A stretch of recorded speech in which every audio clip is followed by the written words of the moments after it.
All right.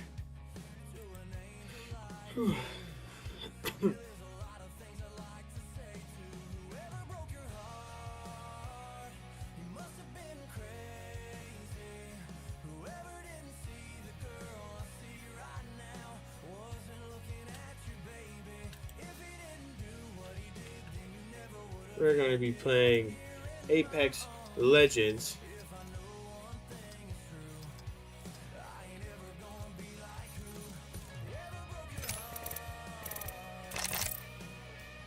Ranked.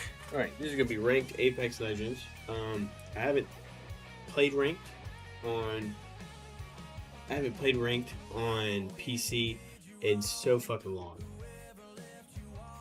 So this might not be a great experience, but just know I'm gonna sit here and I'm gonna fucking try my best. Am I gonna do good? Probably not. But it's the thought that counts. I made mistakes.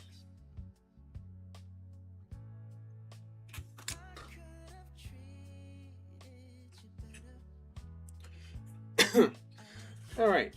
We're gonna get straight into it. God damn, I don't know if it's loud. It seems loud. Let me turn it a bit down, just a little bit.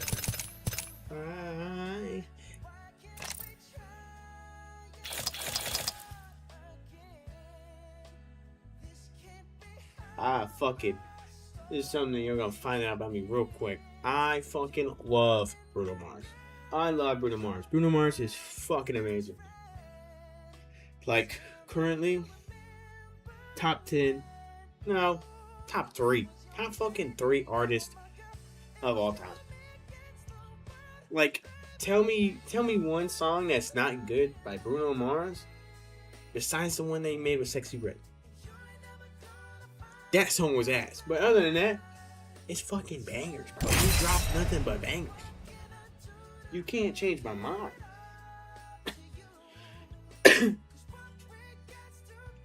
Say goodbye. Are you talking, Blade? Yeah, what's up? Okay, homeboy. Sorry, listen to Bruno Sneezy. Mars, bro. Bruno Mars. Yes, sir. Not because listen to my comms when we went for real. For real. You said what? I said just listen to my comms when we went for real. I got you, bro. I'll be honest, this is my first time playing ranked on PC, so. Controller? Yep. You got it then. How many frames are you getting? How many frames am I getting? It says 90, 94. I am streaming on TikTok, YouTube, and Twitch as well, so. I'm trying to be gamer friendly here. I Gamer appreciate words it. only. I'm playing. No gamer words. I'm gonna play Gibby. Banner, thank you so much for the follow. If we're gonna play strategic, let me What is it, Aegis, sir? We'll play Power.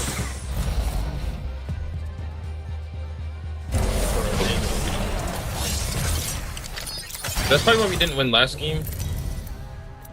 Because have no other roles.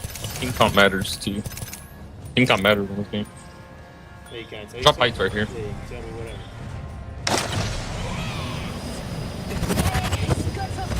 If we got a Gibby there, bro, we probably win. Or I think it was a Gibby, we definitely win. Nine. Oh, do not land on Billy. Oh my god. Holy, there's too many people there. You can go contest that though.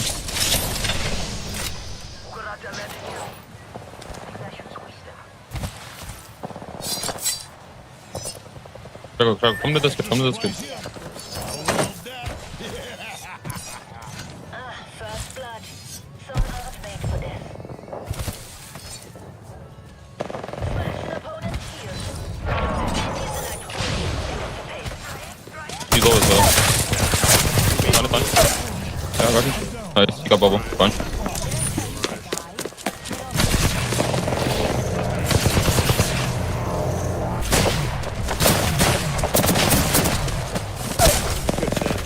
Competitor down.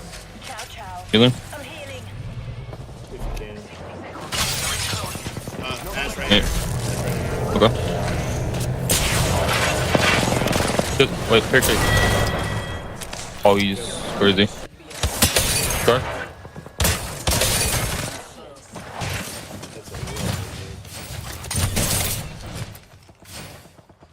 I have no heals or no fucking. This should be the last one. Look here. Just our teammate. I'm grabbing your aim, man. Bobby. Nah, you can take it. You can take it. I wasn't gonna do shit Yeah. with it anyway. I got AFK right there. Oh my god.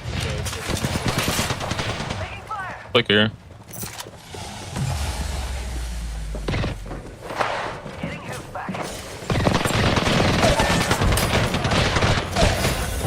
Good. All three.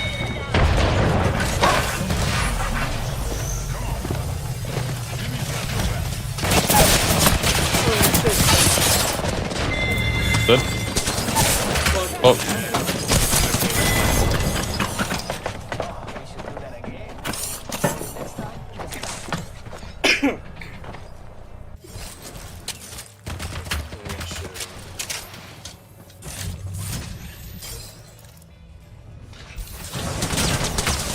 I have no fucking ammo.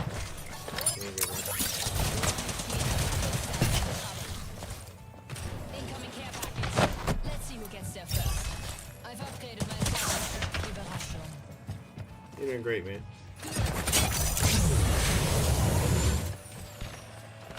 Yeah. I just need some ammo.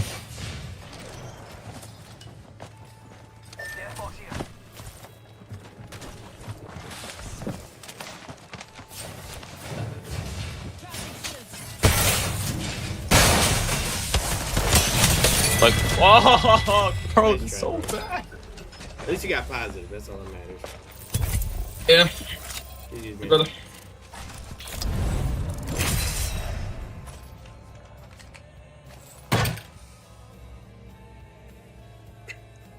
Let me make sure my teammates can't hear me.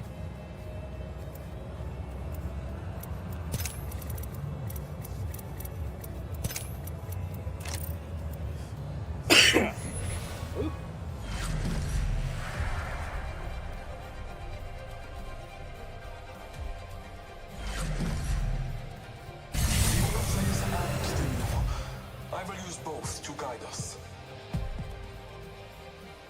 I think that guy ever said anything. Stick that. One day, I am gonna grow in. Are we gonna get shit on? Possibly. Is it gonna be my fault? Also possibly.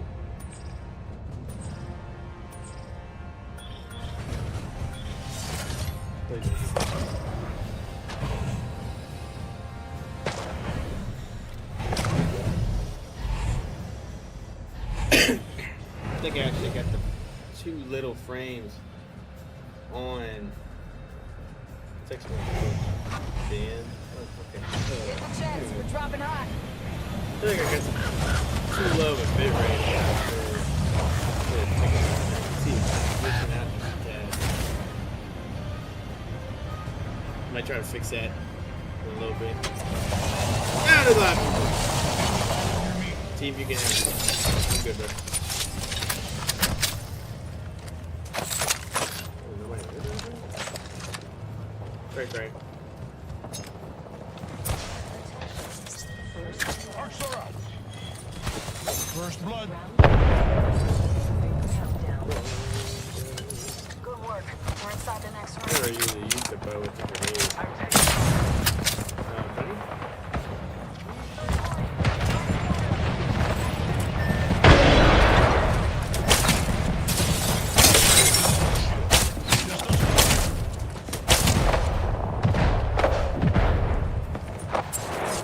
Join Arcstar.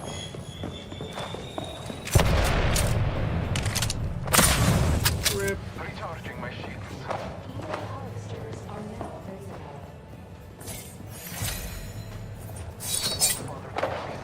Holy shit. Our aim is clear. Enemies line out. Our brethren's fight is not over.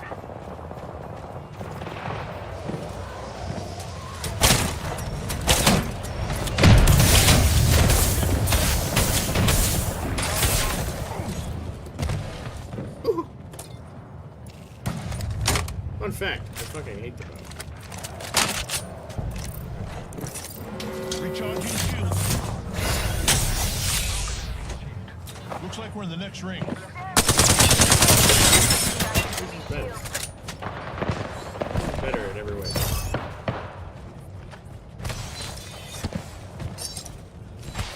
Contact.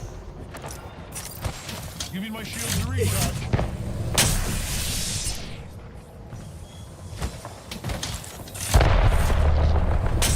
Hostile right here. Target spotted.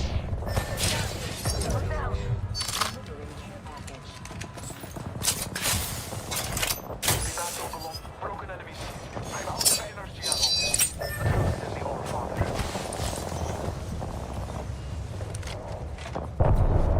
At least to our enemy. Let us follow it. Shield up. Firing. One down. Got the banner. You're safe with Gibraltar.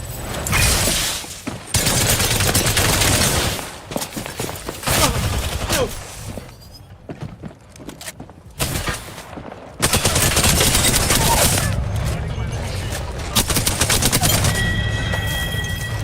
Enemy out. We'll never shoot these.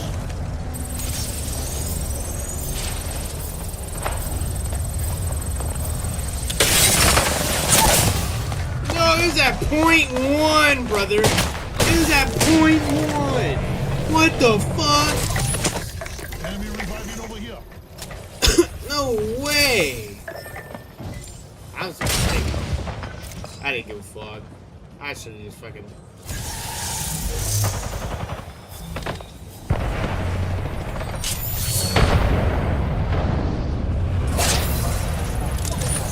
I like this guy. That'll be weird. That'd be it. Giving my shields a recharge.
I need loot.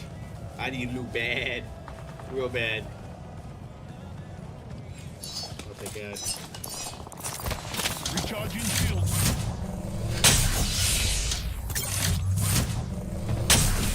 Check out this way. I can't blame him. All Father, give me sight.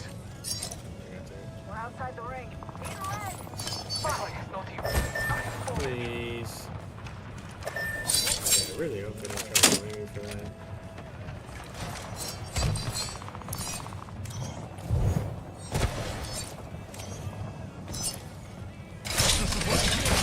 I love that.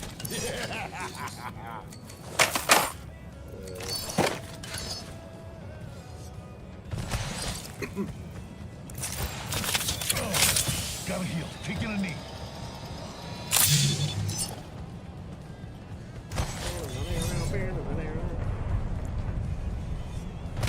I have a face cam on Twitch if anybody on TikTok wants to see my beautiful fucking luscious face up on Twitch.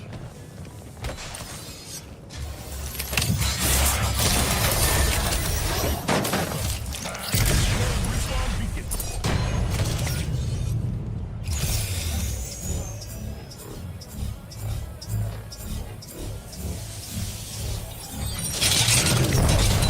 Got myself an upgrade.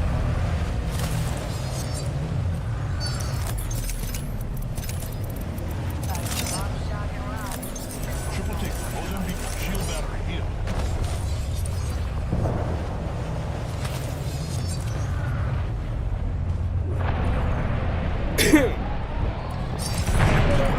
Right. Need energy. You know what? I used to fucking hate the Havoc. Whenever I started playing this game, I hated the Havoc. I don't know why. I was horrible with it. But now, I'm kind of Optics fucking here. with it. Just a Close little range. bit. Just a little. I'd much rather have a PK. We're inside the ring. One less thing to worry about. In combat. Reloading.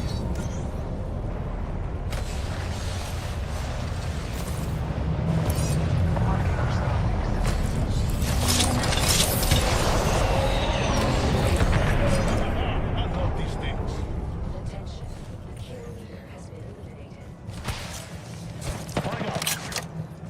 Raining down some destruction. Raining down some destruction.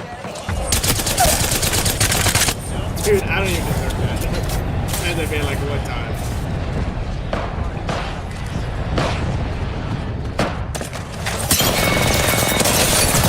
Oh my god, I panicked, I punched him.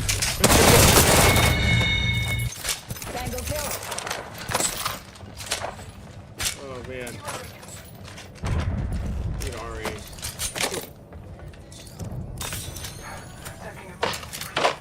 I fucking panicked and I punched him.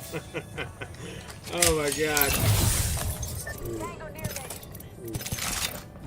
All Father, give me sight. Where we going up? Give me my shield to recharge.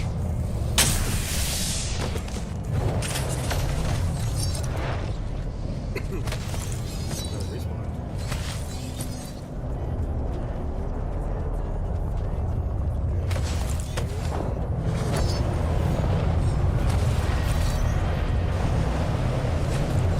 Enemy spotted.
fuck, my bum hole. Gotta heal. Taking a knee. Contact with hostile.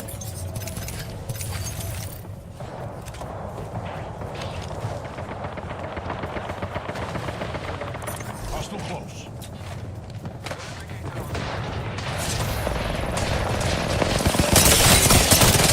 Oh, his fucking teammate took all the back shots. Down one.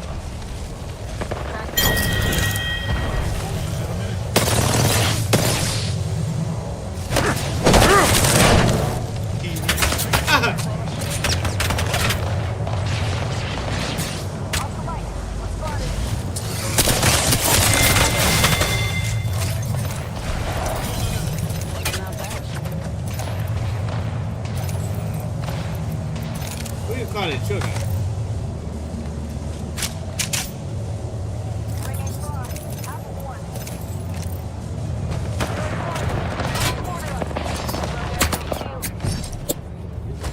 Yeah, right. Whole squad taken out. I like that. Damn, bro. Miss at least once. 10 seconds. Right next door. Give me the gun. Give me the fucking mag. Jesus.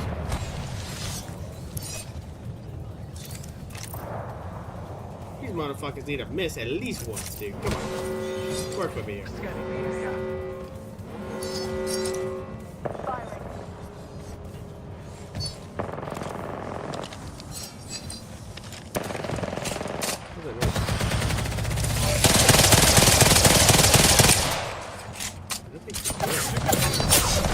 What's that noise? Charging shields.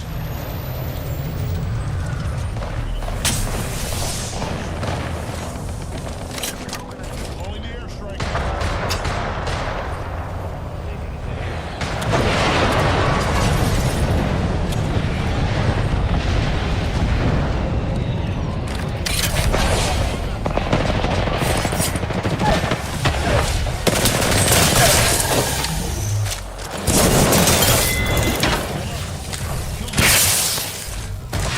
Brother, you will be okay. Control this here. Give my shields a recharge. Some destruction.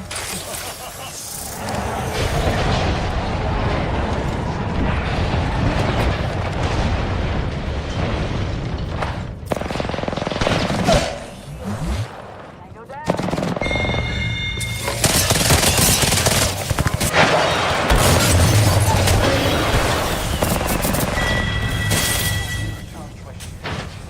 Got promoted to kill leader. Confirm kill.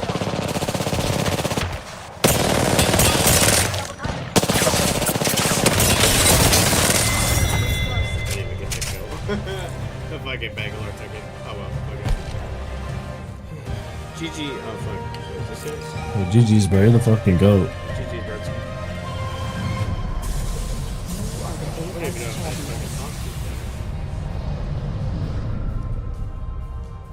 I don't think they heard me. That was fun. That was a fun game. Fun little game. We won. That's all that matters. All right, look at Fuck that, brothers. yeah. I ranked up. Silver 3 looks good on me. Look at us go. Fuck yeah. Fuck yeah. Good team, bro. Good fucking team.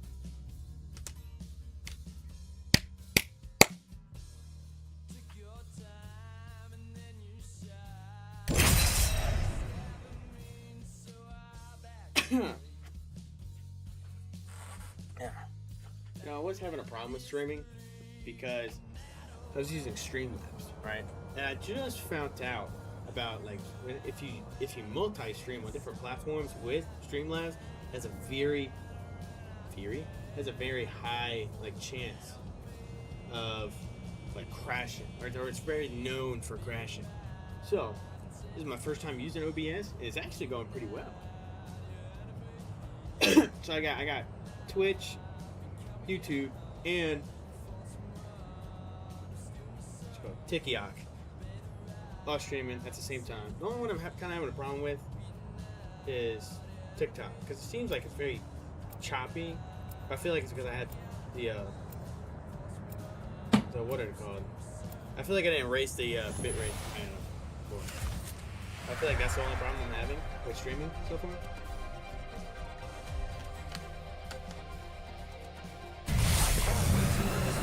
Oh yeah, actually going pretty well.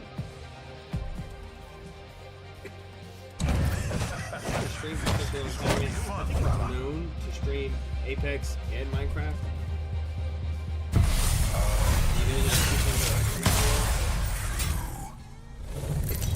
I love Apex. I actually tried to fucking be a what do they call it, the creator? I wanted to be a creator so bad, so I can get like the custom lobbies and actually sit there and make tournaments with people and stuff like that instead of having a full lobby of 60. I feel like that would be the funnest game. I would love to do that. But you know, if it's not meant to be, it's not meant to be. They did say that they're going to keep me on video.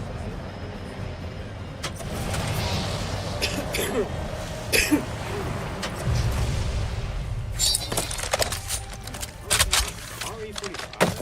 Fuck it. I used to do this on the RE45 and the app. And bitches. I like them. Like them a lot. Most likely gonna run this thing. Real gross. Get that over. Most likely gonna run all First blood on the enemy.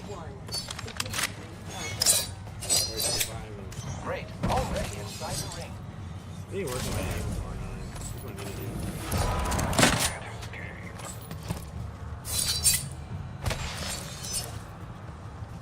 Black hole sign, what you got? Wash away the rain.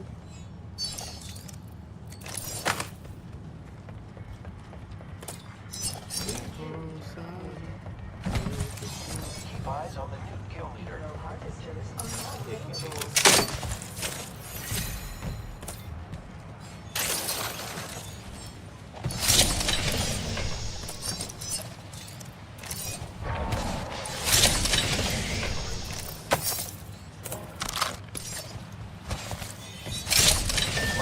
Backpack here. Level 2. I don't know if anybody can hear it. I've been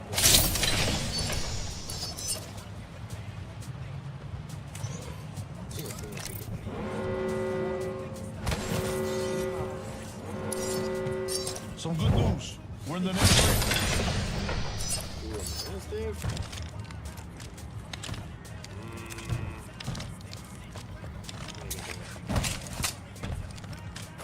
I'm finally thinking about it though. I was gonna have to get rid of it. Or either. I'm not afraid to take the stand.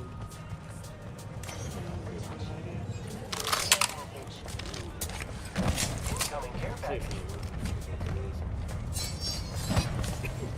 Yeah, I think we're gonna be fine. Lovely.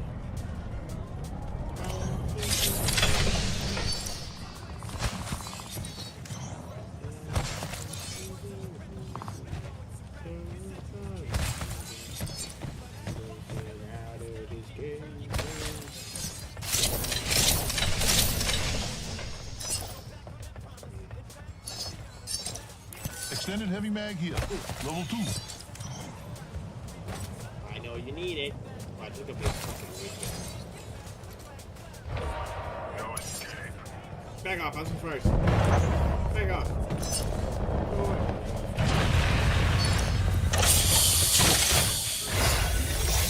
Oh my god. Leveled up, Rotters. Bring the upgrade. On its fucking glory. Aw, dude, I want it so bad. I'll take it. Leave the fucking ammo. Light ammo, energy ammo. RE45 here. Light ammo here. Gibraltar's upgraded and feeling fine. Yeah, it's a fucking devotion or whatever. I used to love the devotion. asses and see. Oh shit.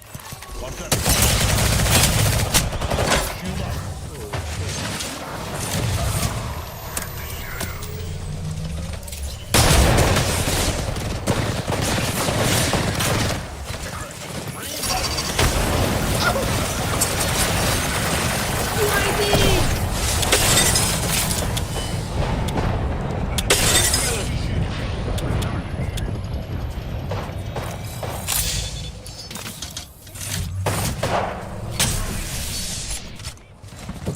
Showing some.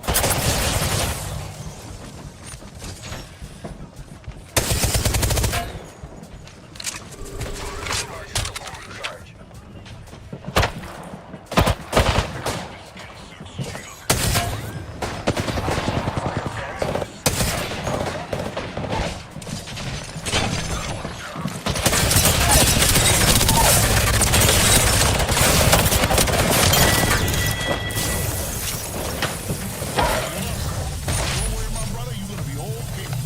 Rope this here. Okay. Oh man, I love that so much. Oh god. Those are horrible exercise. Get that shit out of my hands.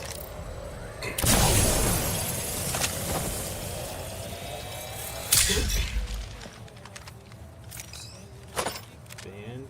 What is it? Scan? It's not a good sign when we had two people Light talking in energy chat. ammo here. And they get scanned. Okay, oh, scanning or botting. Shotgun bolt here. Level 3. That's unfortunate. Where are we going? I wish I had somebody that can scan. Wait, can't Pathfinder still scan shit? I'm pretty sure he can't. No escape. Loot like bitch. Round 2. Ring countdown.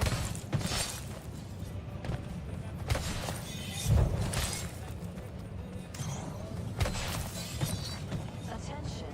Delivery necessary. Let's go. Enemy over there.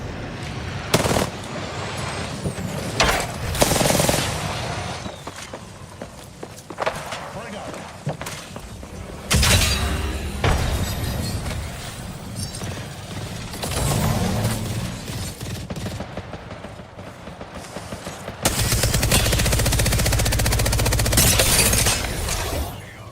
Yeah. All right, back level.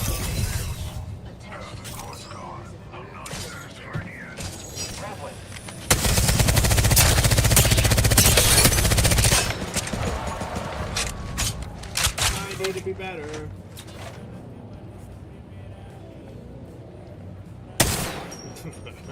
Good job. I'm getting Ow! shot.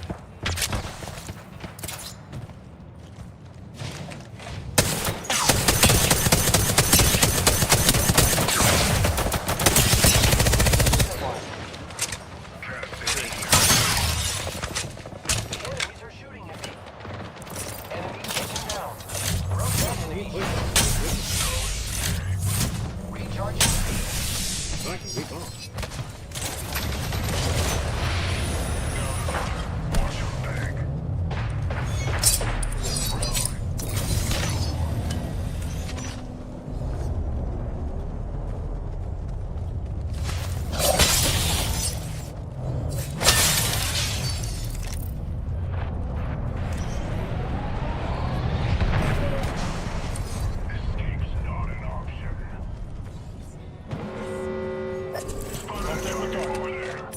Never mind.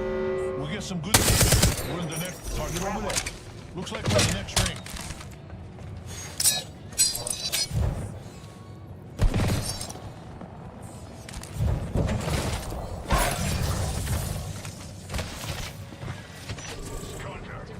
Care package. Hey, you riches.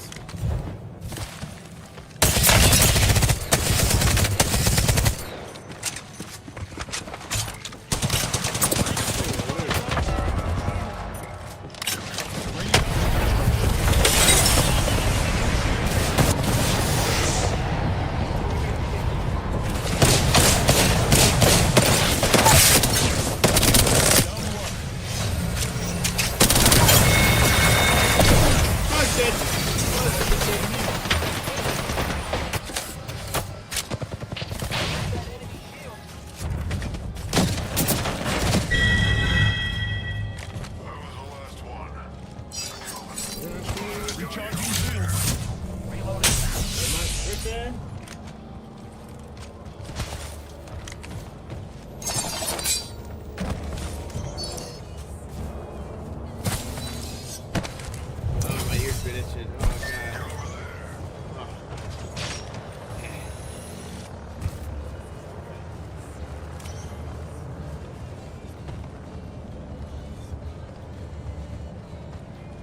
tonight will be the night.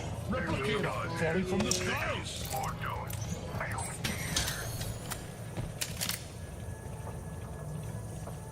Using grapple. I hear people on this.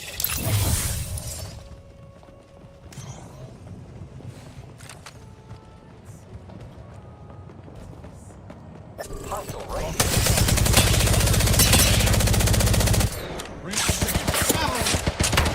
That's fucking me! Yeah. Frag out.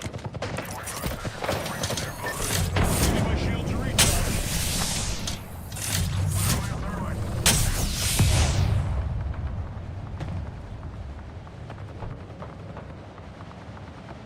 Only 30 seconds left. Close. Heavy ammo here. Ew, that shit's stanky.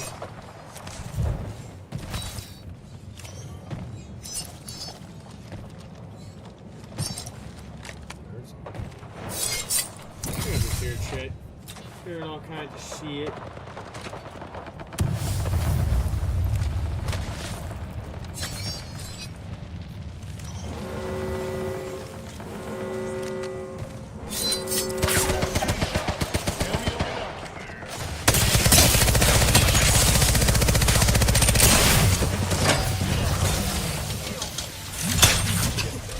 Fun fact, I fucking hate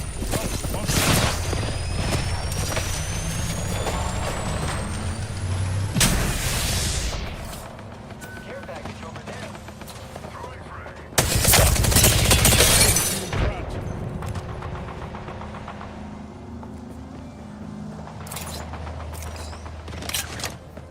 Signaling an airstrike. Hostile close.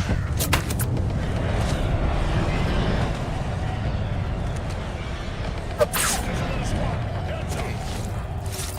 Recharging shields.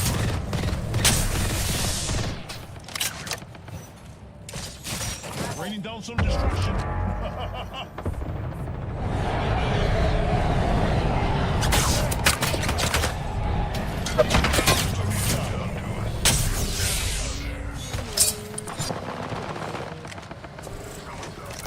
Over there.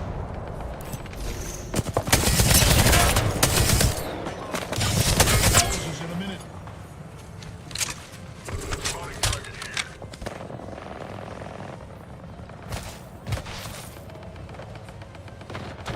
Contact with target. The ring is in close proximity. Less than 1 minute. Throwing thermite grenade. Care package over there.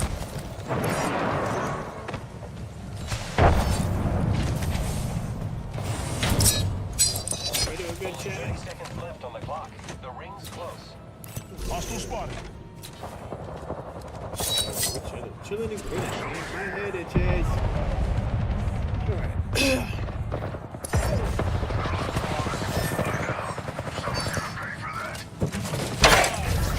Never pull my brother. Don't worry about it. You will be okay, Rock. The boat is here. Recharging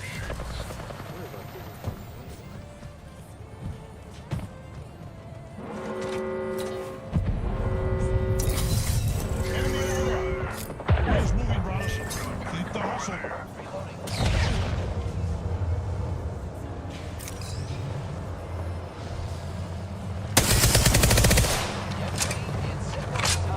Someone's out there.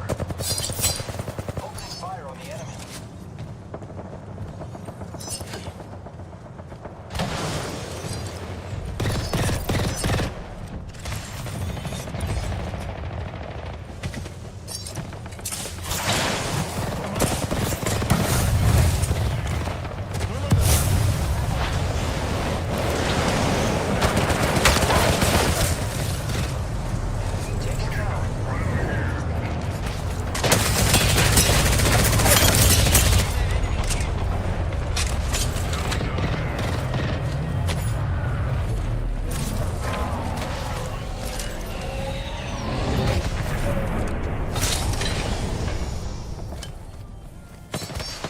I am taking fire, friends. Still got a minute. Plenty of time for some fun.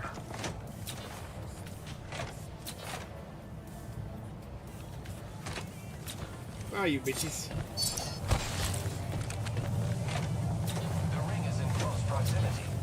than 1 minute.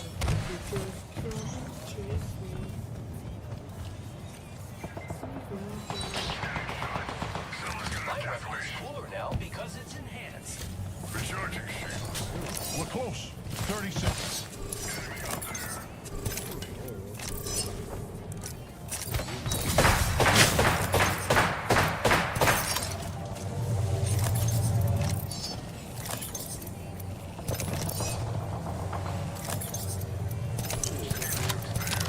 The ring's close. 10 seconds. Bag over there.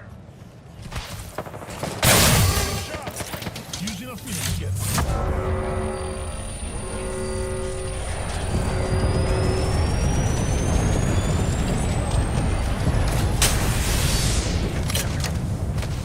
Watch out, I'm opening the sky.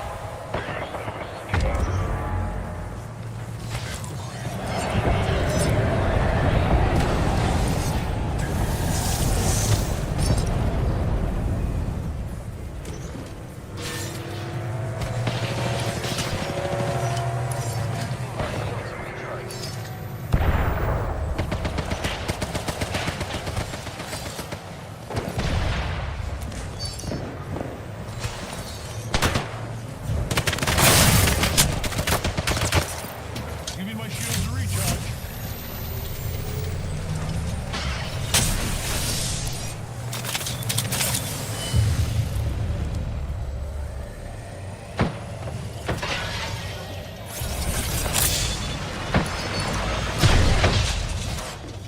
Frag out. Frag out. Brother, let's move this way. Watch out. Opening the sky.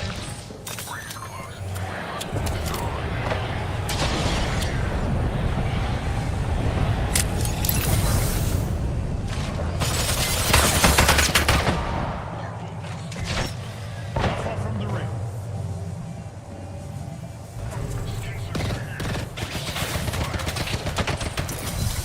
Shields low. Recharging. Raining down some destruction. Give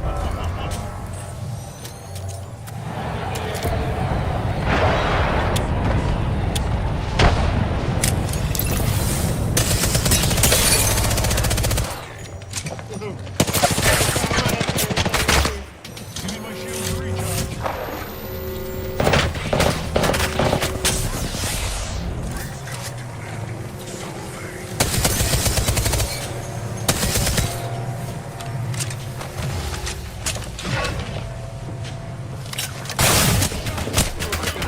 Some destruction.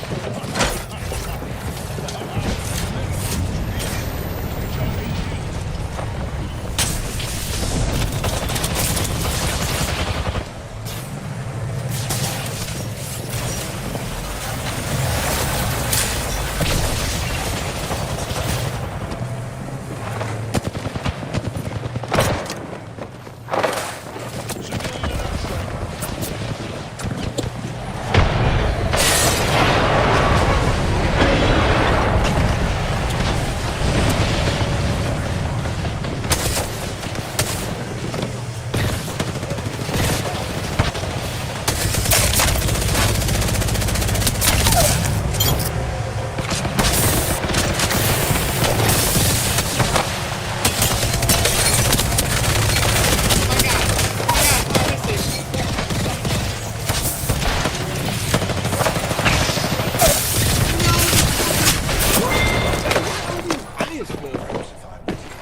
What the fuck?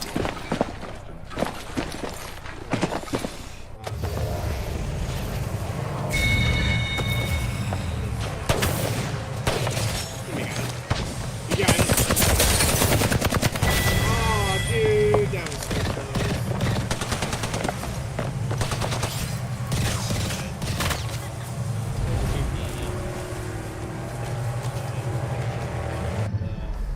The whatchamacallit,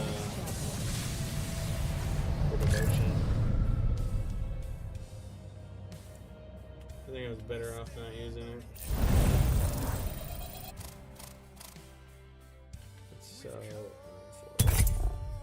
so far.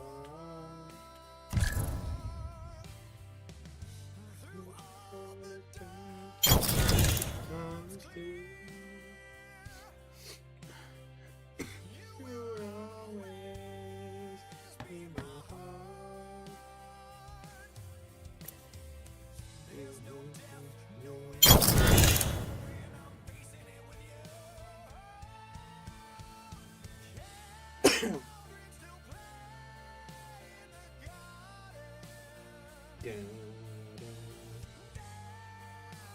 The sun sweeps away. That's what I'm playing with them. I'm actually having a kind of a good time playing ranked today. This is the first, honestly. I think I should be playing better. I haven't been playing best as I should.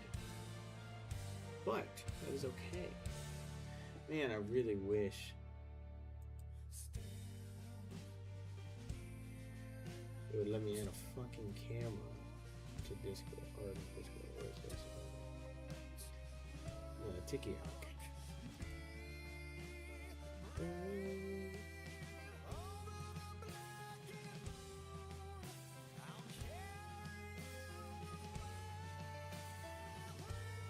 See, it's just like a black screen. It doesn't let me use like an actual camera.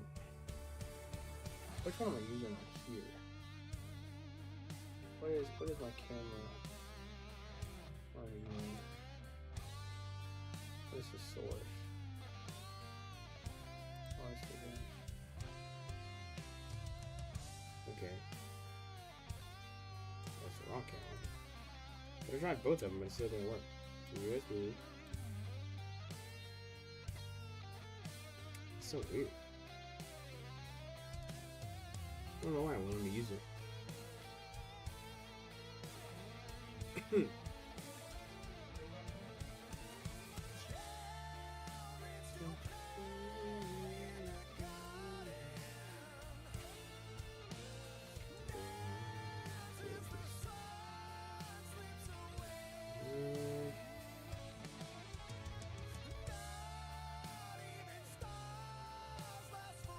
I have no idea why it's not working. That's a lower. Check if the device is occupied. That might be why, because it is actually, I'm using it on Twitch. So I'm streaming on OBS with Twitch and YouTube, but I'm streaming TikTok separately. So that's probably why it's not working, because it's already using it for something else. That could be why, honestly. Also, I need to fix the bit rate on here, because I need to.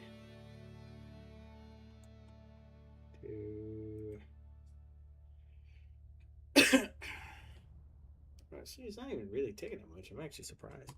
Everybody go shirtless. You get hot as a bitch in here.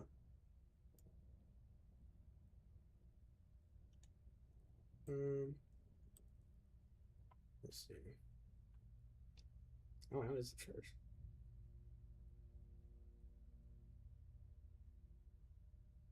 Interesting. Actually, the upload for the TikTok ain't even getting up to a high point, so I think it's kind of fun.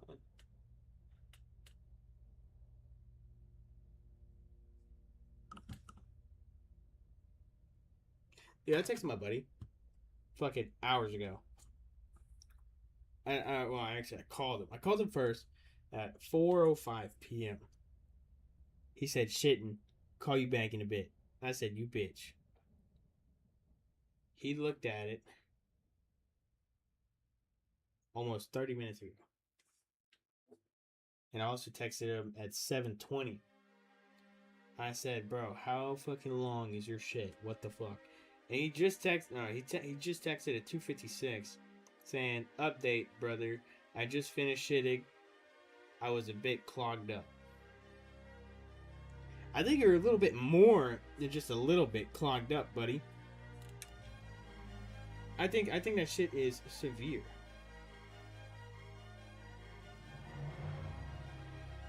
Good lord.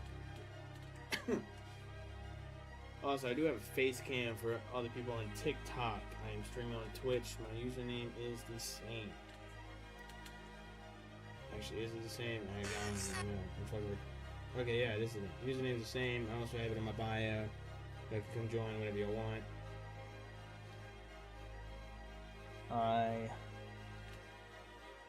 I'm gonna try to stream more often.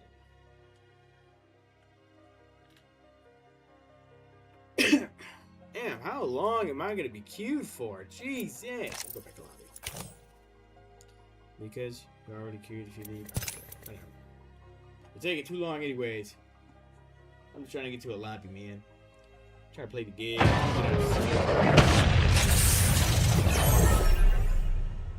Sources paused. Show it to resume. How do I show it? That's the problem. What is it? Oh, I hate you. It just told me to fucking show my camera. It's not even gonna show the camera. Why do you give me a rampart thing? I'm playing Gibraltar. My favorite gay Hawaiian. Fast as fuck. I don't know if anybody can hear the music in the background. It should make me feel like I'm ascending.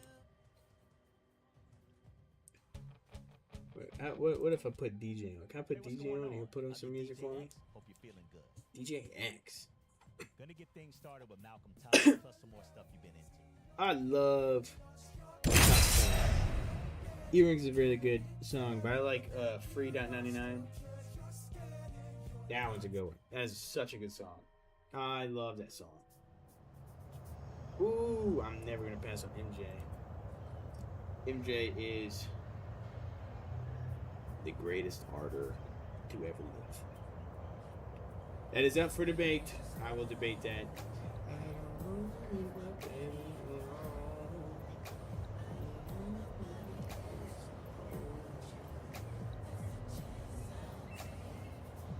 Don't they have the ALGS starting today? In like 2 hours? 3 hours?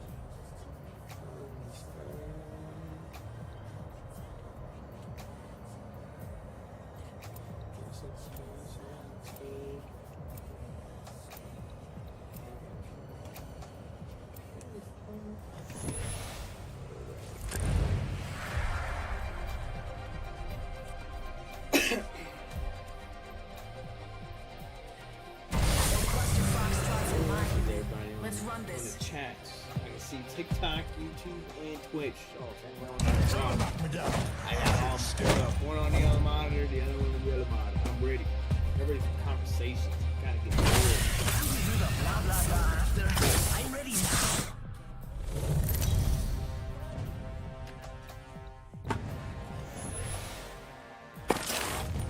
Gibraltar's the jump master. You're in good hands, fam.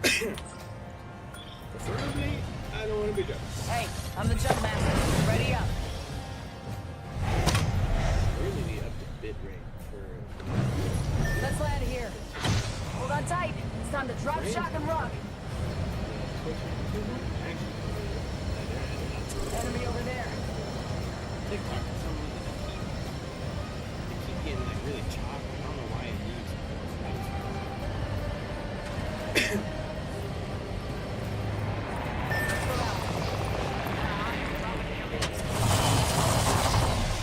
Okay, depends on how much it's a little boring.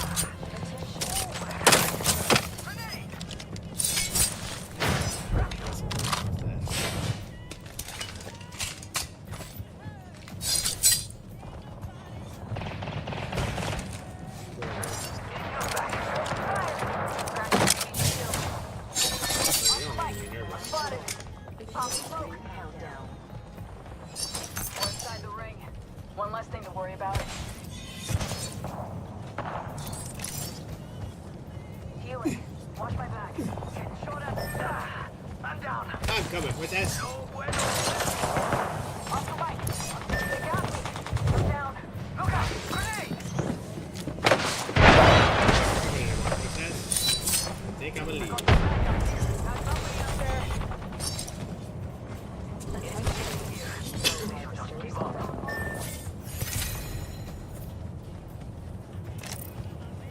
Grenade!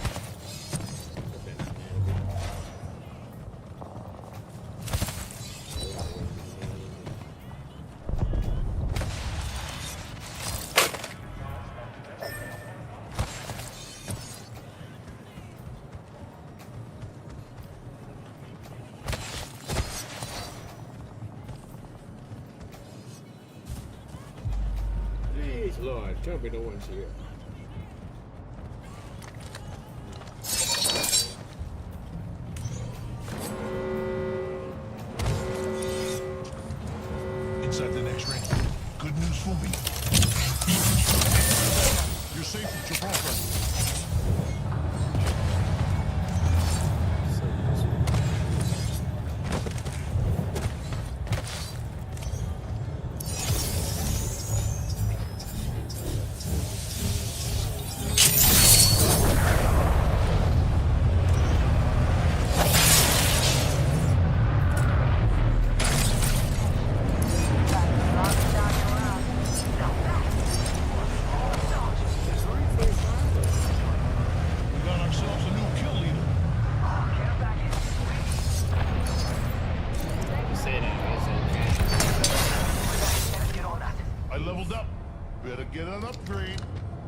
Extended energy magazine here. Level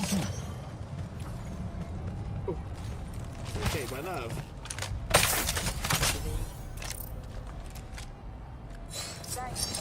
Got another recharge.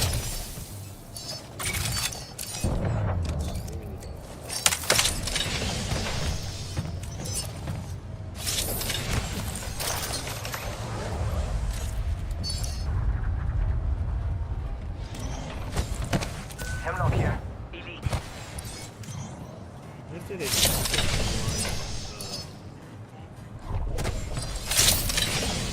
use, I'm gonna stop using it. It's still a decent gun. That's the weapon. That's looking bad to the bone.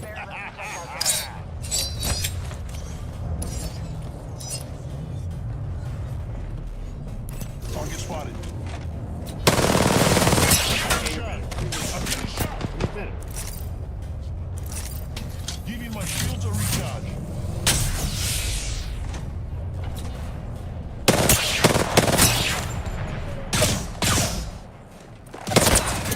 Damn! Like little fucking Giving my roaches. shields a recharge.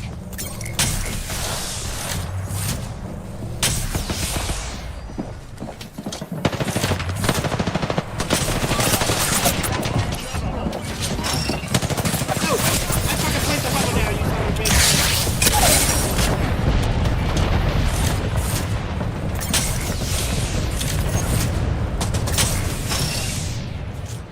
Frag out. Frag out.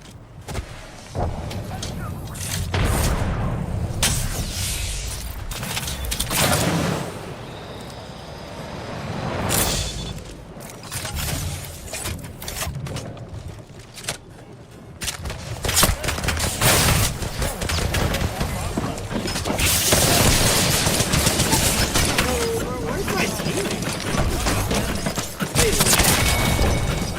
Why are we leaving? One of them's down.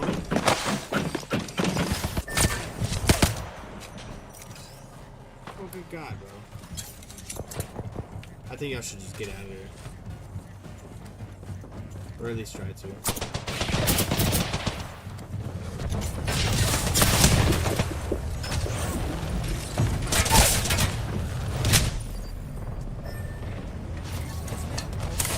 Knocking at the door. Incoming! What? We can? Bro. That was so little. I don't know why they just fucking left me. I felt like I was the only one fucking shooting for a minute. Let's go here. Bad dudes over there.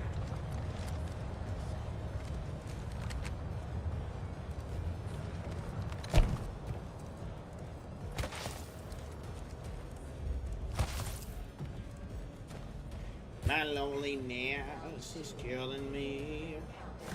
Okay, leave my body. I fucked you up.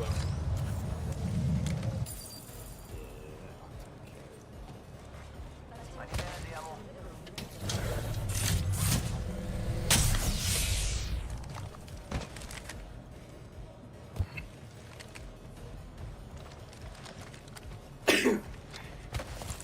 We're gonna take 20 years to put me in a fucking game again. 8 people in queue, bro. Put me back to the lobby.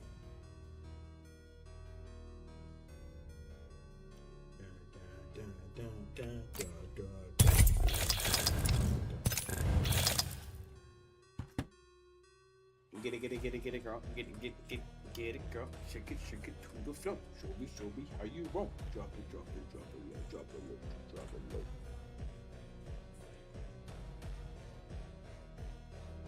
Excuse me, kind sir. Why the fuck am I accent? Or fucking holy shit, I'm fried. Walter. Oh my god. That's an accent. Ugh.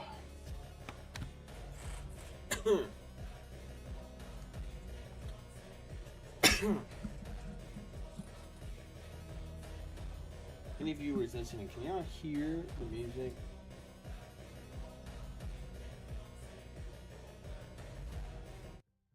Coming next, taking a step back to I don't know if anyone can 2025, hear the some of music. your most played songs. Guns N' Roses up first. Guns N' Roses.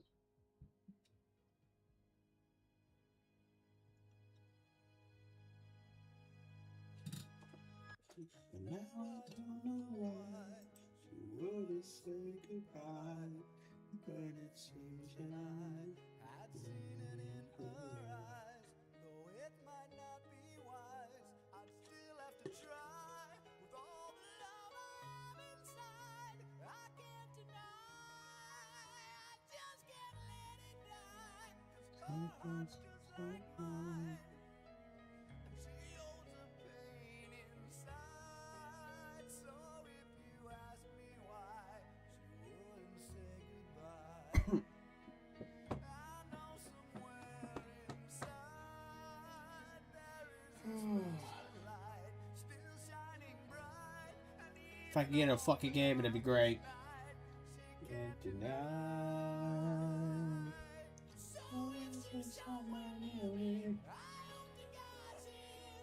If anyone is new, I'm playing. This is my first time playing ranked Apex on PC, and I am using a controller. I've hit diamond numerous times on console, so I want to try out the PC scene, you know, see how that is. Because I know a lot of pro players play on controller. So I was like, oh, you know, maybe I could try to get this out. Give this a try. I think it's going fairly decent for me right now. I am a little chopped, but I'm still getting to that point, you know, to be better. So I don't think I'm doing horrible. I think I'm doing fairly decent. I think that's the only thing that matters. As long as I'm kind of being consistent, and as long as you're consistent, I think things can go well.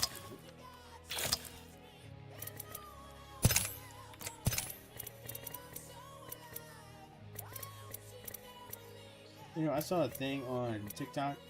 There's literally, I don't know if anybody's a Star Wars fan, but they literally had a skin that had Sparrow playing Anakin Skywalker, and I cannot get that image out of my head. An Anakin Skywalker skin for Sparrow would be the coolest shit ever. Hello, how are you? I am doing great. How are you? I only have 2 different tabs pulled up for YouTube and Twitch chat, and then TikTok chat. So I have to look at both sides of my monitors to see who's talking. But I got the one on Twitch.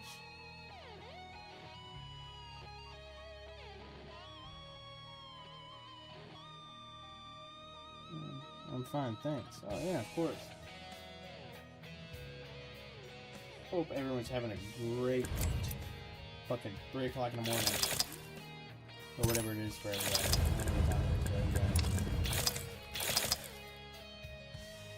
Also, to point out, I'm not a Gibraltar man. I don't know what it is about him. He's just very easy to play, you know? He's very... Like, if I get in a ranked game, I have a Gibby on my team, I'm A-okay with that. Gibby's a really good to have on your team. By the way, where are you from? I am from the SIP. I'm from Mississippi. It's a little bit of the southern buttfuck nowhere kind of region.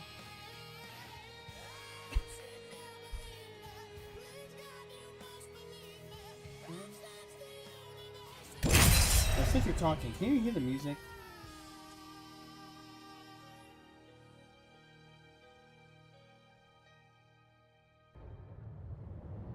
Very curious to see if you can hear the music. Is that my teammate from this game? He looks fairly familiar. His name, anyways.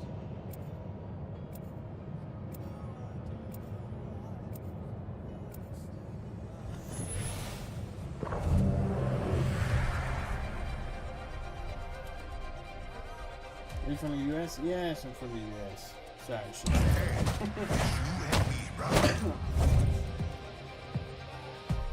Yes, I'm from the U.S.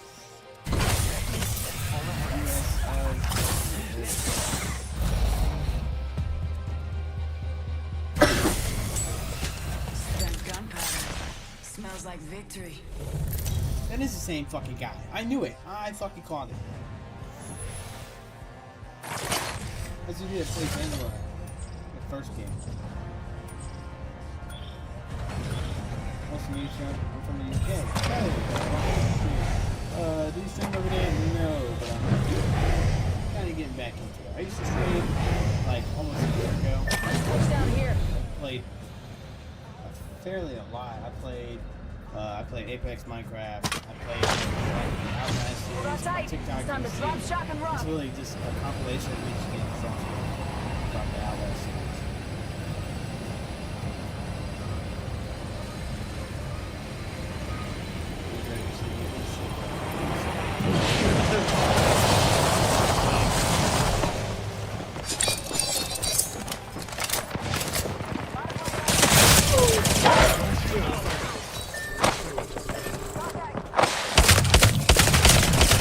Oh my god! Oh my god! Fire me! Kill me! Please! Holy shit! Oh my fuck! Oh my god, that was fucking horrendous. Fuck you, Rich. Fuck you. Oh my god. Dude, I did fucking horrible. What the fuck? What's everybody's least favorite game? Personal pet peeve, I cannot stand the trailer. I hate it. It's like such a bad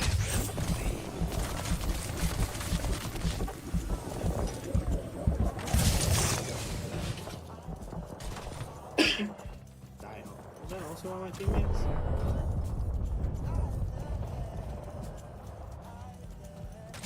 Yeah, dude. Ah, dude, I should never bring up that fucking evade. Speaking of triple A.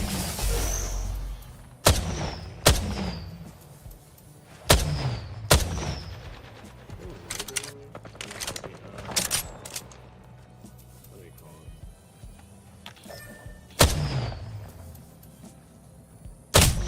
Forgot I can't open the map. I hate when you're dead you can't look at the fucking map. I wish. I'm already in the ring.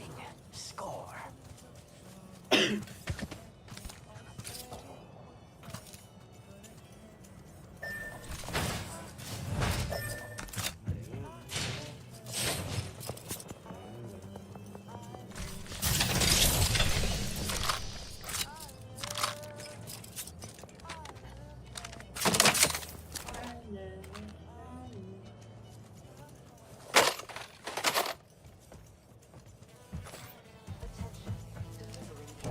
Welcome chat, welcome for the new people. We're gonna be watching Apex Spectating Simulator. This is what we're gonna do for the next. So my buddy can talk. We're doing like 5:30.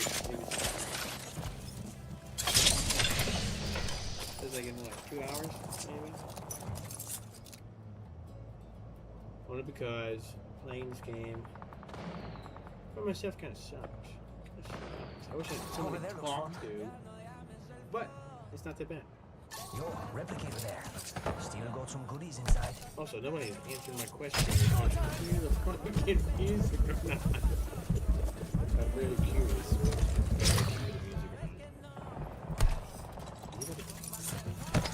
Let me move. Like slippery slide.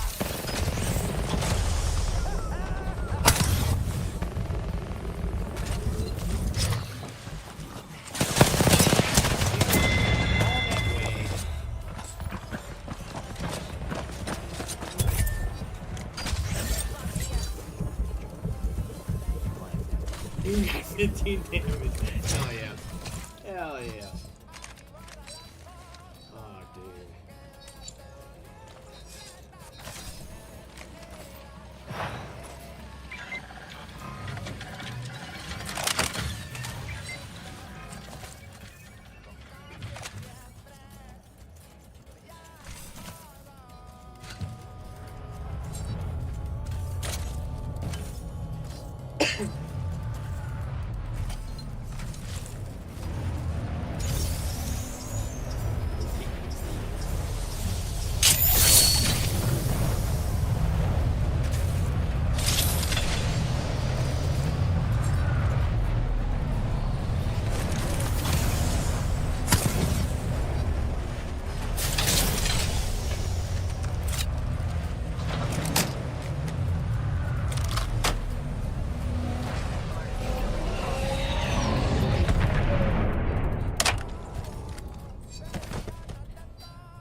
Fucking damn it. I got these guys again.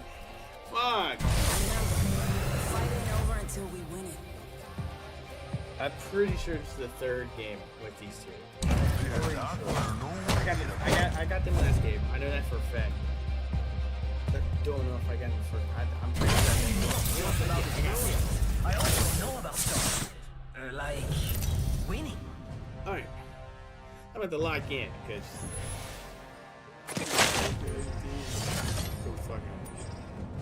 Gotta say, you really know how to put a smile on my face.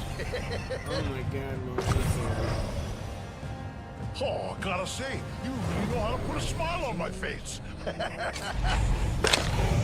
Pain? Death?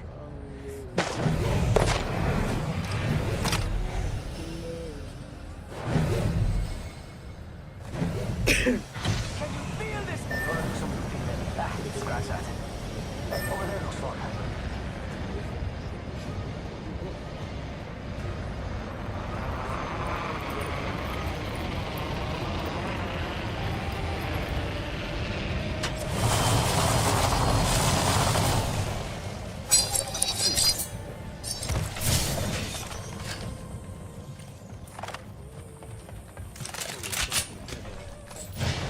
There ain't shit here.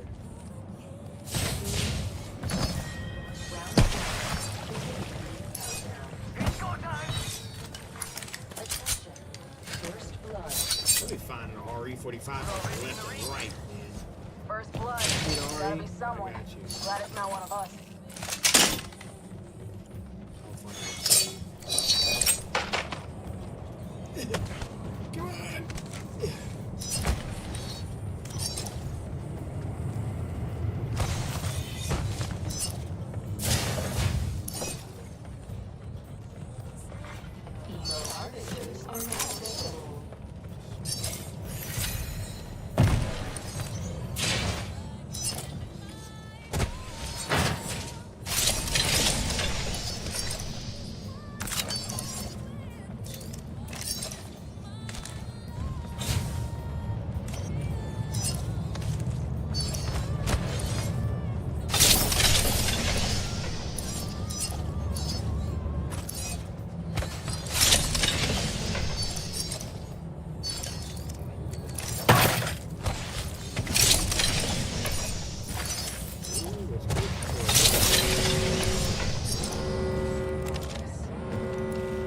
We're already inside the ring. Damn. Wrong.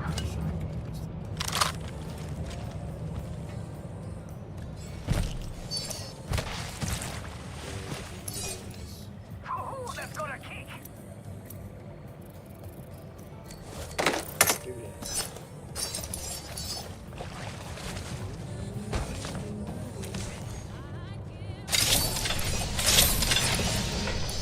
Sniper stock here.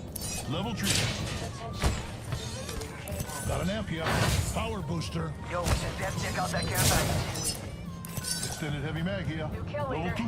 They're getting cocky, they're getting I'll sloppy. find something for the R9Ds, preferably another mag would be nice. Thanks. Another mag would be nice as well. No problem, brother. I got you.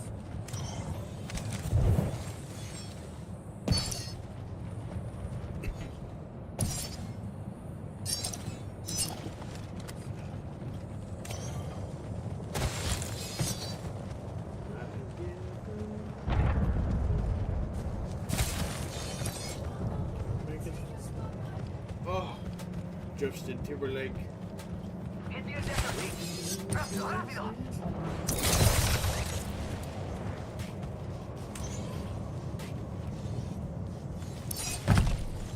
Care package over there. Let's get on that.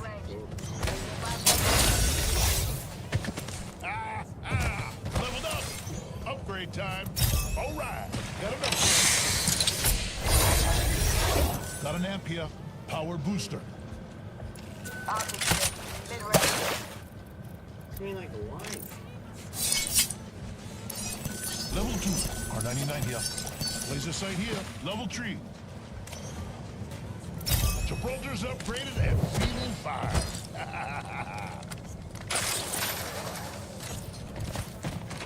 Everybody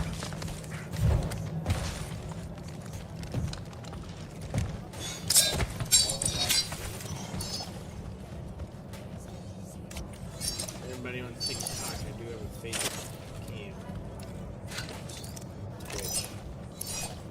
Should follow me there. Nice. Weapons looking fine.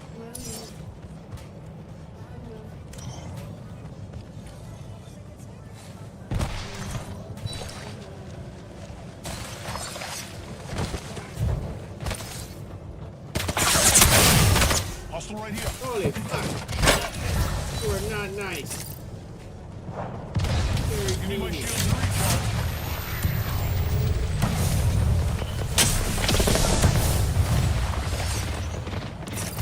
to recharge. Them motherfuckers are dangerous. Hey, hurt like a bitch. Double time.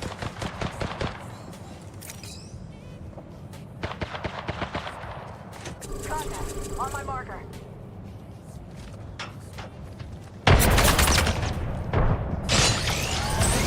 Oh, these motherfuckers. Oh my god. Another squad is attacking us. Another squad. Get the fuck out of here.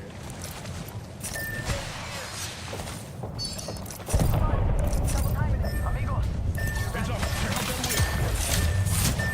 you got power. Over here. I'm down.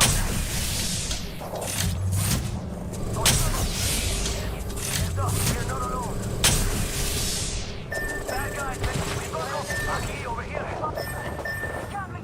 I'm down.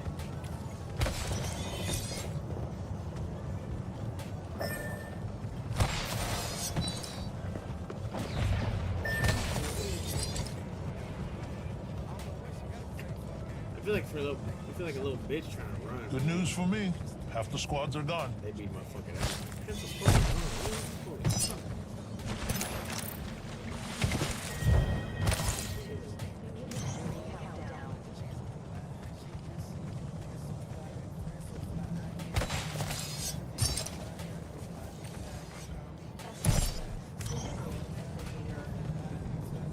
Brothers, replicator incoming.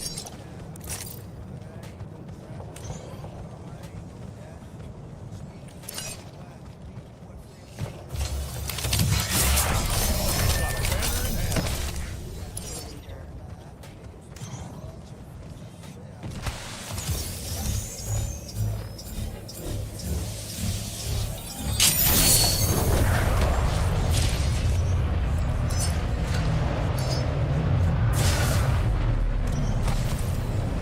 Time to drop, shot, and rock.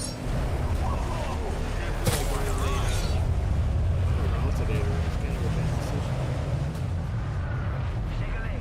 We've only got a minute. Right there.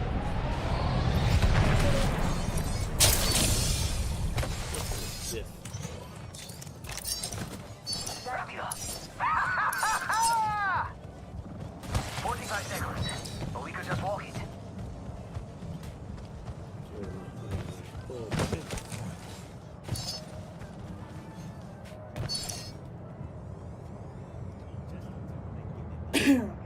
Not far from the ring.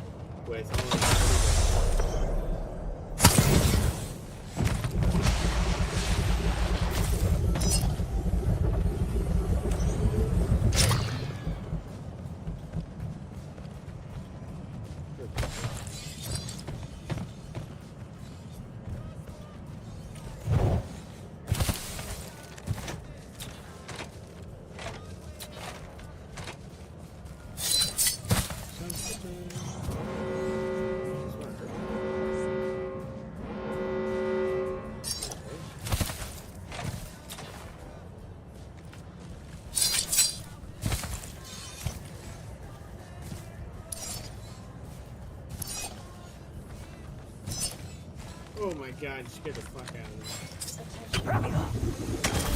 Take a seat. Yo, we should def check out that care package. No wood.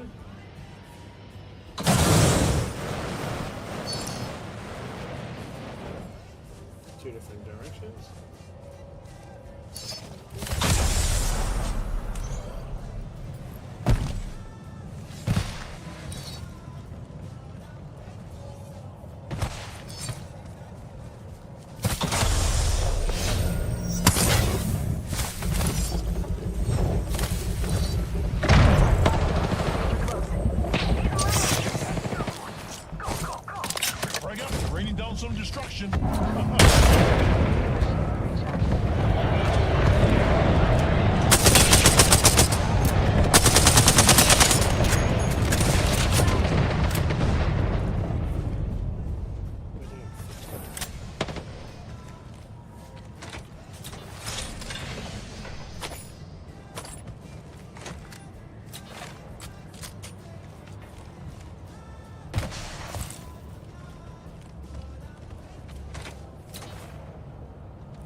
can't play with these guys. They do nothing, just like I do.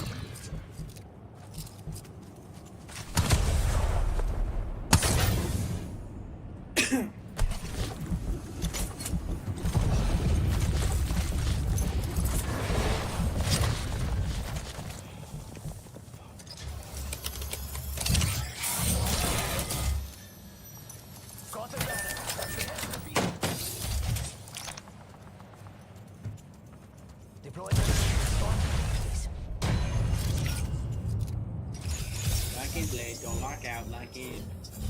Lock in now. Not lock out. On my shields.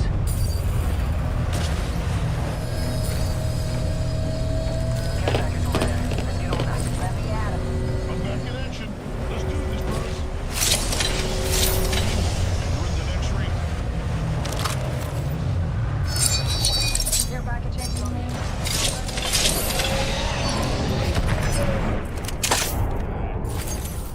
Barrels, optics here. Got an evil alternator here.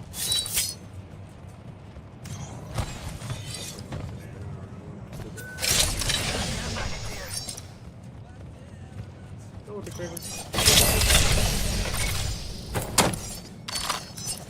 Open support. Backpack here. Extended heavy mag here. Got an amp here. Over armor. Tango spotted.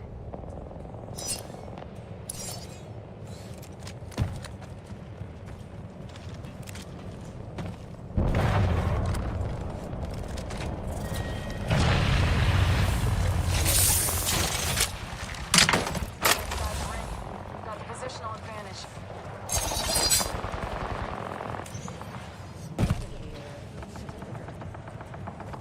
Replicators on their way, amigos.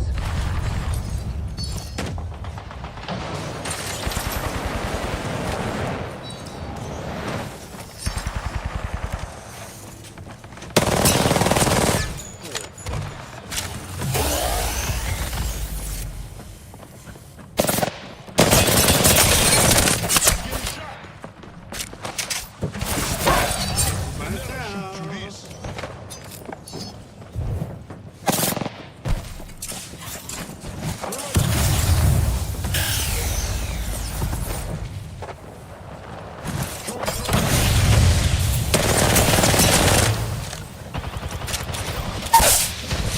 Give me my shields to recharge.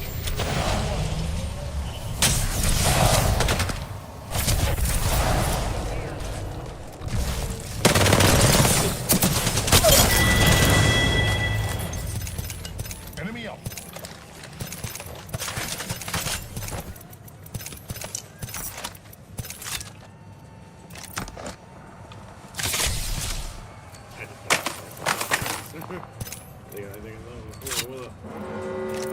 Yep. We're overboard. We're inside the next ring.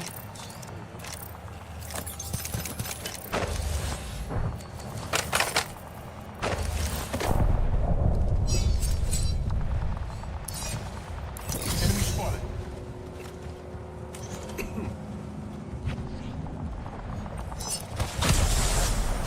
Thank you. Go that way. Hostile close. Frag out.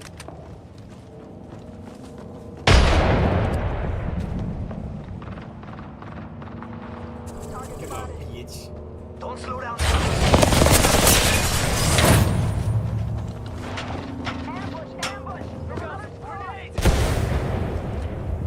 Let's display here. Charging shields. Come on. Oh, Heyman's knocking at the door.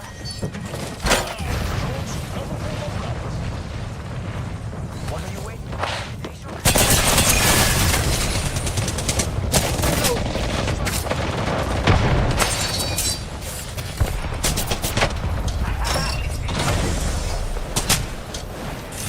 Got company.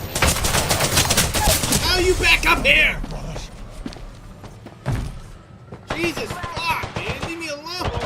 You're a whole team and you're fighting me.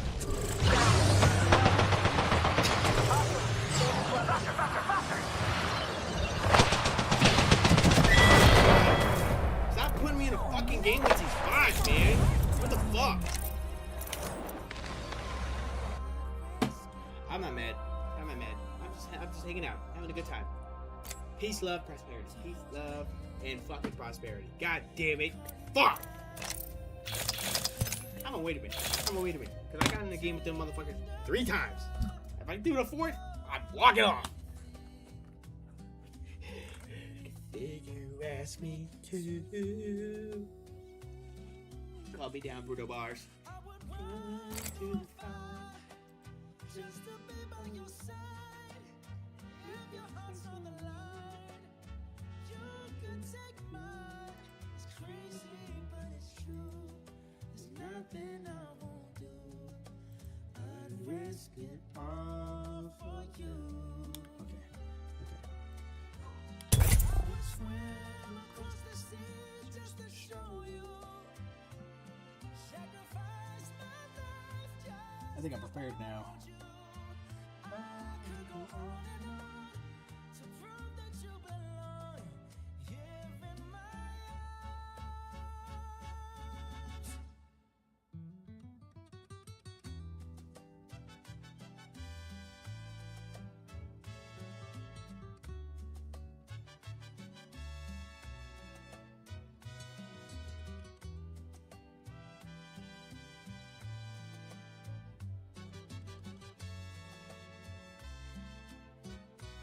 Say you want the moon, watch me on a fly, and a mountain you could point to.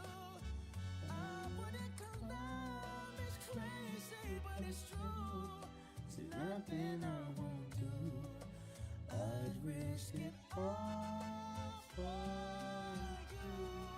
It's crazy, but it's true. There's nothing I won't do.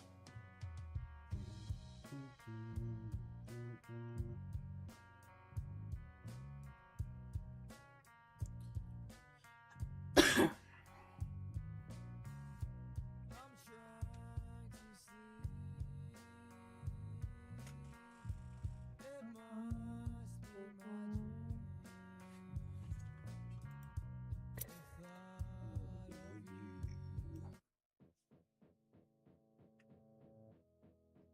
The thought of you. On now. Something else.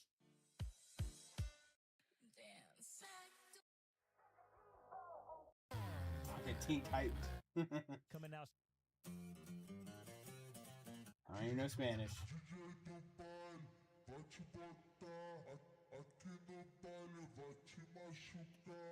I don't know this language either, but I know it's fucking what is it, funk.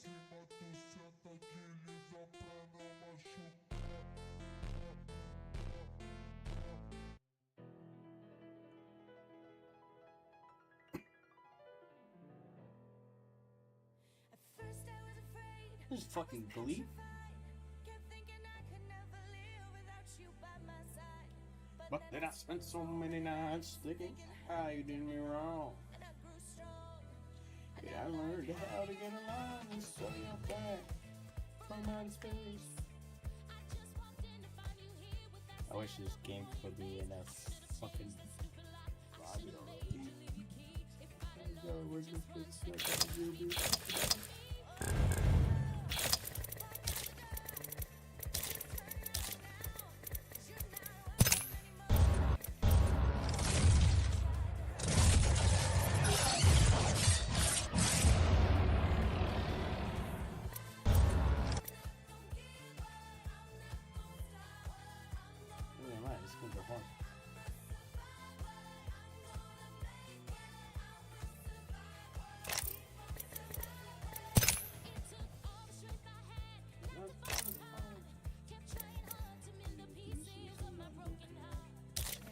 Damn, she got abs.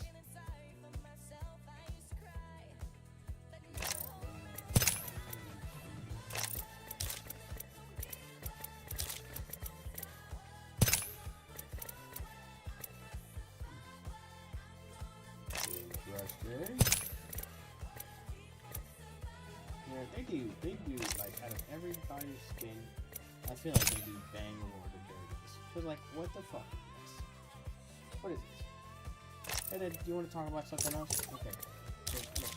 Look at this. Arguably one of the best prestige skins for anybody, right? What the fuck is this? What is this? Nobody tried to say that this shit's hard. This shit is not hard. This one kind of hard. I fuck with this one. That one, fuck me. This one, lame as fuck. Finisher, dope as fuck. I love the finisher. But this, it's if you compare it to the other ones, like, okay, Bloodhounds, I feel like the Bloodhound pretty good too. That shit is ass. All this shit is ass. Wraiths is not bad at all. You know, I think it's pretty dope. Caustics, dope as fuck. Look at that, dope as shit. Like everybody's, I feel like they care so much more about everybody else. They don't give a flying fuck about Bangalore. I don't know why.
Dibs.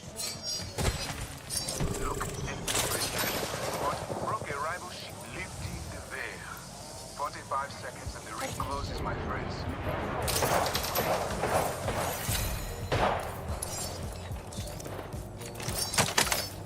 30 seconds until that ring closes.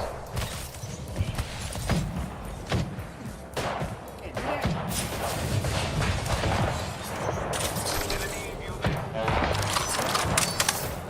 Reload. Shooting at me. 10 seconds, right next door. Easy. I shot at an enemy.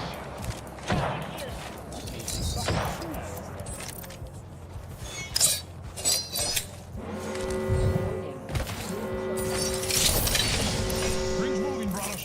Keep the hustle. I'm recharging. Firing on us. Frag out. You're there. Frag out. Don't worry, you're gonna be okay. Gibraltar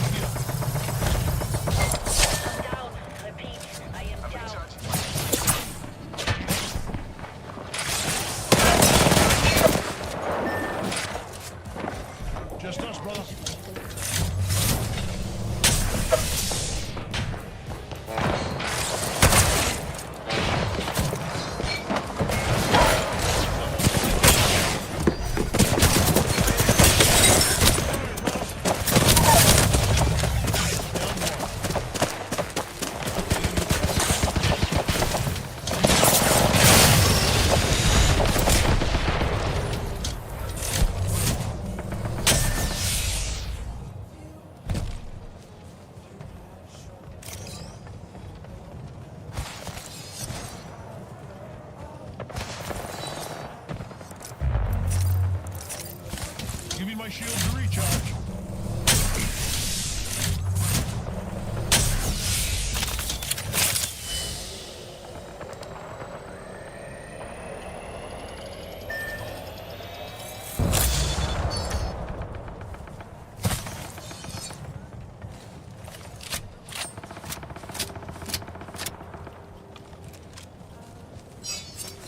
That's what I'm doing, bud.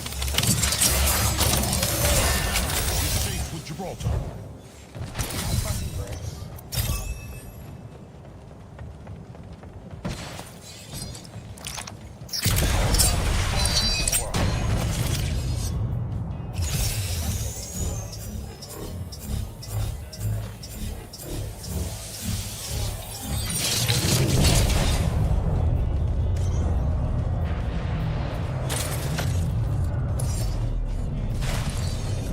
I'm back, my friend.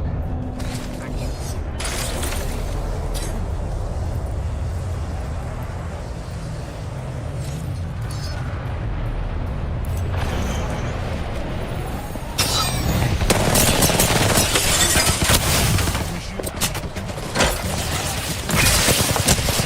Give me my shields to recharge. No way.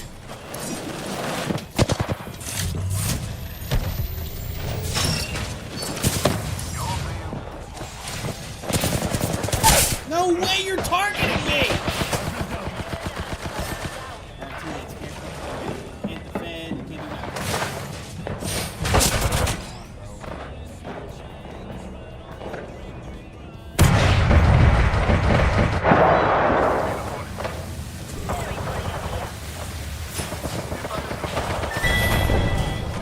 That shit ain't fucking happening. Jesus fuck, dude. Like teammates don't even decide to go get high ground, just fucking sit there like.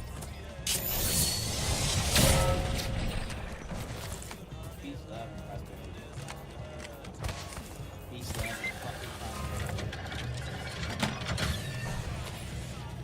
I need to go piss real quick.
So I don't know what not ready is. Oh, we got this. We got this.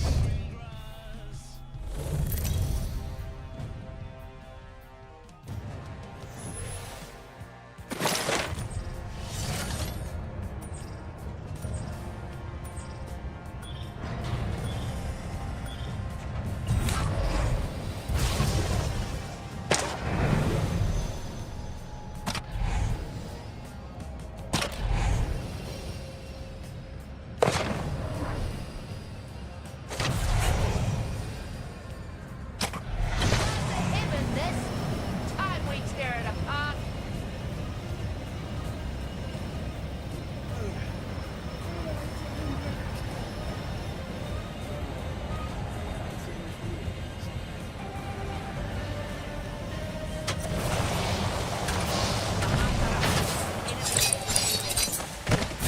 Throw the thermites. That's our line. Oh, I fucking hate you. Oh, I hate your fucking guts. Oh my god, I hope you go down. Looks like we're in the next ring. Good.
This upgrade should help.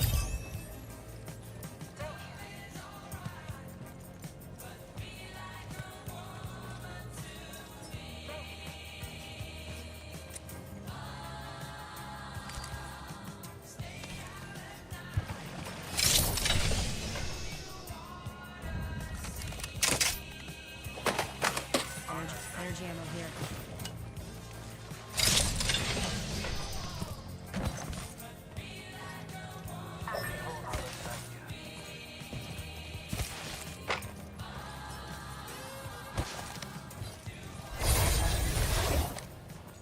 I've reached max level. Only one way left to go. Survey beacon over there.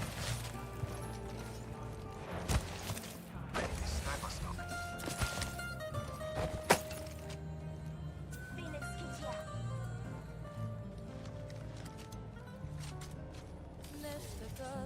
Shit takes so long.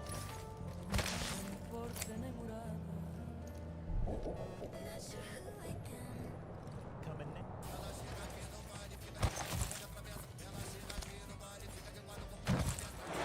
Every little choice changes the path.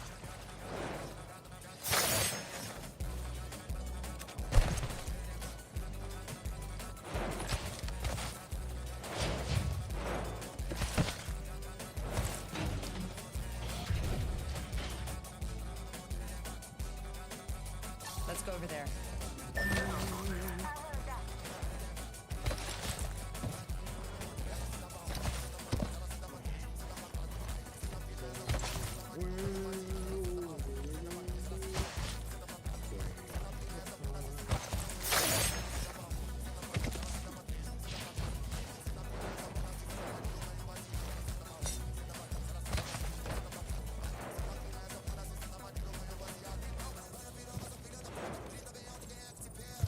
Care package over there.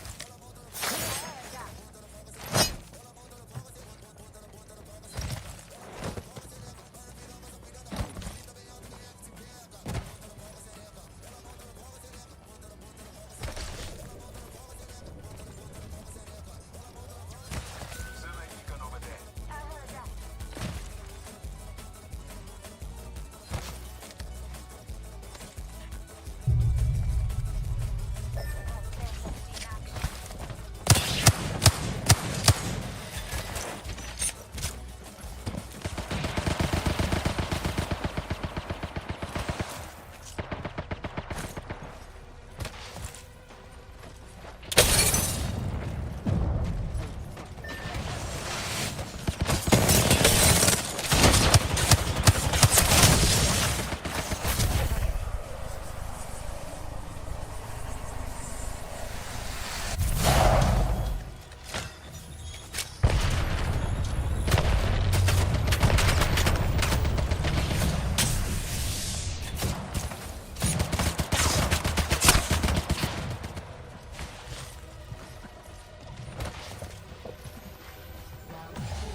long did I just sit here?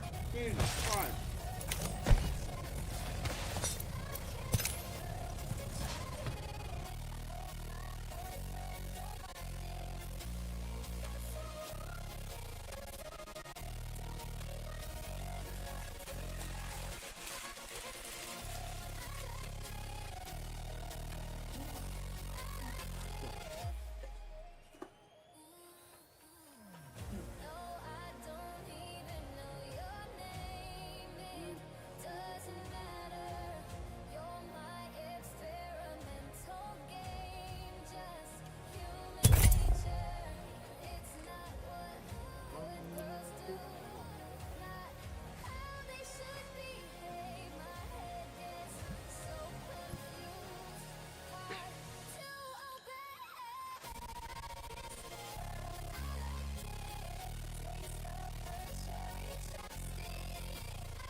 I'm looking at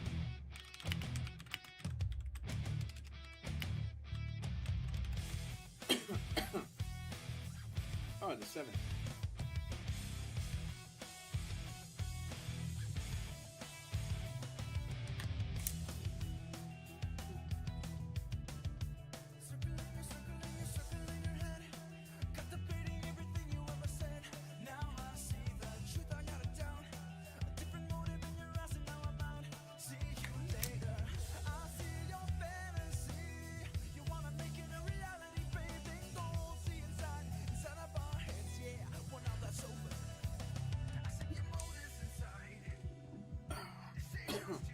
Today is July 7th, so it is starting. I wonder what group starting today.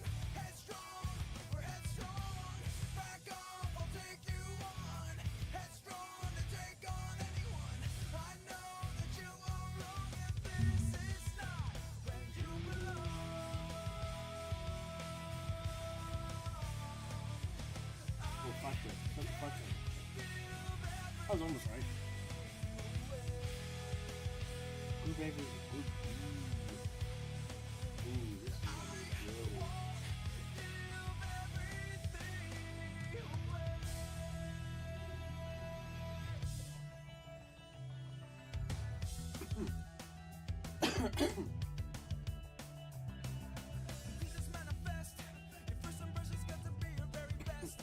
For anybody who doesn't know, we got the ALGS tournament starting at 5:30, so an hour to start. And people who are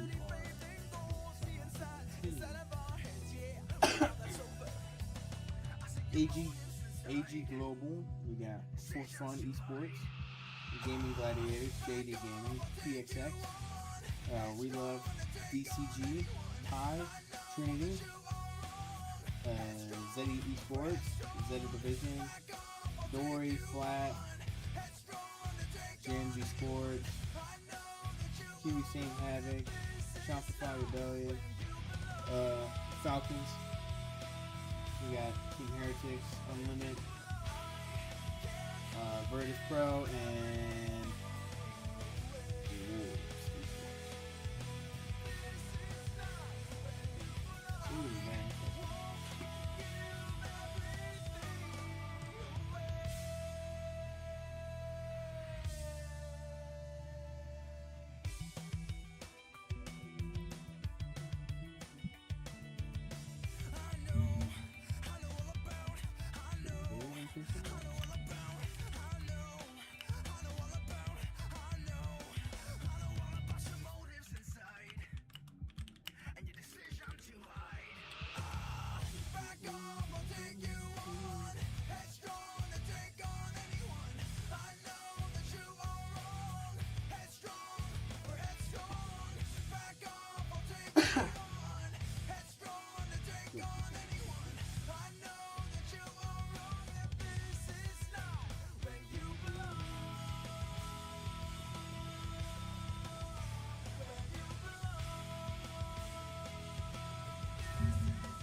since it's semi-retired.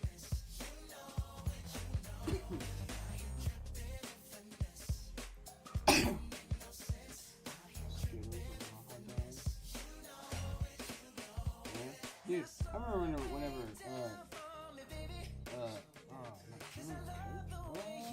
I'm missing out so much more.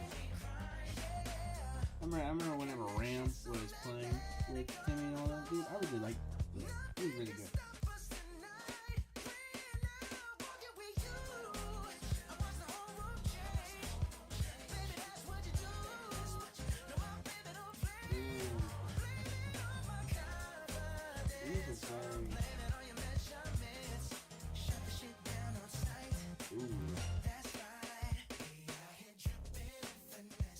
These teams for the ALDS is very interesting. Oh, Team South is Team C.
Bruno Mars closing out that set. Up next, I got a vibe that'll make you feel like we're cruising down a highway, starting with the Jackson 5.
Dude, how long guys to sit in a queue for? Get it. Get it, MJ.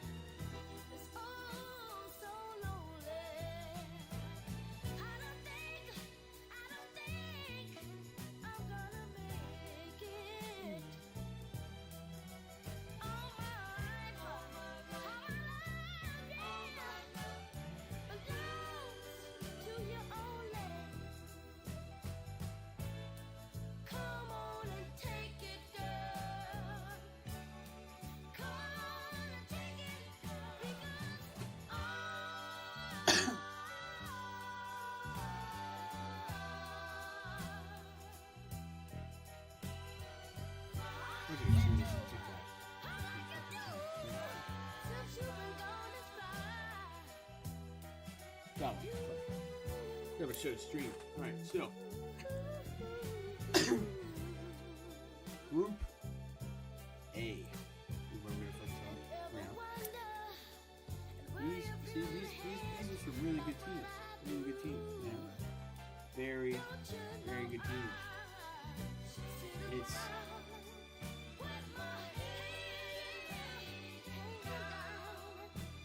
It's hard to see the teams that I think I would win. Or that would win. Sorry.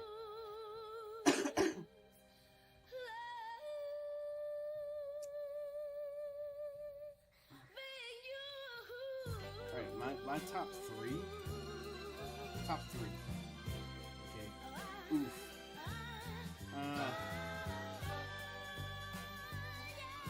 Okay. Y'all can obviously tell I'm not a pro player. I'm fucking silver foot.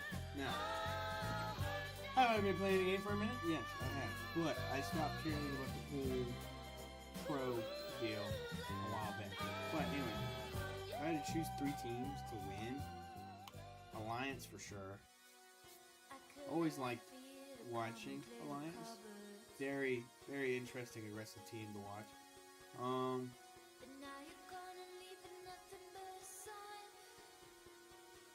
Alliance, I'm gonna go Crazy Thieves, Jen Burton, Phony, and Snipe Down. Oh, they also have Verhulst as well. Fuck. Definitely. Okay, so I'm gonna go Alliance, Crazy Thieves, and Gaming Gladiators.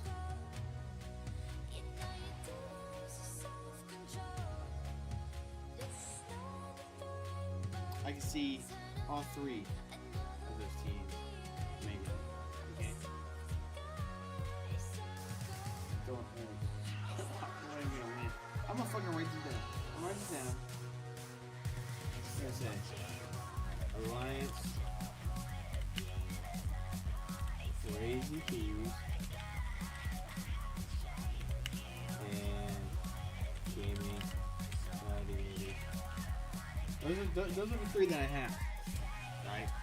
Waiting for Group A. Group B. Okay. Yeah. Okay. Fun fact. I also. Okay, look. I've been out of the pro game for a while. I don't know a lot of these people. Okay. I know a decent amount. I remember whenever I first started watching anime, I was like, damn, this dude's really not that good, you know? And I thought that at first.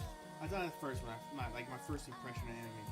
And I started sitting there watching some of his streams and watching some clips, whether on TikTok, on like YouTube Shorts, stuff like that. He got very good. And I also watched him whenever ALGS happened. Last year's ALGS, he got very good. He's a very decent player now. And I don't even know what he is. I don't know if he's still an anchor player, but he was very good after he played with Timmy. After Timmy retired.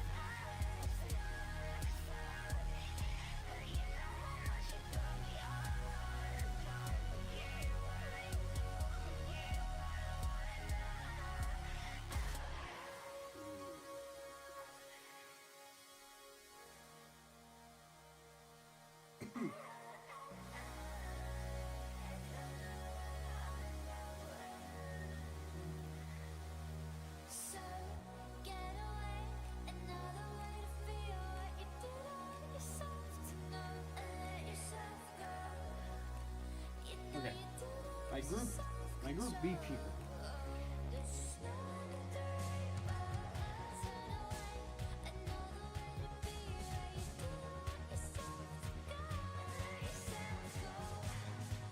The group B team.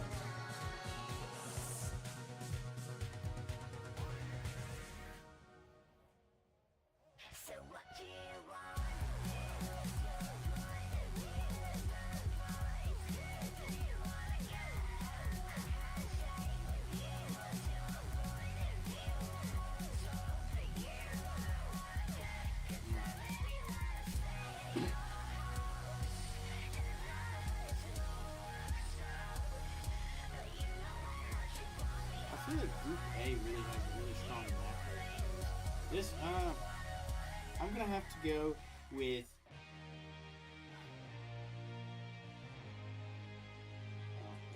Tripping. Sorry, saw message. Anyways, I'm gonna have to go Fnatic. Fnatic first, okay. Not first, but they're one of the three that I feel like are gonna win this quick. What the group A will be. How many teams qualify? I don't remember.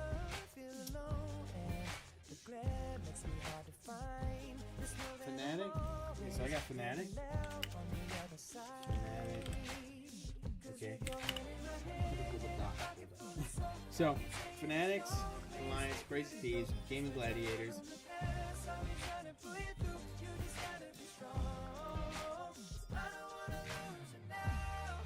We're going Shopify Rebellion.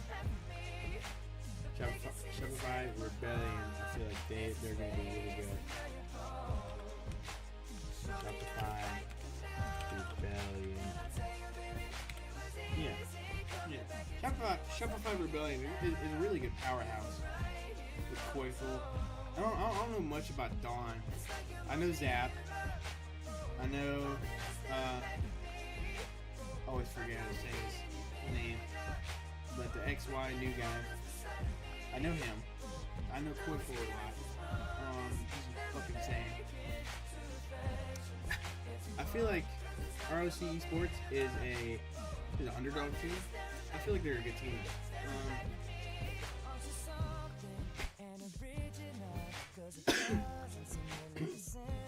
Fanatics, Shopify Rebellion. It honestly have to go between these three teams. I don't know how to say the team. Reginite, Hot Dog Mafia, or Gen Z.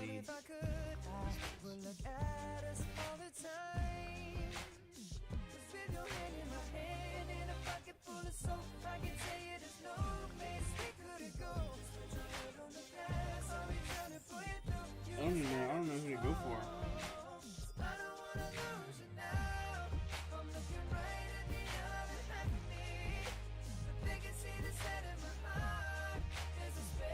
Sure, okay.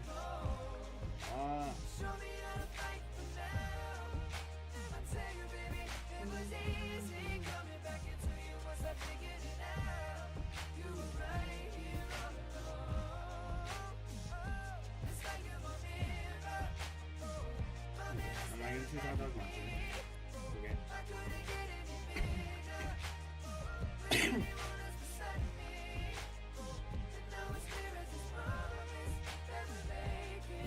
I really want to go Gen Z, but I really want to go.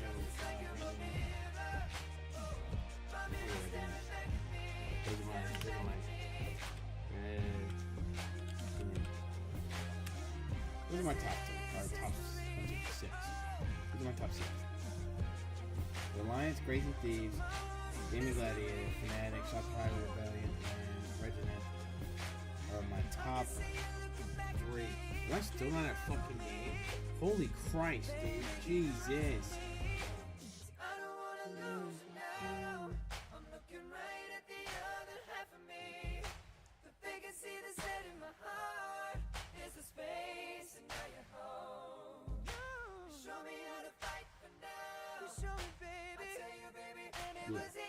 Yeah, that's my final answer. Those are my top 6.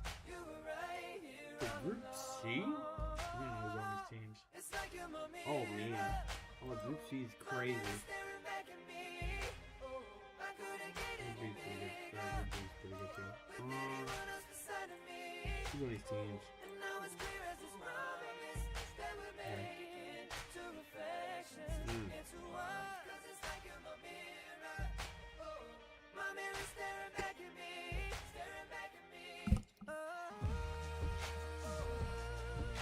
Timmy? Timmy, am I missing something? Why the fuck are you on that roster?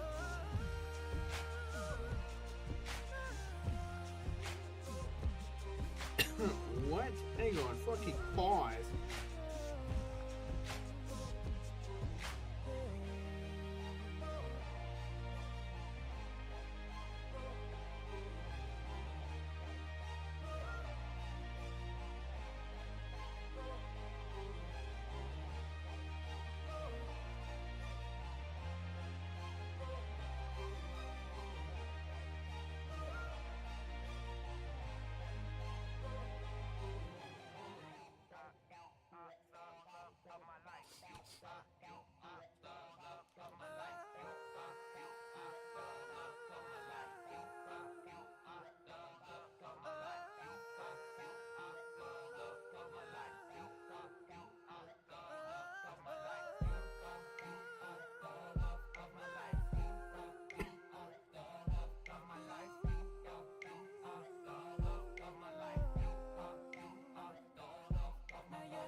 Okay, it said it's saying he fucking retired. It's saying he's retired, but why the fuck is he on this list? Why is he on Liquid? I'm so confused. What's going on here?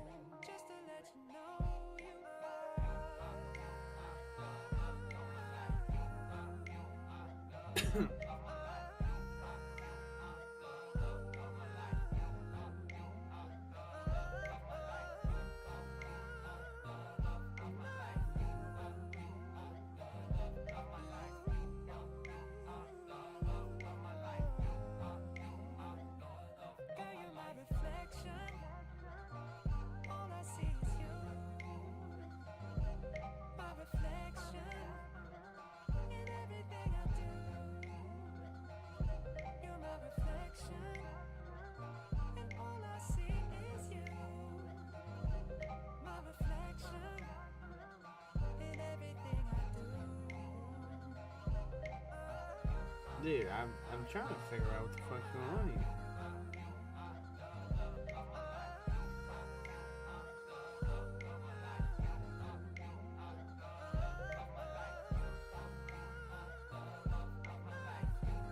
I'm not bugging. Because how the fuck was it saying? I wish I could search TikTok so they can see it as well. But fucking, I'm looking at the ALGS right now. Or am I stupid? Is this the right ALGS? ALGS, Apex, Apex, groups. This is.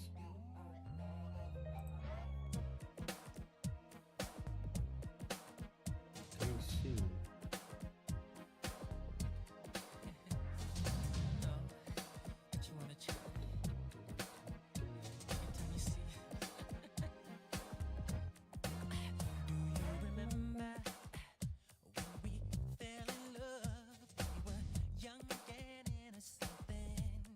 Is that the wrong fucking thing?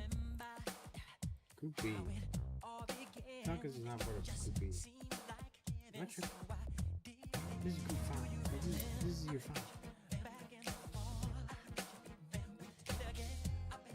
Dude, I was fucking... I'm bugging. I'm bugging. Competing teams. Okay, Group C.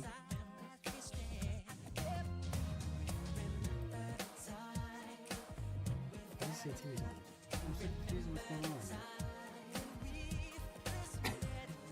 I fucking stupid?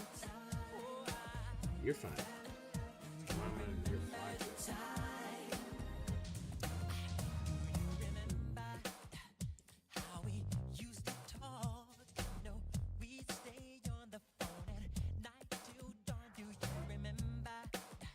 Yeah, because fucking...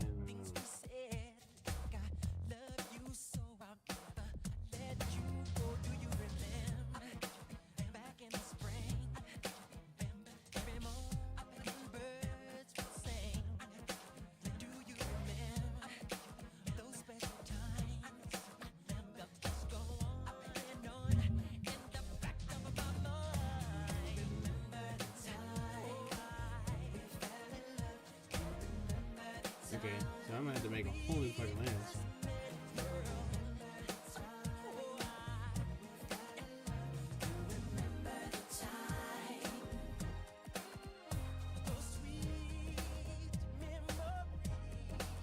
What?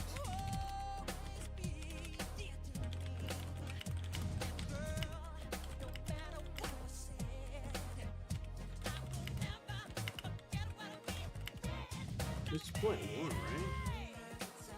Yeah. I feel like I'm tweaking.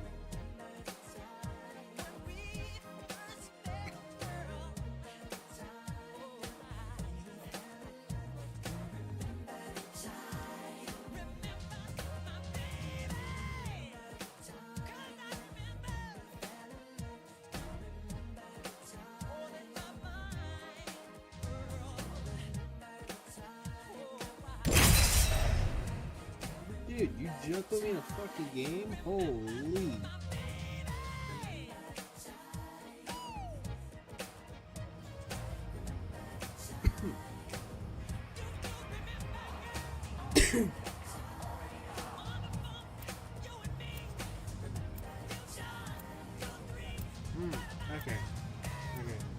Here's my answer. So this is like the new like this is the actual thing they're playing. Friends say I've grown. I'm getting taller. Or more handsome. Like that's even possible. Ain't no hiding from Maggie. Except the hiding you get from Maggie. Between you and me, there'll be between a rock and a hard place.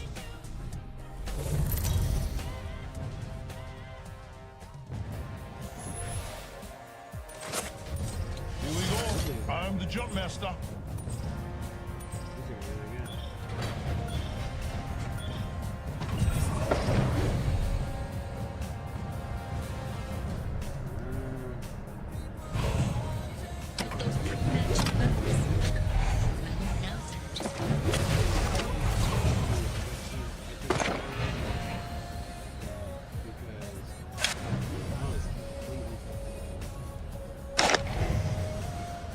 Hey, maybe we land here. Or maybe we don't. I'm fine with whatever. Here we go. Hang tight.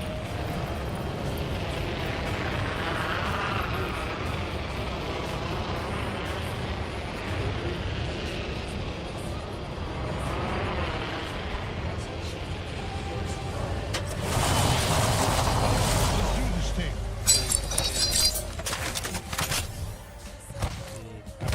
I still play with Does this enhanced weapon make me look scarier?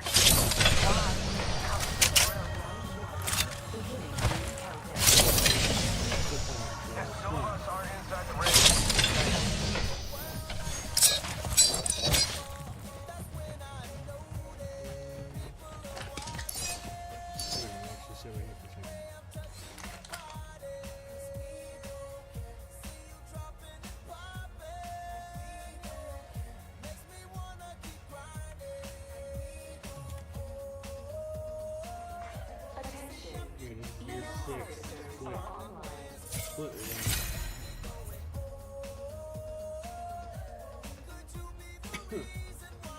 Okay.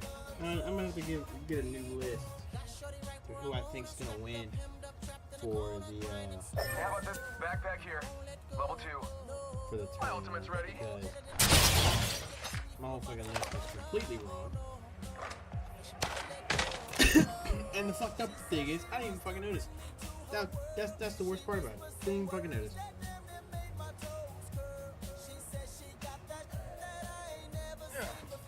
Okay. Anyway.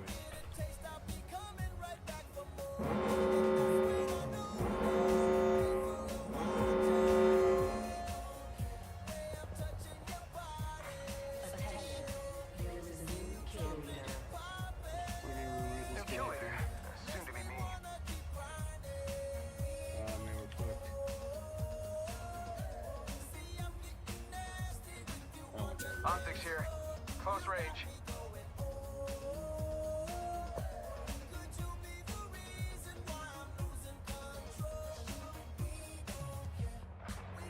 Optics here. Mid-range. Hey, care package. I love these things.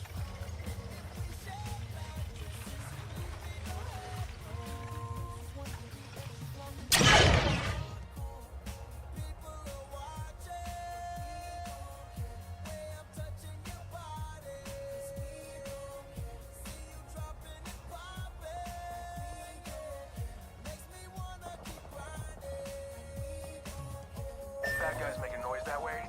Eavesdropping is a skill, people. Got it.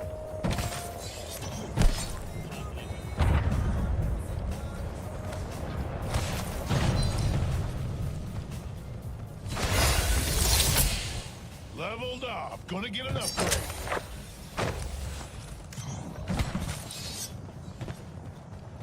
Oh yeah, got an upgrade. Little Akon for you. Kind of a Sending out my catchy vibe decoy. coming Next, I'm going to start with a song from Katy Perry that I want to be sure you know. It's called Legend. Target spotted.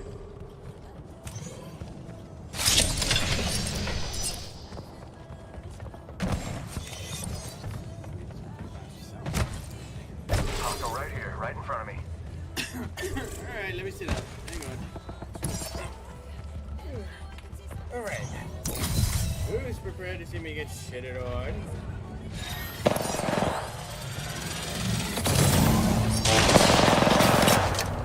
Watch out, I'm gonna leave this one.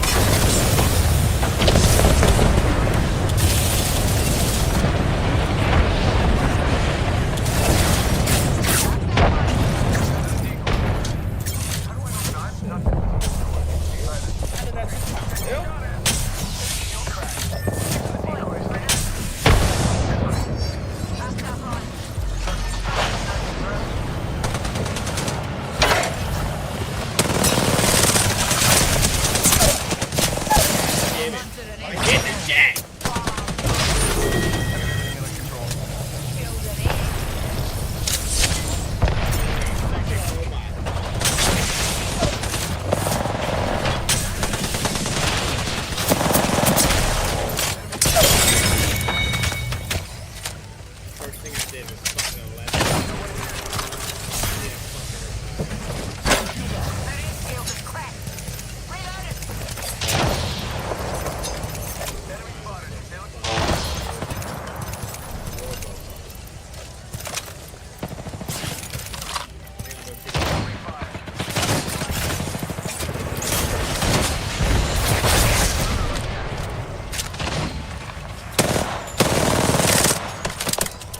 Oh shit!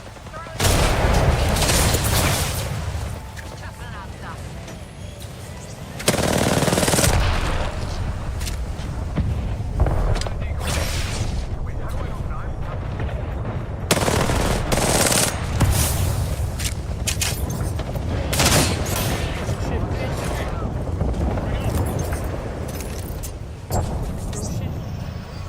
Troy Archstar.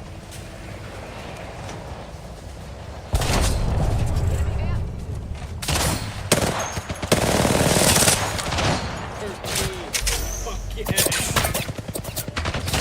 Recharging shields.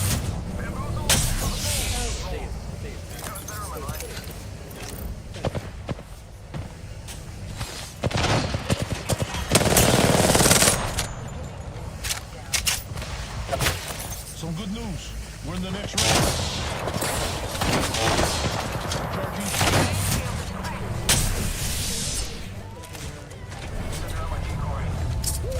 Replicator falling from the skies.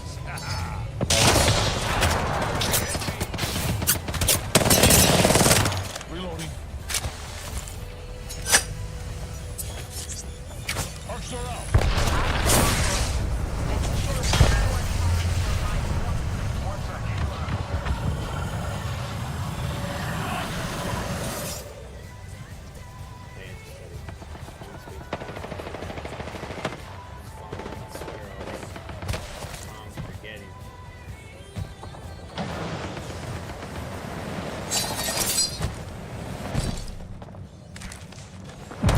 Making contact with the enemy. Range close. Bam! Bam. Guess I'm running out of ideas. Range close. We should move that way. Reloading. Chan, should I retire?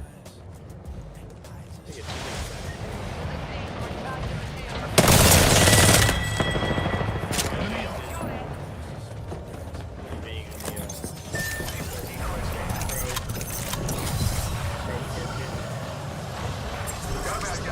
Troy Archstar.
Came back in. Gotta heal. Taking a knee. One minute so close. Ring nearby.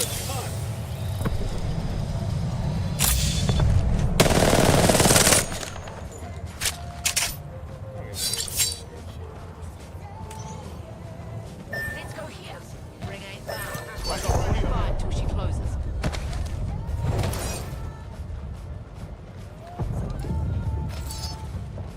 Send in a decoy. Wait, how do I know I'm really not the decoy?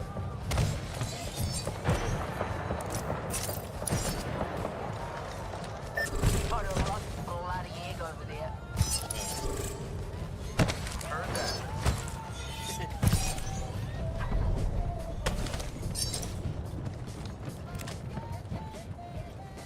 That guy.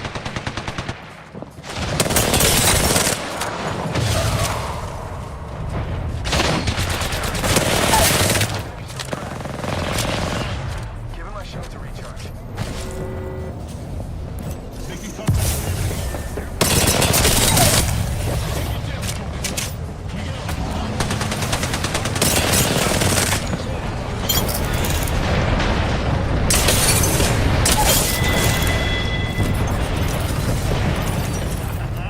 Been dropped past my airstrikes. Reloading. Oh yeah. Got it. Daddy, you proud of me? Send in a decoy. Wait, how do I know I'm not the decoy? Use a seat. Recharge your shield.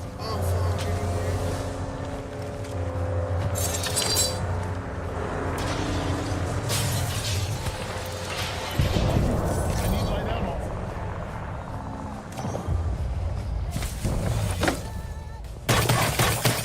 That's how I asked for. Light ammo here. Thanks. That guy over there.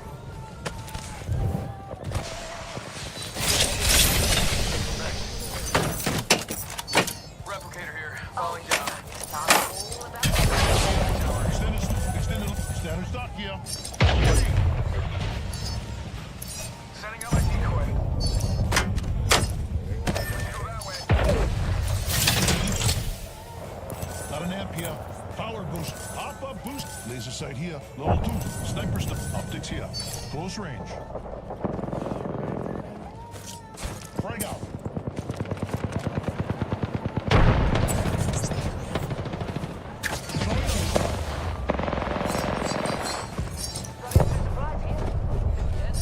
Decoy. Wait, Shield ammo here. laser sight here. Gone here. Quick fix. bad guy over there. Target's right in front of you. Send out another me. Thermite out. Target's spotted. Shield.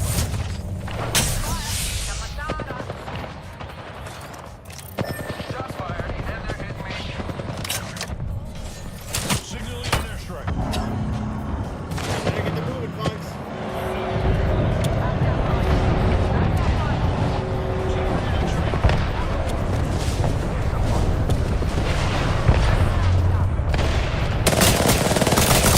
Reloading.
I'm so glad.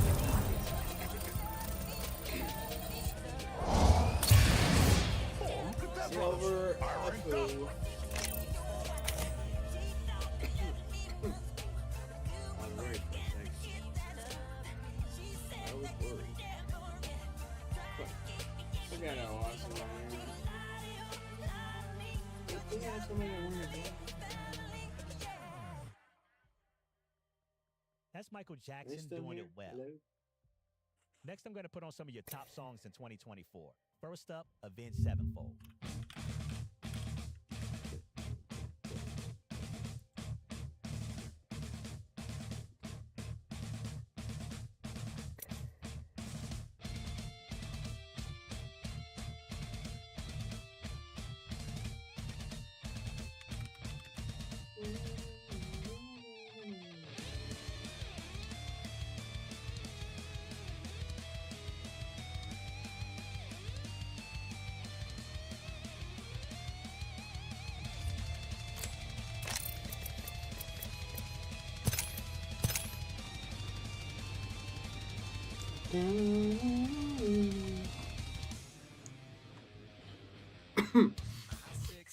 Alright, now we're on Twitch.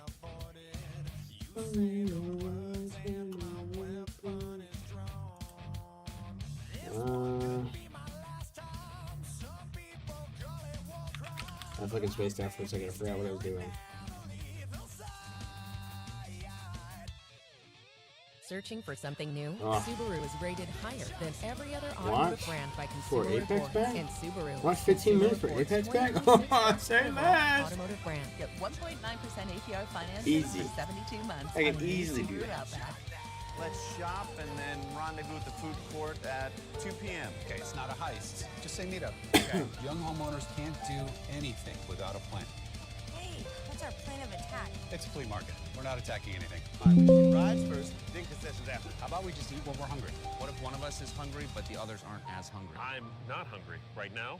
I feel like in an hour, though. Progressive can't protect you from becoming your parents, There you go. but we can protect your home and auto when you bundle with us. Hey, doctor, maybe we should Turn off the regroup at the fucking shrubbery. music. The closest thing to fresh air in Perfect. this office. We are in. Boss's We're in the fucking game. Just booked that Right. lake house. Go on, it's easy. Booking.com. Wish I didn't Booking.com. have. Yeah. Allowed it. So that's the only thing I would do. That's it. Hayarka, I mean, it's important. You came from really, one of the preeminent players, hockey's on Alliance, one of the preeminent teams, and you and your style. And there's been conversation that you sometimes spoke up too much. You sometimes did your own thing, that somewhere it clashed. How do you feel the relationship with Hayarka has impacted you for the better? How have you found working with him as an IGL and your play style of being an offensive player who likes to sometimes make decisions that sometimes win games? Yeah. Hayarka is a zone player, yeah, but he sometimes does the plays that most of the teams don't like that sit in zone. So that's the best part about him. We just go and kill a team that if we want to or if we need to, it's not just like we're gonna sit like kittens in zone and just like let everyone come. We're just gonna hold our space. We're gonna hold our spot. And speaking of animals, you said kittens. Hayarka has given you a nickname. Did you know that? No, I didn't know that. Because I asked him right before this interview. And can you guess what the nickname is? Kitten?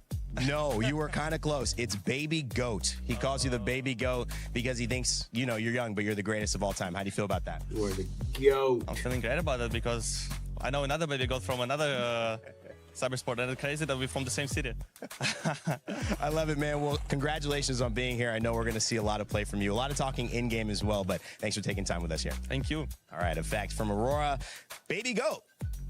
All right.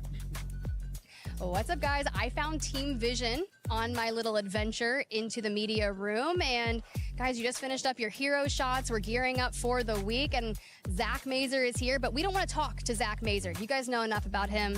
He's been in Apex since the dawn of time. So go ahead, introduce your teammates for me, my man, and then we'll let him talk. Yeah, so I got a brand new team. I'm really excited to work with them. This is Carter, and this is Lauder, and this is our coach, Eros, and they are easily the best, and I'm really excited to win this tournament. I love that. I asked him what the sharpest tool in his shed was when it came to his skills with Apex, and he did not answer my question. He said everything hype about Carter and Loader. So I'm going to hand the mic over, and I just kind of want to know what you're feeling coming into this week. Do you have like a very high ceiling for yourself?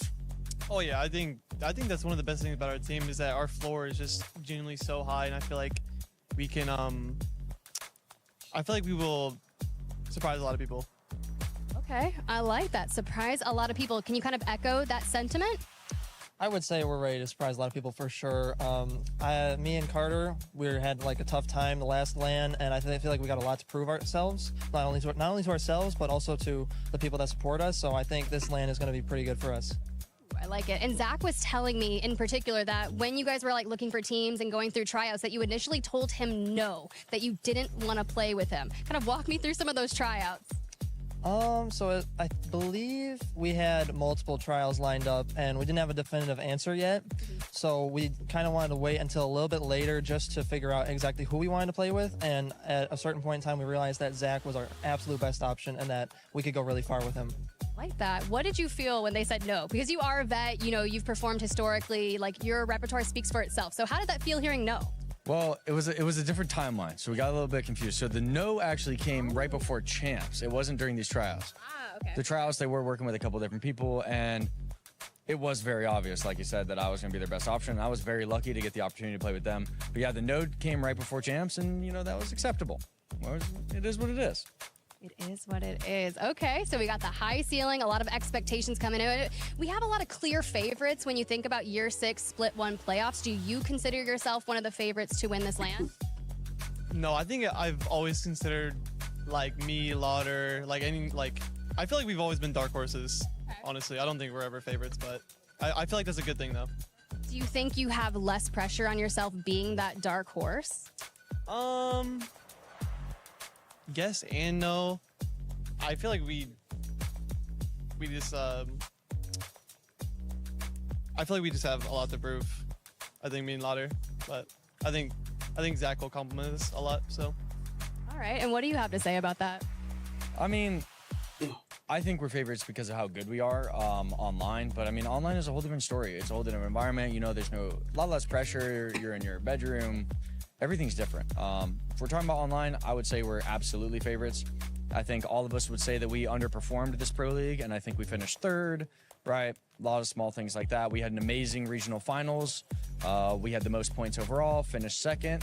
And, you know, when that ended, none of our heads were too high. We were bummed out. We couldn't close it out. So, yeah, our expectations are really, really high. I would probably say we're favorites, but that is a lot of pressure, like you mentioned. Yeah, it's really tough. I was asking someone earlier, I was like, is it more difficult, do you think, to win your first title or defend it? And they had been a LAN. Do you guys think it's incredibly difficult just to get that first one out of the way? Yeah, I mean, the pressure of winning the first one is hard, but once you've done it before, you know you can do it again, right? And that confidence will come in a different way, usually. So, yeah. Okay. Now, one more question before I let y'all go. Being here at EWC, it's in Paris. This is a very different environment than our typical ALGS LANs. And you were kind of talking about that shift of LAN being, you know, so different than playing in your bedroom. How are you feeling stepping onto that stage out there ready to compete? I'm ready to go. I could not be more comfortable at playing at a few LANs already. The first one definitely was something to get used to, but I've got the experience now, and I'm ready to go. Okay, so we're going to see you guys on Final Sunday, ready to get crazy? Yeah. All right, let's do it, boys. Thank you for giving me the time. Of course, thank you so much. All right, we infiltrated the media lounge, and I just found the man, the myth, the legend, Sharky. Sharky, this is your favorite day, right? It's like kind of the calm before the storm, before we dive into groups. How are we feeling after those hero shots? I don't know. It's hard to put it, but I do enjoy it a little bit. It is so a bit interesting. Kind I'm of so messing fucking around ready, and dude. I love watching it. bit relaxing before, like you say, calm before the storm. So it is enjoyable, but at the same time, I'm not exactly a big out there person, so it does get on my nerves a little bit. But I mean, you just have to do it, and it's fun at the end of the day. You just have to lock it in. Your coach was out there talking about you guys individually look maxing, and I'm using all the, yeah, look at him right there. He's like, oh God, I'm hyping you up. I see you. But no, we'll talk about Apex. I know we were chatting earlier. I was like, if you went and saw the Eiffel Tower, because this man doesn't use social media, right? I was like, you're posting, what does that tweet look like? What did I say? I think I said before, like, oh, just damn it's high or something. Saw it, did it, achieved it. He's like, I didn't even tweet when I won a championship. So looking into year 6, Split 1 playoffs, like, are we contending for this title, my man? I'd sure hope so. I definitely don't come here to try and lose, so I'm definitely looking to try and take it. Yeah, I was gonna have a problem if you said anything else. Like, we can't be like, no, man, I just want to survive group stages. No, we want to get into the finals and we want to win again. How would that feel taking Gonna down, win you know, you played with again. Zero, you won with them. You taking down how, like, some of these big heavy hitters, what's that gonna be like? I don't know. It's kind of hard for me to put things into words until I've experienced it again. I mean, I've experienced it before, but doing it again, who knows? I've probably just happy is the best way to put it. Just excited. Yeah, since you've won a title, I feel like this is a good question for you then. Do you think it's harder to get your first win or harder to defend it? Easily harder to defend it. It's definitely a lot more difficult, especially nowadays where there's a lot more different styles. Like there's bans, new maps, everything's different now. It's a lot more difficult to be more consistent. So I would say it's definitely harder. I think so. Honestly, Please, ALGS to me for year 6 has just been kind of, I call it weird, but it's just because there's been all of those changes that you're talking about that's been implementing, and to stay consistent has been so dang difficult. So what are some of the things that you guys worked out maybe in boot camp before coming into this? I think the number one thing that you always want to try and stay on top of, especially in Apex with multiple things changing, is you just want to have as clean communication as you possibly can during your games. And that kind of can settle everything else for when you get started. Like you can make all these plans, but if you're not communicating those plans in game and changes that happen, or like where an Evo spawns, what do we have rings, simple stuff like that. It sounds like easy to think about in the moment, but when you've got to communicate, if you're communicating all that stuff clearly to your teammates, it's a lot easier to see the bigger picture of the game and play it out. I think that is actually one of the biggest keys to success is the communication. Now, we did just have a massive change right before this week, right? A couple like reworks and such. You guys already kind of ironed that out? For me? Yeah, we hope so, to the best of our abilities. We do have a slightly more zone-orientated and defensive play style, so we do play a little bit differently to other teams, but I think for the most part, with the way we want to play, we've got it sorted. All right, well, you guys heard it. He's got it sorted. Good luck this week. I hope you guys absolutely crush it. Thank you. I'll put that down. Zeta Division. Is in our DNA. Okay, so Zeta Division. Okay. Whenever we let it out, it becomes our superpower.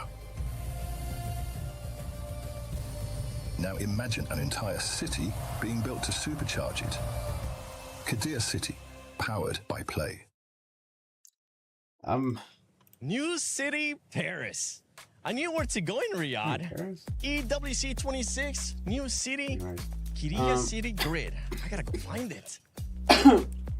For anybody that's new on TikTok, we're watching. Trying to find where I'm going here. Year 6, Split 1. Eiffel Tower, I know that one. It's gonna be very fucking interesting. I'm gonna love. No Kiria this. City We're Grid. gonna learn so Gotta much look shit. for more signs. It's gonna be fun. Sure. Pale. EWC 26 Paris. It's challenging. This is still chopping. Where am I going?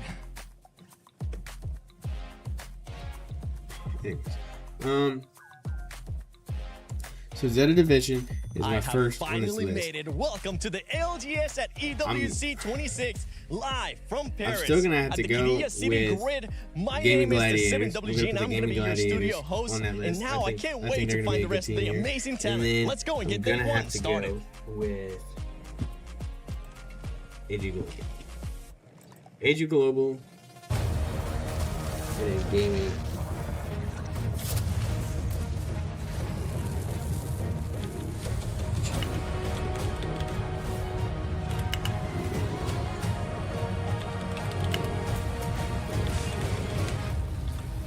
Alright, so those are my 3 teams in Group A that I think are going to be really good.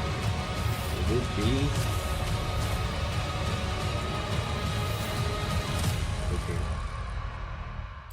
Okay. Apex Legends, welcome to Paris. Yes, you have Rain Day and Lace here to bring you all the excitement for EWC 2026. I can't wait to be here, Lace. This is one of those cities that is just magical. Eating the food, the players are enjoying the atmosphere. We're south of the River Seine. The competition is getting used to the heat here in the summer of Paris, but honestly, it's always hot in there because the atmosphere is tense. These players are ready to go. Yeah, but let me quickly take you guys back to 2025, where our champions, VK Gaming from Apex South, took the title, and they are here today to defend that title. But against 40 other teams now, we have 4 groups of 10 teams, and they are incredibly ready to take on the competition to win $2 million from Rain Day's wallet. I didn't know that part.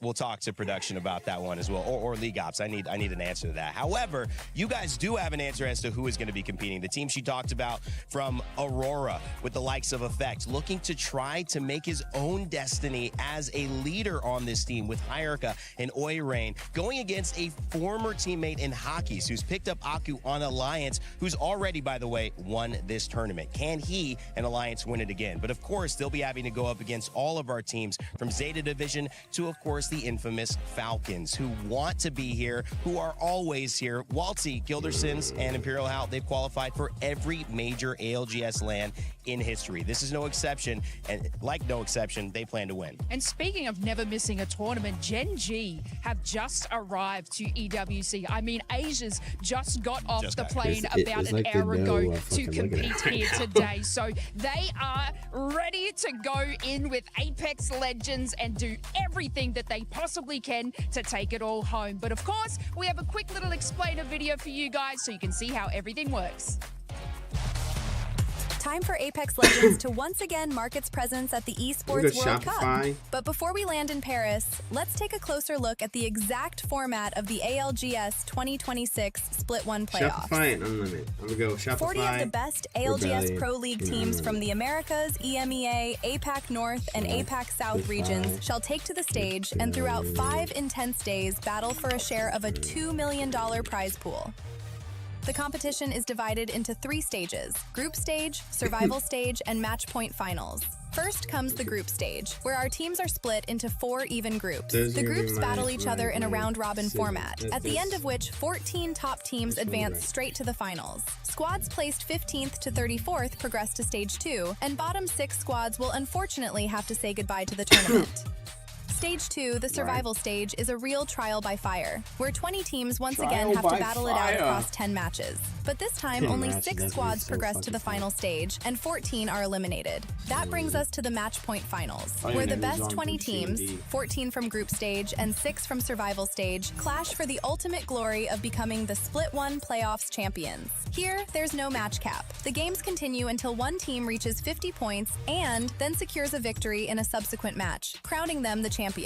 The remaining teams are then ranked based off of the points they earned throughout the final stage. And there you have it. All that's left now is to see who will be able to climb all the way to the top. This is gonna be If you're familiar with the Esports World Cup, then the Key Crusher will be a fond memory. And of course, this year, it's back. Each teams enter this ALGS P1 playoff will have a key, but when they are eliminated, then your key will be crushed, along with your hope and dreams of cementing your legacy into the ALGS history books. Oh, that's brutal. Yes, many of you will have seen keys crushed in last year's EWC streams, but our crusher works a bit differently. We don't simply crush your key, we eviscerate it. With razor-sharp teeth spinning below, we like to make you known when you are eliminated from the competition. So stick around to see it in action. The Esports World Cup, the most elite competition in the world. Its trophy system is built to match. The Club Championship Trophy, awarded to the one club that rose above the rest and reigned supreme across all EWC games. Every participant earns a key engraved with their name. That's their right to compete. Reigning champions hold a key unlike any other. The game trophy is the ultimate prize for every game's champion. Incomplete until a champion's key is inserted. The champion's key frame is locked into the totem, a stone marker of legacy, etched with every EWC champion. The losing keys are crushed. The champion claims 3, a personal reminder of who they defeated. The rest are preserved beneath the totem in resin. That shit got aura. Every fallen contender captured forever. Will you be remembered or forgotten beneath the totem? At EWC, 2024, nothing is 2025. granted. Everything That's dope is as earned. fuck, dude. Oh my god. Welcome to the Club Championship update brought to you by Aramco. Let's talk about how the Club Championship works. To be eligible for the Club Championship, a team must place top 8 in at least 2 separate competitions. In order to win the Club Championship, a team needs to win at least 1 competition, with average points being accrued by placement in each tournament. Not only that, but there's $30 million on the line this time around. So let's talk titles that'll be playing in weeks 1 and 2. In week 1, we have Apex Legends, Valorant, Fatal Fury, and week 1 of Dota 2. In week 2, we have League of Legends, Free Fire, MLBB, MWI, and week 2 of Dota 2, with many more titles to come in the following weeks. But Eric, let's give everybody a recap of what happened in the 2025 Club Championship. EWC 2025 consisted of over 2,000 players from 100 different countries and 200 different clubs, with $70 million being awarded and $27 million of that going to the top finishers in the Club Championship. Now, after 7 weeks of fierce competition, Team Falcons ended with 5,200 points with a first place finish across 22 different titles, and this ended up with top finishes in Overwatch 2 they won Overwatch 2 and top finishes in Dota 2, Chess, PUBG, Rocket League, and Counter-Strike. And now we're back for EWC 2026, and those questions now remain. Will Falcons be the Club Championships champions yet again? Or will those top teams find themselves in a top spot one more time? Or will a new team make their mark in the history books of EWC? We'll find out over the next 7 weeks. For now, Apex Legends is about to kick off, and VK Gaming, the reigning champs showing up with the same roster, are back. But we have some big powerhouses in the lobby as well, ready to claim that title. So the real question is, Eric, are you ready? I'm ready. Let's get into it. All right, it's Rain Day here with Falcons. Waltzy, how you doing, man? I'm good, man. I'm good. You enjoying Paris? Yeah, it's been an experience, to be honest. I've been sick, but it's been good. I have to ask, did you get through all right? I hope you didn't have a middle seat, because I can imagine the shoulders just don't fit next to 2 people. Yeah, I always have to go window. I can't do middle. It's so bad. It's not bad for me. It's bad for the people next to me, too. I had a middle, and I literally thought, Waltzy could never do what I'm doing coming to Paris. All jokes aside, man, I want to talk a little bit about what your team needs this time around. What is the difference between how you feel you guys have sometimes been great, been favorites, and stumbled between now? Do you feel like you've answered the questions to yourselves and now are ready to prove it? I think last LAN we sort of went through the hardest sort of experience, which was like having the game in our hands and letting it slip. And then we've gone through a pretty like grueling pro league. So I think we're kind of just, we've gone through all the lows, and I think now is just like the time for the highs. I think we've experienced like, you know, what we shouldn't have done in Game 7 last LAN. I think we've learned from it, and I think we're good to go. How have you grown as a player? Because you came as the star of your team. You came as a guy representing Team Burger, as somebody who people said, this is Waltzy's team. Now you're a part of, admittedly, a bigger organization, a bigger team. You've got Imperial Hal, who many people say that's his team. You're a part of it. How have you learned to grow as a player to adapt and fit into that style so you guys can win? I like winning, man. So it was pretty easy. It was, you know, you join Hal, who's like the number 1 player in the game, and it's just, if you enjoy winning, you just follow him and try and help him as much as you can without getting in his way. So that's all I do. I'm a dad. I'm leaving my child for a while. She's 17 months. I know you're about to be a dad. Congratulations. Thank you. Have you felt a little more emotional? Has it added a little extra weight of importance to this event, knowing that, you know, you got someone who in future years is going to ask, hey, Daddy, how was it at that EWC? Did you win? Well, we knew, so she was actually pregnant in Japan as well. So, it's kind of been like, I felt it then, I feel it now. I feel like every event now I sort of have just something extra that I want to win for. So I'd definitely say it is a bit more emotion involved for sure. It's a beautiful thing, man. I've loved seeing your growth. I think you guys are truly one of the top 2 favorites here. I'm excited to see you prove it on the main stage, though, coming up. Thanks, man. Thank you. This fucking guy.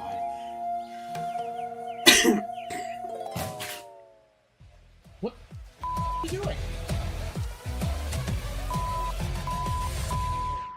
One of the trophies that Imperial Hal is currently missing here at EWC. Ladies and gentlemen, welcome to the year 6 of ALDS Split 1 playoffs at the 2026 Esports World Cup live in Paris. My name is the 7WG, but I'm not going to be doing this by myself. I'm joined by the amazing people that you have already seen some of them. Snipedown, Blaze, but we haven't yet seen Graceful. Graceful, where have you been? Have you been enjoying Paris? I have been enjoying Paris. It's been nice eating food, seeing people. It feels so alive here. It does. I mean, yesterday we got a chance to go check out the Eiffel Tower. That was amazing. But going into the other aspect of this, I mean, Snipedown, we just heard from Falcons as well, saying that they want to be able to win it for Imperial Hal. It would be amazing for him to finally get this trophy. Yeah, I think that's going to be one of the biggest storylines to follow because they've been so close so many times and always ending near that top. It's just really getting through that ladder. And, you know, we heard Walty in that Game 7. They've been through the ups. They've seen the downs. So now it's just putting that together, learning from the mistakes, and hopefully putting it all together for the biggest event of the year. And it is going to be the first time for Imperial Hal that he's going to be playing at EWC without Zero. How do you think that's going to be able to affect him, even though he has already played tournaments without him? I don't think it's going to affect him much. Have you seen the replacement? Guild, exceptional. What I was saying the other day is I feel like, you know, Waltzy's quite calm, but Guild's kind of like the calm in between those two. So he's like the peacemaker of the group. And yeah, I don't think that's any sort of downfall for the Falcons at all, having, you know, one out and Guild in. Well, Falcons is looking to add another star there to their jersey, being able to become those club championships once again. Now, from all that, we're talking about all these squads. We'll be talking a lot more, too, in regards to all the squads that are going to be favorites to win it. But I want to check out that map rotation because we are going to be having Group A and Group B playing in the first 6 games. And you can see right there, we're going to have the first 3. It's going to be none other than E-District. Okay. I mean, E-District is a beloved map as well as Storm Point. Probably the both best maps to play where there's no real inconsistency to be shown. You know, both maps are so well planned out that you are able to play out the way that you have been pre-planning for this tournament. Yeah, I love starting on E-District. You know, it is one of the newer maps still. A lot of people still somewhat figuring it out, but the ability to rotate and, you know, even with altars through walls and just getting to repositioning, it's just one of my favorite maps to watch from a spectator standpoint. And honestly, we're going to see who comes out hot and who can hold that into the Storm Point maps. It's not Olympus, so it's yeah. They're happy with that. You know, every pro player's like, Olympus is coming up, and you know what? I'm happy not to see Olympus. I'm sure the pro players are happy not to see Olympus there. So you know what, 7? Yeah, that's a good match. If it was Olympus, I want to see the notes that you have written down. If it's going to be along the lines of what the players have, see if we can get it. This is what I think of Olympus. It's just a nice little pig. Okay, there you go. I feel like y'all came prepared, and I'm like, I drew a pig. It's a nice drawing, though. Thank you. I did it standing up, so it's a little bit shaky, but that's okay. Okay. Anyway, don't judge me for my notes, guys. Love our doodles. Now, one team that is going to definitely we're going to be keeping an eye on, Snipedown. I'm going to go with you to Zeta. Yeah, I mean, Zeta Division, they absolutely dominated their region. It really wasn't even close. And, you know, we have Yuka, Mike, and Satuki. And this team, they had 3 first place finishes in back-to-back weeks in Pro League. And not only that, this is going to be Yuka's first event, not on Fnatic. So it's going to be very interesting to follow that storyline in itself. This team is an aggressive powerhouse. They had not only the most kills across every single region in all of Pro League, they had the highest damage differential in their region and the most placement points. So not only do they slay, they get to the end game and they win games. Now, my biggest concern for them is in the Pro League weeks, you know, you're not matched against everyone. You have a lot of people in a pool. When they went into these international scrims, they averaged 18th overall, which puts them pretty far back after how dominant they were. And the biggest concern there for me is their aggression in their region. They obviously dominate and are more individually talented than what their competition is. When they put that up against, you know, the North American powerhouses or the APAC South, whatever it might be, that aggression doesn't work as well because you have other teams playing Edge who are just as strong as they are, and that same style might not work. So it'll be very interesting to see how they adapt going into these future matches in this tournament, and we'll see round by round if they can, you know, adapt and continue that dominance that they showcased all year. Well, we'll definitely have to wait and see if they are going to be able to adjust here to EWC. But now the one I'm going to be looking at, Graceful, is I'm going to be looking at TIE. What can they do here at the Esports World Cup? I mean, for everybody at home that knows me, I always talk about being consistent. And this is the opposite side of the spectrum. They had a really rough Pro League where they actually went into regional finals on 20th, I believe. The only way they made it here was to win the whole thing. They won the whole thing for their region. And when you're able to have that thing that I'm mainly looking for out in teams, that we always talk about, there's different stages of group, survival, and then eventually final stages. I'm talking about grit. I'm talking about perseverance. Are you able to stick it out through the things when all the odds are stacked against you, you're still able to keep your head up high and work through it? This is one of the teams that made it here. I'm so proud of them. Umi, Chan, Peanut, and also F-Chan. I hope he brought out the real guns as well. His biceps for everybody that loves him. So hopefully they can showcase that they're here for a reason. Even though it might have been a little bit slippery, they're still here. Okay, well, let's see if they also have what it takes to make it to the next stage, right? Or if they're going to end up going to Survivor. You don't want to be in the bottom 6 because after the group stage, you're just going to be going home. But quick little touch-up, actually. I want to talk about Gen G. You got a chance to talk about it earlier, but I know you want to deep dive down a little bit more in it. Let me add it, Seven. Look, I absolutely adore this team, okay? You know, I'm not going to give you the analytical standpoint, but I do want to touch on a little bit of what Snipes said about those sort of edge-playing teams, and that's Gen G. You know, we were saying that, you know, APAC North, APAC South have such a different play style to our America teams, so will that fit in nicely? But then, what if we have so many edge-playing teams that, you know, these American teams are like, where my KP at? I don't know, I do want to see that. But look, Gen G, Ziki, Asia's, Dexter, one of the longest standing teams that have collectively played together. Like, they have not swapped in or out different players over the time that I have been watching them, you guys have been watching them at home. So, you know, this team is an edge roller powerhouse. I just said before, they just got off the plane. Asia's just turned up about an hour ago. So that's the dedication that I know Gen G can have. And plus, look, I'm not going to like rile some feathers just a little bit, but that kind of controller M&K debate, Asia's is like the best M&K player. So okay. I'm just, will they win? I don't think so, but I think they'll hold.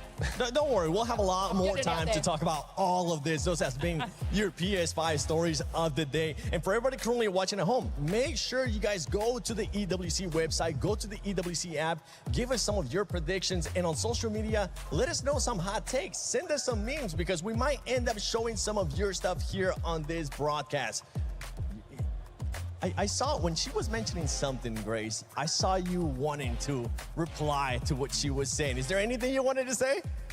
I mean, the moment she said roller versus MK, you know, I'm getting passionate. I'm getting hot about it, you know. But we have to outside at 3 p.m. Yeah, I mean, outside at 3 p.m. No, I'm really hyped to see because we've always had this debate, you know. Why have so many people been swapping over inputs? For a reason, probably. But we keep seeing these shining stars right there. Asia as an example, No Name as well in the tournament. People are really looking up to, that it's still possible if you put in the effort and all of that hard work, and it could pay off, you know. And I hope it really does. Well, No Name coming in as the MVP from his region. One team, you know what, let's switch it up. Let's stop talking about favorites. Earlier, we got a chance to just brush up really briefly on Falcons, but I know one team that you want to talk about, Snipe Down. It's none other than Shopify Rebellion. Yeah, I've talked about this team constantly, but I think the adaptation of just their play style has been really fun to watch. They went from a kill-heavy team, and even talking to Hal in the past, it was just a bunch of guys playing ranked, running around the map who were just better than everyone else. And I think for the first time, this team has come together. They had 2 really rough weeks at the start of Pro League, but that was due to technical issues. And honestly, after that, their average placement for the remainder 4 weeks and finals was 4th. So going that far, not only that, they were 3rd overall in kills, 3rd overall in damage differential as teams, but the biggest thing that I noticed, number 1 in overall placement, all of North America teams, which is not what you would expect out of the Shopify team, which is kill heavy. So I think that's going to be the biggest difference. It seems like, you know, ZywNew's got the IGLing down, more comfortable, more trust within that team, because you never know after their poor performance at the last event. You know, sometimes teams, you know, they lose that faith, they lose that confidence. They did not, and ZywNew's just the type of player that, you know, he takes that, he learns, and he comes out stronger. So I'm going to be very interested to follow that storyline at this event. Let's switch a little bit, all right? Favorites. Earlier we were talking about underdogs, and I know there was one team that came to mind for you, Grace. I mean, you know, if you're talking about underdogs specifically, you kind of have to go with the boys from EMEA, you know. I'm talking about none less than who exactly am I talking about? Oh, don't worry. I got you. Here, let me see real quick. Do you want my notes? Yeah, give me your notes. It's none other than, oh yeah. Doodle ball. Don't worry. We forgot.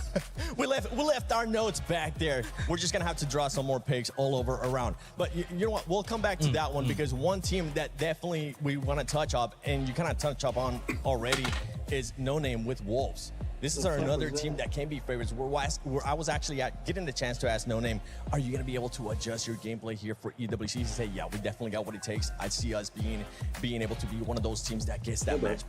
Yeah, well, look, all these reports, they've been like strong and heavy hitters, and yes, we were talking about No Name, and you know, we want to see a lot of people thrive, but this is someone that's so consistent, that has just been working incredibly hard, and I think kind of deserves that little shine, that little light upon them. But look, when we look at like Apex South and those sorts of stuff, it is chaos. APAC North too, like it is such a different ball game. I feel like in our regions that it could make or break. It could make or break them. Like he could come here and he could shine, but I also feel like it might be detrimental. And once you sort of get in that headspace and you're like, this is not working for us, we haven't practiced anything else, it's not really going to work out for them. But look, I still feel like it's gonna, you know, No Name's gonna do great.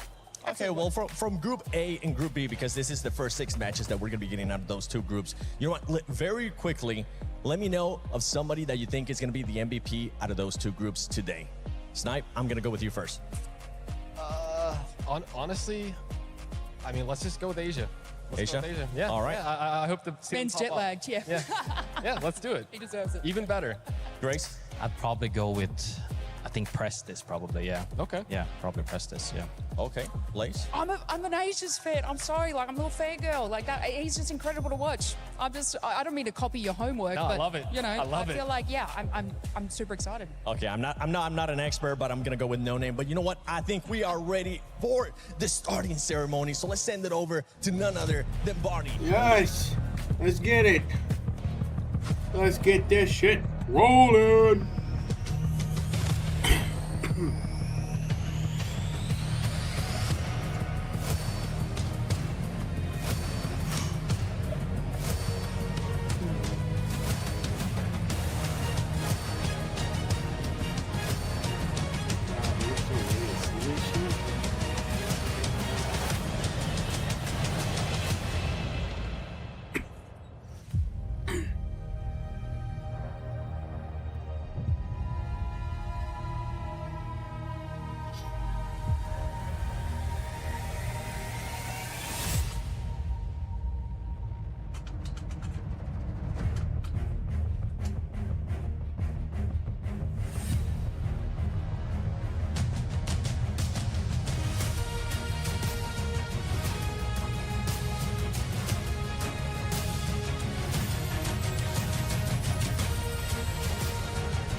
Dude, I'm so ready to watch this.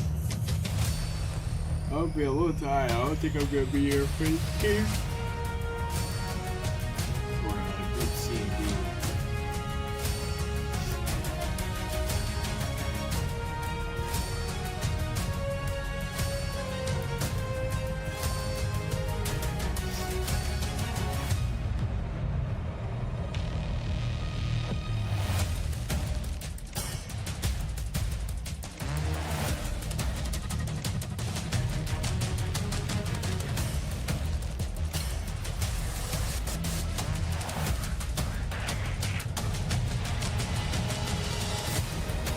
I have no idea what the fuck's going on. I just want to watch a video game.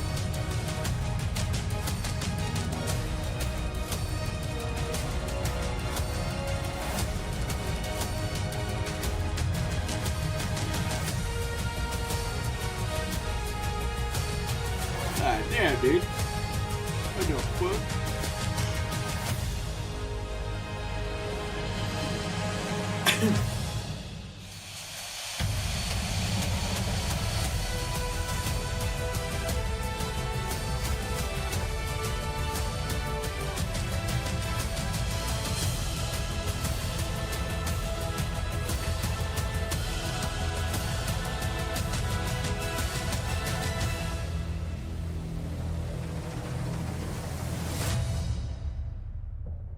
Mesdames et messieurs, bienvenue à l'eSport World Cup, bienvenue au play-off du Split 1 des ALGS. Ladies and gentlemen, you have now arrived at the very beginning of the most epic journey in esports. Pendant 5 jours de compétition, des joueurs venus du monde entier vont s'affronter sur cette scène. Dans leur région, ils sont les meilleurs. Mais seront-ils capables de prouver qu'ils sont les meilleurs au monde? 120 players, 40 teams, and $2 million on the line. Behind that very curtain, waiting to step out onto the arena, we have champions, MVPs, veterans, and rookies looking to make a name for themselves. Évidemment, ils veulent tous marquer l'histoire de l'WC, tous marquer l'histoire d'Apex Legends et repartir avec ces 2 millions. Mais ce qu'ils veulent vraiment, that stunning trophy. Je suis Luthier et je serai votre host pour tout le WC avec l'incroyable Barney. My name's Barney Banks and I am your host alongside the incredible Luti. And without any further delay, we are now ready to introduce your first 2 groups to the main stage, starting with TIE.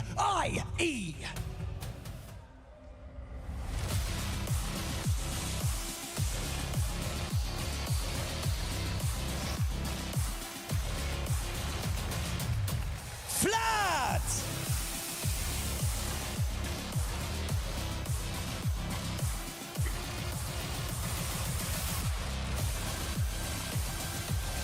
Dory!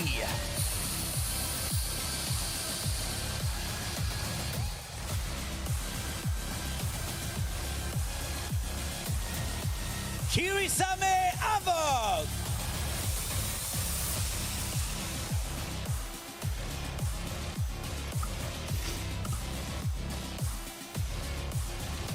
Relove Deep Cross Gaming!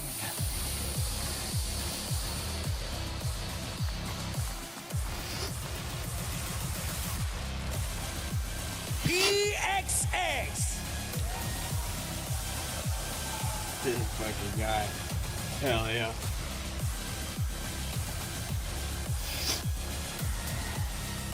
Wolves Esports!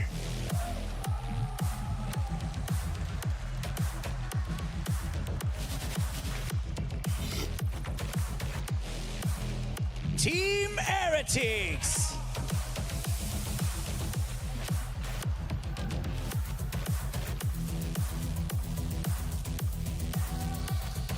Trinity!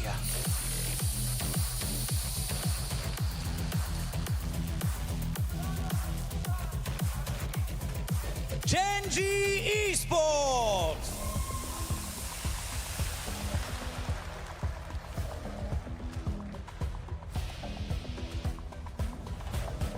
Gaming Gladiators! That's my note. That's pick number 1. That's pick number 1 from Group A. Virtus Pro!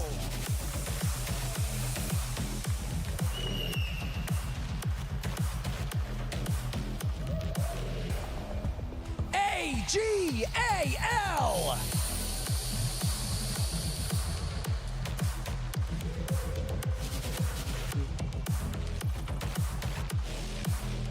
Forfern Esports! I didn't know nobody on that team. I didn't know none of those guys.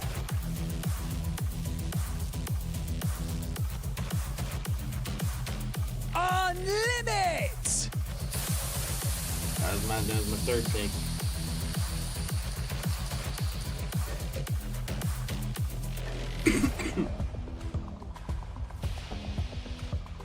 Zeta Division! Yeah, Unlimited was on global. That's my. Alright, that was my number 1 pick. So Zeta Division, AG Global, Gaming Gladiators, Team Falcon, Shopify Rebellion, Unlimited were my top 6 picks. Esports! Who was it? Oh, dude.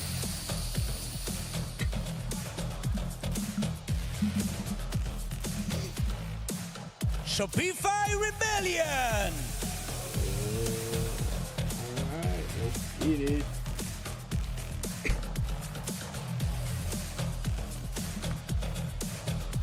JD Gaming!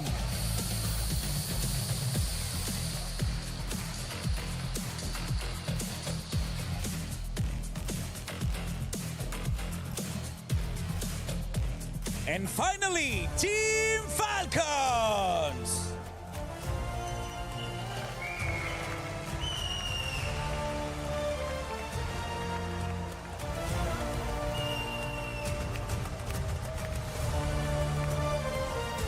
hell, I got so much fucking aura. Oh my god.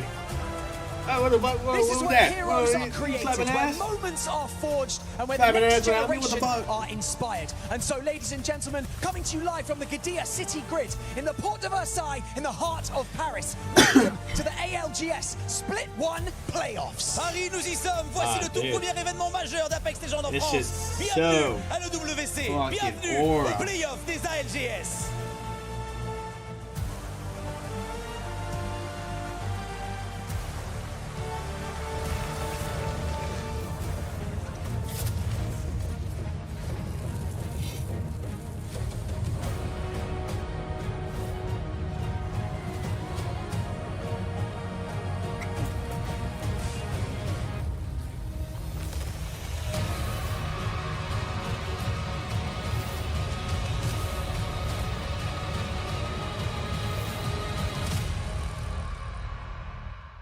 Animation low key kind of go hard. I'm fucking with it. Welcome, everybody, to the mid-season playoffs at EWC Year 6 here in Paris. I'm Vicky Kitty. I'm joined with my homegirl, Spider Tiff, and today we get to see day one kickstart the action in Paris. Yeah, I'm kind of reeling with energy, right? We were wreaking havoc during Media Day yesterday, just kind of getting a feel for how everyone is situated. But watching those walkouts, seeing all the energy in the arena, let me just tell you, this is about to be a great week. Oh yeah, man, it's crazy to see not only the crowd that was lined up outside getting ready to see our pros face off against each other to kick off groups A and B, but it's also a testament to how these teams have been able to make the adjustments that they've had to make leading up to the big stage event. Yeah, it's so interesting, right? I talked to a ton of players yesterday, and I was like, I dubbed it as weird, and I quote unquote, year 6 ALGS has just felt different. I don't know if it's because it's incredibly more open when it comes to a lot of our young up-and-coming talent that has all the roster swaps, right? I'm looking at JD Gaming, you saw floating there for a second, but that's just one name that is looking to put themselves into the history books of ALGS. You gotta bring him over, right, Tiff? I know. I'm not your fangirl or anything. Shh, no, floating didn't hear that. Oh man, it's crazy. I mean, not only floating and the boys out here that have made their way over to Paris, but we have to also take a look at what is really important for these teams to get that kickstart in the group stages, which is the POI draft that we had not too long ago to situate our teams as we are starting our first match on E-District. Yeah, we truly are, and it's pretty wild, right? Zeta Division, they landed with some pretty solid choices, right? Because they were pretty high up on the prio. But I thought it was really interesting that the first 8 picks actually went to Stormpoint, in which you'll see later today. It was Deep Cross Gaming that broke the habit and actually picked E-District first. So love that they come in after a win on regional finals and say, look, we are coming out strong on E-District. And they did pick something that was a little atypical for them. They did grab Heights, if I'm not mistaken. So we'll see how they do from there, considering they played regional finals from Shipyard Arcade, in which they did really well. Ooh. It's crazy, too, to see how a lot of these zone pools have been detrimental to the teams that may not be able to excel when it comes to these slower rotates, the quote-unquote unlucky teams when it comes to some of the zone pools that we even saw coming out of Pro League, and what we could expect to see that change from those teams that have been able to make that adaptation when it comes to some of the side questing that we've seen. Being one of the teams that actually comes to mind when it comes to some of those zone pools is actually Team Falcons. Okay, yeah, look, I think they're a really solid team to start about. They were looking pretty hot in scrims, and a lot of people are like, hey, are they one of our clear favorites coming in? And I'm like, dude, what era is it? How many times have we talked about the Falcons and them like not been a major title contender? They are going to be some heavy hitters. So they've got Stadium locked in. You can see it's over there on the east side of E-District. Now, the majority of zones that I've commentated when it comes to E-District, Vicky, actually drog up to that City Hall side of things. Yeah, I was just about to say, Tiff, because it's been these northwestern pools on Lock the E-District fuck in, where a lot of boys. these teams having to traverse through these really tight chokes on E-District, seeing how the legend compositions kind of kickstart from scrims over to now how we have a big match on our hands to kick things off for some of the teams that like to build up into that momentum.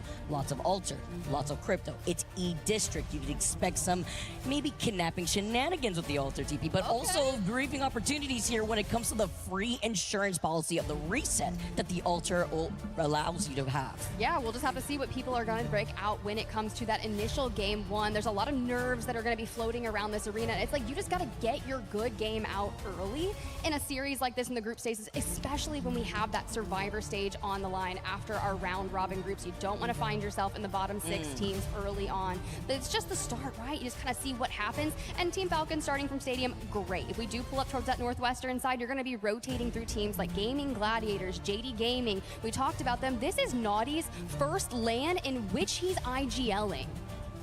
Oh my goodness. It sounds crazy, right? Actually. And you're throwing Shuby and floating into the mix. And the best part about it is I was watching the Apex pod because they do a ton of research and talk about all of the groups and their predictions. We won't talk about their predictions. Sorry, Wyatt, my guy. Sometimes they're bad. But floating in particular, he used to be that IGL on a former team, right? So joining Naughty's IGL, and he always a fragger with a brain, Vicky, that could be why they're excelling really well. I mean, that's what happens too when you're bringing in experience, right? You have all these years of Pro League under your belt. Now you bring in the crazy left field hitter that is floating. We got to see so much of him in formerly Twerkaholics coming out of the ALGS Open, which is such a lovely story. I always like to highlight this because for those of you guys watching at home, that is a great example in following a player's journey into being able to make it pro, to make that climb and find that bridge between what you find yourself in your own grind into Pro League to be alongside these legends on the stage. Yeah, I mean, that's a great point, Vicky. I mean, I was born and raised in the Challenger Circuit era, commentating down there, preseason qualifiers, all of the goods. But to get to these level of stages years later, I mean, most of our younger players have been dreaming of watching and playing along legends like Hal. It's going to be tough, especially when you look back at Team Falcons and how they've been able to put on a performance within scrims. And you know me, Tiff, I always take scrims with a little grain of salt here, but it's, you know, kind of like in the looking glass, all right? When it comes to digging into the action, I get to hear the family of the players that are in the crowd, giving them their energy, something else as the days progress, everybody. The French crowd is honestly so unmatched. I love the energy when it comes to competing in a French environment here, man. They bring the loudness like no other, I feel, but with all of our legends geared to go, getting a nice little look at the crowd here themselves. But it's going to be exciting, right? You know, being able to see a lot of these players that were able to fly in early. Some players that flew in just a few hours ago. Hey, they were hyping up Gen G on the desk early on. You mentioned a few hours ago. I think I saw a tweet for like literally 3 hours ago. They were still in the car. I slept 2 hours. Let's do it. But here's the deal. A team like that is just going to come out swinging, and it could really shake up the lobby. And as we look a brief moment with their Shopify Rebellion, I got to give them my flowers. Throughout the regular split of Year 6, I said it in an interview with Koi, actually. I was like, I was a Shopify Rebellion doubter. And I'm sorry, because you just... You said it straight up to him? Yeah, I did. Is that okay, bad? okay. My bad. No, I mean, if anything, he's really appreciative when it comes to the honesty. But I love when people prove me wrong. Right. And I did. I had my questions, my doubts about that roster because it seemed a little hectic, right? But they kept showing up. They kept putting the work in and ironing out those moments. And now, look, get back on the top of the stage, lift that trophy, and prove me wrong yet again. Hey, when it comes to proving the doubters wrong, Tiff, it's about lighting a fire under a lot of these legends' butts. And that's what happens when the group stages also have something on the line. That's actually what I like when it comes to looking at the current format that we had here in the mid-season playoffs, as our legends are geared and ready to go, guys. I'm hearing the music in the background, and everybody has been loaded in. But while we get to go in and we get to highlight, you know, what the group stage provides before getting started with that first game, top 14 teams out of the 40 will be able to advance to the finals, right? So then when you take a look at the 15th to 34th placing spot, they then have to play through that gauntlet of a day of 10 games within the survivor stage. And we have to reemphasize this, right? Because this is already what kickstarts how a lot of these teams are looking at the start of today with our first 2 groups. You know, I asked if we had torches that we could snuff if we were going for a survivor stage. I can put on my best Jeff Probst if we I can make it happen.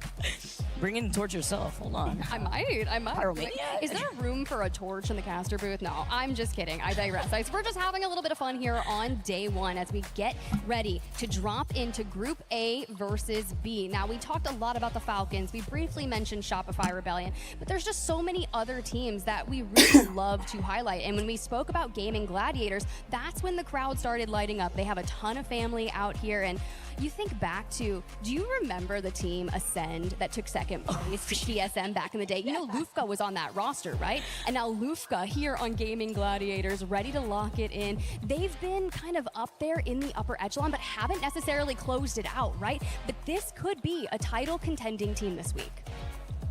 It's great to be able to hear the amazing support in the crowd here when you mentioned Gaming Gladiators. But, you know, a big matchup that I also have my eyes on is going to be Falcons versus Zeta Division. That's definitely something when it comes to how some of these rotates, or will we have those City Hall zones like you were mentioning, right? And it comes to how some of these teams have been able to make that rotation, whether it be Falcons coming out of Stadium side, and then looking ahead to see how their Zeta Division specifically will be coming out of Street Market, which won't be as resistant considering that they are already on the west side of E-District. But that is considering, Tiff, that it wouldn't be maybe a Humbert Lab zone that we've also seen plenty of times. So a lot on the line here too, but I like how you are able to highlight not only these different teams coming out of these different regions. Sunny looks so locked and loaded. They're ready. Girl, it's crazy. I'm ready. I'm ready when it comes to talking about stories. We talk about all these high echelon teams, but then specifically Ty, who was able to make their way into this land. They were originally placed 20th, and being able to come out of the LCQ to actually qualify into something like this in the regional finals is just so beautiful to see, as a lot of our teams are just getting ready and waiting to load into our first game of the day. Yeah, you mentioned TIE, right? And we kind of got a brief moment of their walkout. They were feeling really good about themselves. And that's interesting to me because we're talking about, you know, Pinota, F-Chan, Umi. So, like, these are players, especially F-Chan, that have been a staple in the ALGS scene since Raleigh, right? We're going all the way back then. ALGS champs that year, like 2022. That's 4 years ago, Vicky. I don't know where the time is going, but all two players, especially hailing from APAC North, have just spent year 6 kind of trying to level up, right? They undergo a massive roster swap at the head of the year. You talked about Zeta, right? I mean, dude, Yuka F without Fnatic is so wild, and we've already talked about that, you know, months ago, but seeing the fruition of all that they've done to lock it in. Think about the regular split, Lisa right? Jones, Yuka hit 100 kills during the regular season. Mike on that roster, 99. And even though Zazuki there on the anchor still locked in so many kills, that is a firepower team. So if you're talking about them locking down Street Market and E-District, dude, if I'm flat in Viaduct, I'm like, let me just take the long way around. And it depends on, you know, how that zone pool is going to influence a lot of the way that these teams want to take these early game fights, right? The teams that want to be able to display confidence, kind of set the stage for us, especially since we only have our first 3 games on E-District. And as you guys know, we're just waiting for our legends to lock in here, guys. But while we get set up, I'm hearing that we got some content here on the horizon before we get started for our very first game. It's here! VK Gaming! Taster thinks this is a game. It's not.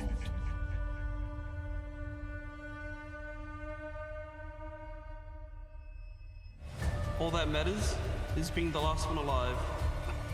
Have you prepared for AM? I have. Good luck, have fun, don't die. Can you feel that? The heat of the flame calls to us all. What can I say?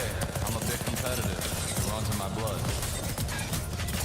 Struggled in finals, have this game in their hands, and it's now their chance. LG are down, and the Lions will do it! Hope you're not afraid to get your hands dirty.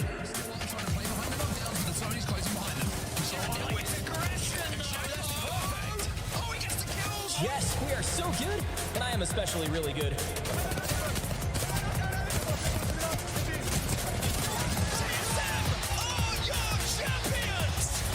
See your imperfections in your enemies and crush them. Now Twisted Minds push in with game 13 on their back with a sliver of high ground. We'll try and make this happen. Can't stop, won't stop.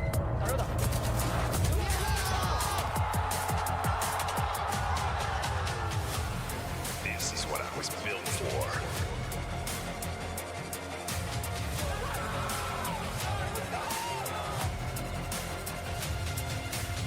You and me, let's take this win. with goosebumps of the pure Apex Legends experience. You could cue the John Williams music because I am ready to go, especially after watching a video like that one, Tiff. What is it with those Apex Legends hype videos that just really get the blood flowing? Oof. I'm ready, right? The energy, it's there. It's who's going to be there at the end of the week, but we start with just one game and you take it game by game, day by day. You get out of the Survivor stage, you lock in your ticket to that grand finals, but it all starts here. You heard it. You heard the quotes here. You're getting ready, guys. Thank you so much for your patience. We want to make sure that everybody is ready to go to dive into our first game. And once again, for those of you guys just tuning in right now, our first 3 games will be played on E-District before we transition into the last 3 games of this first Group A versus B into Stormpoint. I feel like a lot of teams are focusing on those last 3 matches of the day on Stormpoint to get the majority of their points, especially after you already figure out how is this lobby, what's the pace of play that we're looking at, what are our favored bans that we're tossing those legends, right? We're getting them out, but we are just moments away. They're in that character select. They're looking at their legends. We're looking at who's going to be, you know, getting some crazy things. If something would be changing, I don't see any changes too much, right? I'm still seeing the cryptos. I'm still seeing the Seers, Vicky. I know Seer's been a pain on the side for some of you that's been climbing through the ladder, you know, despite some of the changes that we've been seeing, man, that's stunning, let me tell you. He still lives. It's a little obnoxious. Sometimes it gives me a little bit of PTSD when I think back at Season 10, but then I remember, you know, at least there's no damage coming out there, no silence, no canceling my reses, but it's still having that awareness as we get to see the fans in the crowd, Tiff.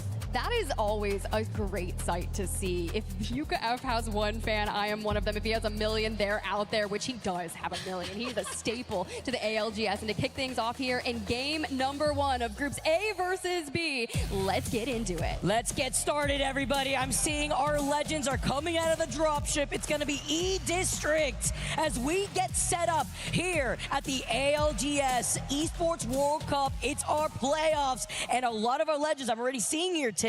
Is this 100% pick rate on crypto? I mean, it might be. I'm not surprised, actually. We're not surprised. These are things that we have been witnessing, but we'll likely get those legend bans right out of the way. So for the teams that are going to excel on E-District, let's make it happen.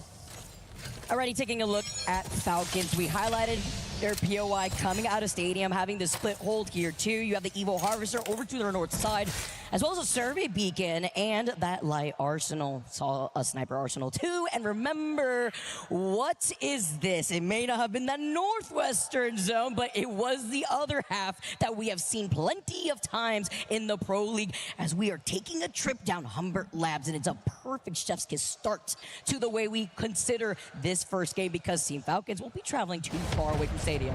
I don't know what it is, but there's something to be said about a complete southeastern zone. I'm a bit of a curse, but JDG, we talked about him, we hyped up Naughty's first time IGLing on land, Shuby and Floating being some of those gunners to join alongside him, but they immediately face that resistance. Too many teams wanting access to the resources here. And it's scary when Naughty's the first one down, right? You don't want to have your crypto being the first one out of the fight, and while this fight is going on, there was a possible third party on the horizon with For Fun, but they prio getting the ring console before maybe showing their face. But the back-to-back now over onto the other side as Gen.G coming fresh out of their flights have lost out on Ziki, and Dexter being on that Seer is going to be able to slide through the window to try to get the follow-up. Oh, Gen.G hailing from Shipyard Arcade. There's that reset from Alter we're talking about. A little close moment here, but the level up as soon as he steps out, Louis drops him. Oh, over by Arcade too, though. It's going to be huge to see which team comes out on top here. They just, it's a 1v1, but it is up to Flat to take control, get the res, and get the reset. No third party in the vicinity over by Shipyard Arcade. So they are going to be able to get not only the full reset, but perhaps even being able to take that tower to be able to go into that next zone. Quite unfortunate for Gen.G to be some of the last players to alive, freshly admitted this morning, like 3 hours ago. Step onto the stage, first team out of the lobby. Nice reset from Flat, though. They've got the Caustic, you have your barrels down. It's really uncontested after that. We don't love third parties in moments like that, but that's okay. For now, we focus on getting information and getting into that next zone. Team Heretics, going to be one of the longer rotating teams alongside Dory and Unlimit, but this squad coming from the west side of things, making sure we level up the weapons, get the Volt in check, and then start the row. play that side quest, right? You're going to be able to get that information with survey beacons. I mean, when you have 100% pick rate on crypto, then you look at the later half, right? And you know how I feel about Caustic in general, Tip. But imagine being a Caustic when you have all the teams in this lobby rocking crypto. It'd be a shame here as VP now having to scoot away as a solo while Falcons getting their information, moving around the southeastern side of the zone to rotate into Humbert, more so on the back end, right? The path less traveled by to clear their bikes. So the really only team that they really have to worry about would probably be For Fun, as well as VP are now making that rotate as a solo, by the way, as well as DCG. Well, we got For Fun on the screen. Nags, Tyler, Synetic starting to immediately make those call-outs of where they're going to find pressure points on their journey deeper into that circle. They land, they lose out on the shields and immediately start looking for a setup on how are we going to maneuver from this? Where is our playable position deeper into this circle? Because, hey, if we're already going south, it's great. Get your drone up, find that, and start putting that pressure on. I mean, when you have literally the entire lobby, except for what, like 4 or 5 teams, not in that next zone, that just highlights the lack of real estate you have to work with. Even though you have a lot of these buildings to coexist in, but it's going to be Humbert nonetheless, and it can be scary depending on where that zone ends up pulling. Will it be on the outskirts of Old Town, you know, where Flat is actually trying to rotate through to clear their backs on the southern side, and Dory already getting that scan, already getting that information to see where a lot of these teams are maybe blocking their position into this rotation. They called out JD Gaming, they got the scan of the survey beacon, and moving forward is going to be PXX, and there's 2 other teams in the vicinity while they do find that knock onto one of the members' houses. Oh, this is down. I know the Zedis was hyping up Prestes, but Virtus, man. They are eliminated at the hands of not only PXX, but Hal from the Falcons is also putting pressure towards that. So now that we kind of focus on the rotation, you mentioned Dory, but I'll talk about them later. They're playing with their coach as a sub-muscle, right? Ooh. And Shopify Rebellion, I said make me eat my words. We don't need a game 1 like this. Hold on, though. Remember the free reset here. Do you get the setup? I like this. Putting down the drone in advance actually is really smart. You may not have the EMP, but you get the recall off of having that Alter TP ready to go. Over onto the other side, though, Yanya does get knocked. TRN now on the prowl, and it's going to be 2 players up between Bulls. There's roll high, but now to be able to get the reset is even more important, which allows them to now fully get up to a full 30. But then you have the Seers still trying to get these scans, get the information, and with so many teams, Tip, stacked one on top of the other in Humber, it's just a matter of time. Can they break down the drone? No, they cannot. The EMP actually sinks as Yuka, who's already purple with crazy flatline shots, by the way, is looking to reset. He doesn't like the situation that he's in, and he would rather get everybody up. All right, we're going to pull that drone back. Yuka drops as well. We can't even get Mike up. Now it is Satuki last alive for that roster, and you know what's happening? Trinity says we're gonna go ahead, we're gonna start pulling up our players and stack those numbers in our favor. The full from Yuka F comes through, and well, we'll have to wait and see the fate of Zeta after this. Listen, I want to know how much these players are playing for the insurance policy of the Alter TP, because I'm seeing too much aggression when it comes to being able to get these free resets. Hey, and that's exactly what happens, right? Immediately start stacking the heals together. Sure, that fight didn't go our way, but these guys are not afraid. We saw just how much action they had in the regular season split in APAC North. Sure, scrims may not have been the best for them, but that's okay because it's LAN, you're on the stage, and this is the time to show out. And Flat has also at least been able to secure so many of this KP already early, while Trinity have been able to get these knocks. It's about the resets of this Alter TP now. He's going to be able to now take some shots off of the longbow. Just a 2 times is all he needs at the hands of Jelly. Also being able to have the information with Duke just kind of floating around with the skies looking congested with these crypto drones.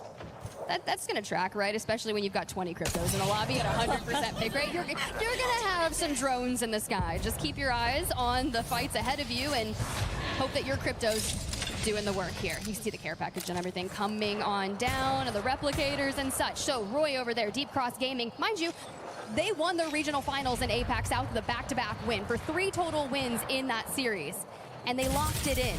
And honestly, I was hearing about some work that they had when my friend Jumpa was creating content, right? He said their comms, when translated, are some of the funniest in ALGS because they'll just look at a fight and they'll be like, hey, you guys want to just go full send this? Do you know how dangerous that is as a player in a lobby when you've got people that are like, nah, let's just full send the fight, bro, we're going. Hey, those vibes are going to be important when it comes to, you know, being able to handle match point finals, especially with the pressure. I mean, we saw that with now Sentinels and the way that they were able to handle champs under a different name here, but it's going to be Team Heretics with the pings up ahead. They see this next zone pull. They see that they're getting gate hits from the team that's up on the high ground here, and that's going to be Unlimit, trying to block off their rotate. But even if Team Heretics ends up rotating on the northern side, that's where PXX is going to be. I told you, these are the teams that were already late to rotate, right? And now they were running into resistance. Unlimited actually beats Team Heretics, gates them, keep that from the side. So Team Heretics says, all right, we're going to carve up north. Well, you go up north, you might meet some Giants, you might meet the Falcons. And if you got Waltzy on your screen like that, I don't really want to take a fight to Waltz. I don't know if that's a Giant or a Titan, man. I mean, it's a little different when you got to do... Titan would he be? Oh, he'd be... I feel like he'd be like probably the Armor Titan. That's the vibes I get, honestly. And I mean, when you're dealing with that, and the rest of Team Falcons who are looking to rotate outside of Energy Bank, they don't like how congested it's looking coming up from this rotate. They do have the option in some time to take a roundabout rotate, go on from the bottom right side of Energy Bank, and maybe see if there's a third party. They can reset with an Alter TP immediately afterwards, because it's going to be Team Heretics basically doing the same thing while PXX are holding a split hold over that choke. Ooh, see, it's all about those decisions and getting as much information as possible. And honestly, playing for things like that ring console for late game and having the drone grabbing that info, and of course the ring console that is outside the north, it's really stuck between PXX and Dory, so they're going to have sights on that. It will be difficult to get if you do choose to rotate through that area. But for now, it's almost like as if you're not in zone deep in there, you're going to have a really difficult journey to get in there. And I think Falcons did this on purpose, because if you look at the composition, they're one of the few that I don't believe are running the caustic, right? So they want to be able to play objective. They took a roundabout rotate instead on the outskirts of Stadium, instead of immediately holding down that southern right side choke where For Fun are actually situated in. Depending on how they get to clear this north side, I do like this idea. Remember, it's just game number 1 while Falcons get to plan ahead. And of course, with Alter being in these compositions, imagine the little cheeky angles you could take through the walls to be able to get a different rotate too. Very true. And I also kind of like this moment right here where they're playing slow. They're talking about which way they like to go in. Make sure that you grab some of those gold bins. You get those power-ups. We talked about Deep Cross Gaming early on, and Roy is going to be the first team down of this member. A rogue nade from Dory. These are the squads that are kind of consistently butting heads up on that northern side of the next.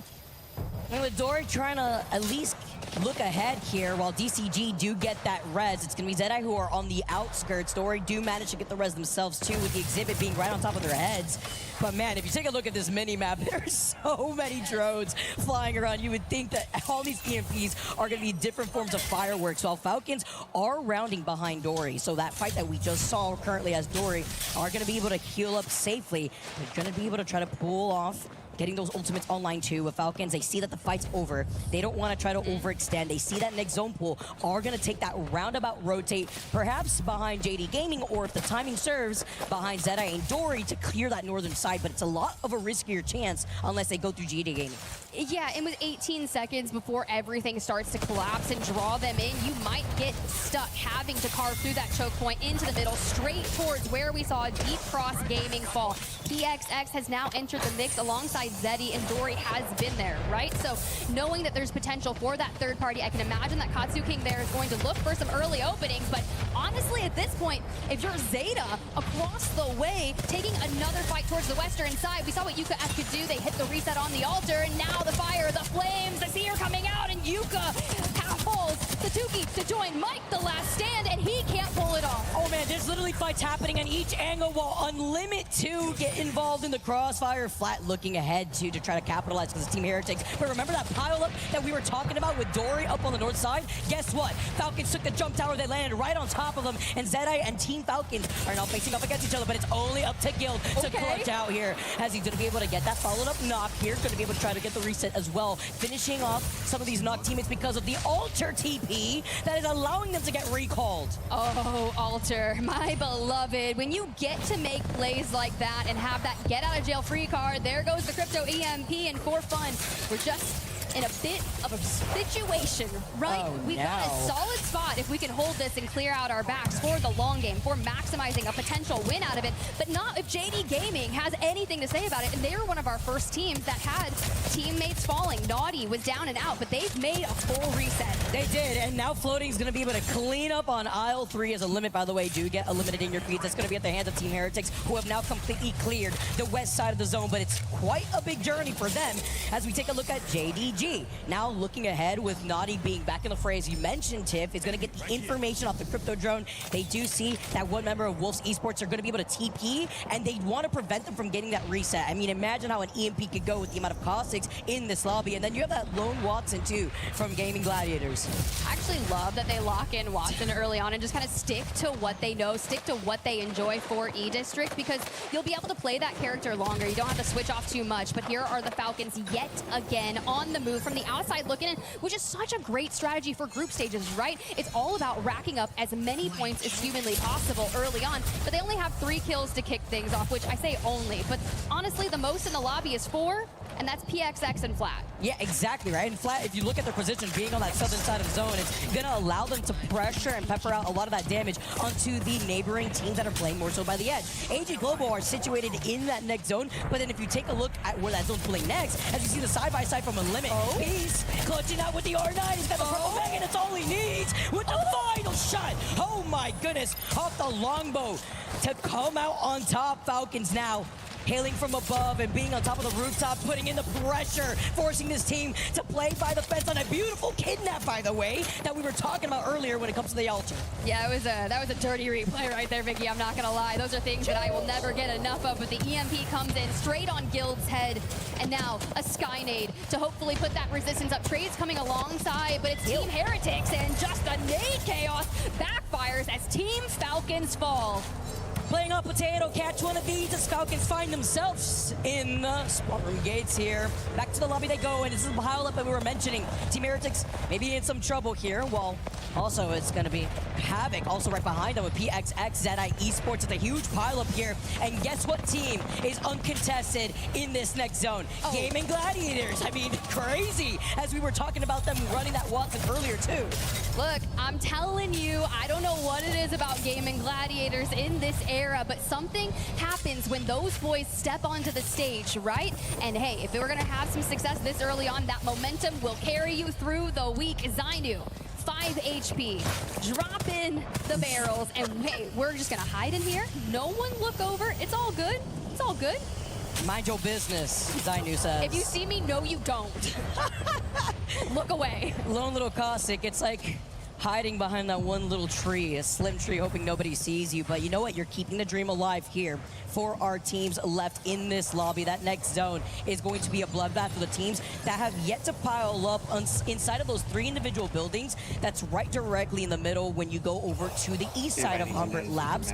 Just taking a look at the teams that are just trying to reset here. Yan specifically. He's putting that down to get information, by the way, just in case, because they're trying to kidnap him on the other side of the Moby. Hey, that's kind of rude, I'm not gonna lie, but it's totally fine.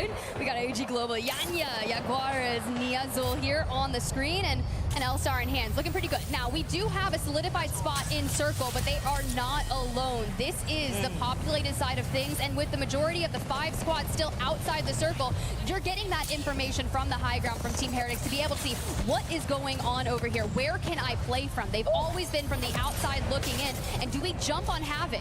The fact that Heretics just reset too, by the way, and they jumped down from the high ground and avoided getting kidnapped, Tiff. And they do. They immediately full send onto Havoc, who just took out Trinity. So Havoc now with 3 kills towards their name are going to have to contend with the Heretics, and they do it as if it was no issue towards them at all. But now with the ring at your back and TIE just ahead of you, how are you going to contend? Because AG Global, they want to get involved too. They do, and they, after being able to try to get a reset themselves, was a lot of pressure. The fact, by the way, that TIE coming out of making it into this land when in Pro League they were in 20th. They're staying alive. They've controlled this building. The neighboring teams now with 6 squads remaining. These are the 3 buildings that we had mentioned earlier. And some of the teams that are not within the vicinity of these 3 buildings, JD Gaming, PXX, who are looking at Gaming Gladiators. It's going to be difficult for Gaming Gladiators to make this rotate in the next few seconds. And AGG, understanding and having the awareness, they do have the TP, but with this final zone closing in the next 30 seconds, it's going to be nearly impossible. Yeah, with 6 teams left, I love that you've outlined all the stakes, especially JD Gaming. And here's why. Their job is to make sure that wherever we are going, we are keeping tabs on the north with Gaming Gladiators, PXX, making sure that those 2 fight each other and they don't get full sent. And on the other side, right, the south, Wolves, AG Global, and TIE, they want those fights to happen there so that JD Gaming can just shoot from afar and clean that up, netting themselves a win. That's why they've been holding this position for a really long time, right? Yeah. And we saw that they were able to pepper in a lot of the teams from afar without trying to directly involve themselves. But if you're looking at PXX and what they've done in this first game, that's how you set up momentum. 7 KP going in their pocket while JD Gaming been farming damage. GG now move up to already initiate this fight versus JD Gaming. They do, right? They immediately start getting closer, but look who's there. Shubi, to try and make a play, falls at the hands of Lufka. That is going to actually make so much difficulty there for JD Gaming, who do have the altar, who are going to look for a reset. So Gaming Gladiators must keep applying the pressure. And here they go. Zane, but they've got poof, bamboozled. Here they come back though. Naughty floating, making the last stand. I mean, the way that we're seeing these players just go back and forth between the portal, EMP for days, all the information with the skies congested. You have the crypto and the Seer to deal with a TIE. Do get eliminated. Floating is farming. He gets called out though. Stay Naughty's the last one alive, and JD Gaming get eliminated. Our last 3 squads as it's AGG, Wolves, and PXX who are looking to take this KP into that first place spot. Sometimes you've just got to play it for that end game. You've got to relax, and Crazy Kong went no name. They do exactly that with a heck of a lot of kills, and they take game 1 of groups A and B. Wolves with the pop-off, the crowd giving them their energy. I mean, what was that, like 10 KP by the end of it all? They were able to play very safely, have the high ground advantage before watching the teams below their feet collapse on one another to take that dub. You look, if you lock in Humbert Labs as your POI and that circle immediately starts outlining that area, this is where you can show what you've got. You have that. And not only that, but usually if teams are already in a zone that's pulling towards them, they don't get a lot of kills, right? But you said it, Vicky. They did this win with double-digit 10 kills to kick things off. So a 22-point game 1. Sheesh. I mean, that's how you start things off. I take it. Land over by Humbert, that's your designated POI. You play safe. You get to hold the high advantage. You were able to get some of the resets that we saw some of these teams capitalize on, but to be able to do so in a final zone like this, when you're forcing some of these fights, a little Bob-off comes in here. They're letting everybody know what their name is. Look, I just learned the sign for Wolves, Vicky. As he was walking, he threw up the W. He took the W, threw up the W, and I want to see more of Wolves. W for days here for Wolves. Locked and loaded. I love the energy of our pros here on this stage, but already making a statement after our first game alone on E-District. Remember, we got 2 more games to go here on this map.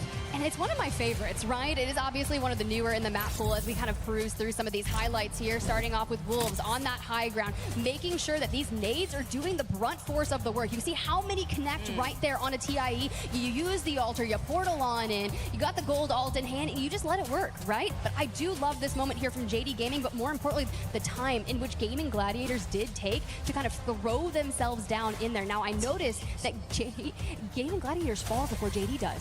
There were more players in that mix. Oh, Floating was in the Matrix too. Like, he could not move. Like, I mean, you're getting double seer scanned. Like, and we're dodging. We are literally floating. Sorry, that's a dad joke. I mean, floating back to the lobby. No, that's it. Because honestly, that's how it kind of feels like, right? When you're stuck on the other side of that seer attack, it's like everything is slow-mo for you. But the fact that Floating was still able to clutch out with those Devo pickoffs here with the hipfire shots is also nice. But it's even better when Wolves gets to come in from the high ground at the top of your Apex Predator table here and just being able to dive down and feast on your victims. Looks fantastic on how they're able to start off this first game. I know, and I'm like, for all the teams that just had like a really powerful performance, PXX there grabbing second place, right? They had 8 kills. I believe it was like 17 total points. That's a squad that actually didn't have one of the drop spots on the eastern side of things, or even the south, right? They were over in Blossom. So they had Havoc, Shopify Rebellion, Zeta, some of the powerhouses over there on that western side of things. So when you think about the initial rotates and how quickly everyone was focusing on getting information and getting into that circle, so many of those fights happened on the western side of things. And if you found yourself in there, it was a really brutal map 1.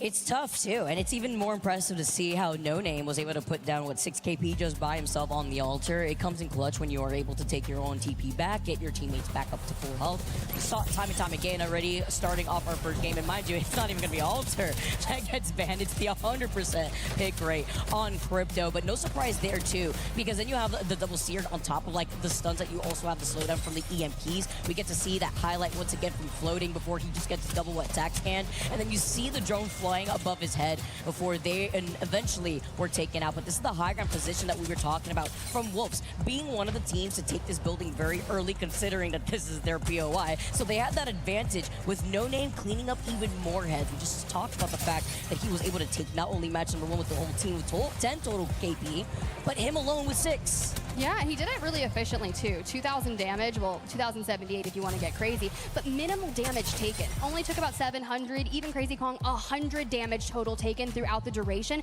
and you're starting at Humbert and everyone's coming to you and you only had 100 damage shot at you? We're efficient. Making sure that you are outside of the fight and being able to capitalize on a lot of the teams that were forced to rotate from the edge of zone, that were out in the open if they didn't find their own free building. Yeah.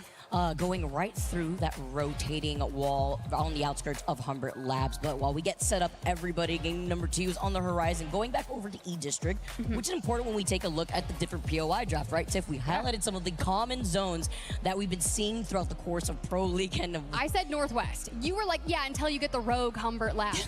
Okay, sure, Vicky. What else do you know?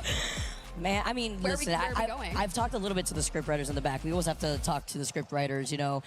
Even if Nicewig is back at home, we always have Nicewig's energy out here, too, contributing to being a script writer himself. I hope he's healing up, by the way. Shout out Nicewig back at home, hitting the watch parties alongside absolutely. Greek. We're sending our best wishes, homie. We miss you, man. But, you know, we also miss being able to see how the script writers are riding that fire when it comes to starting off our first game, too, Tiff.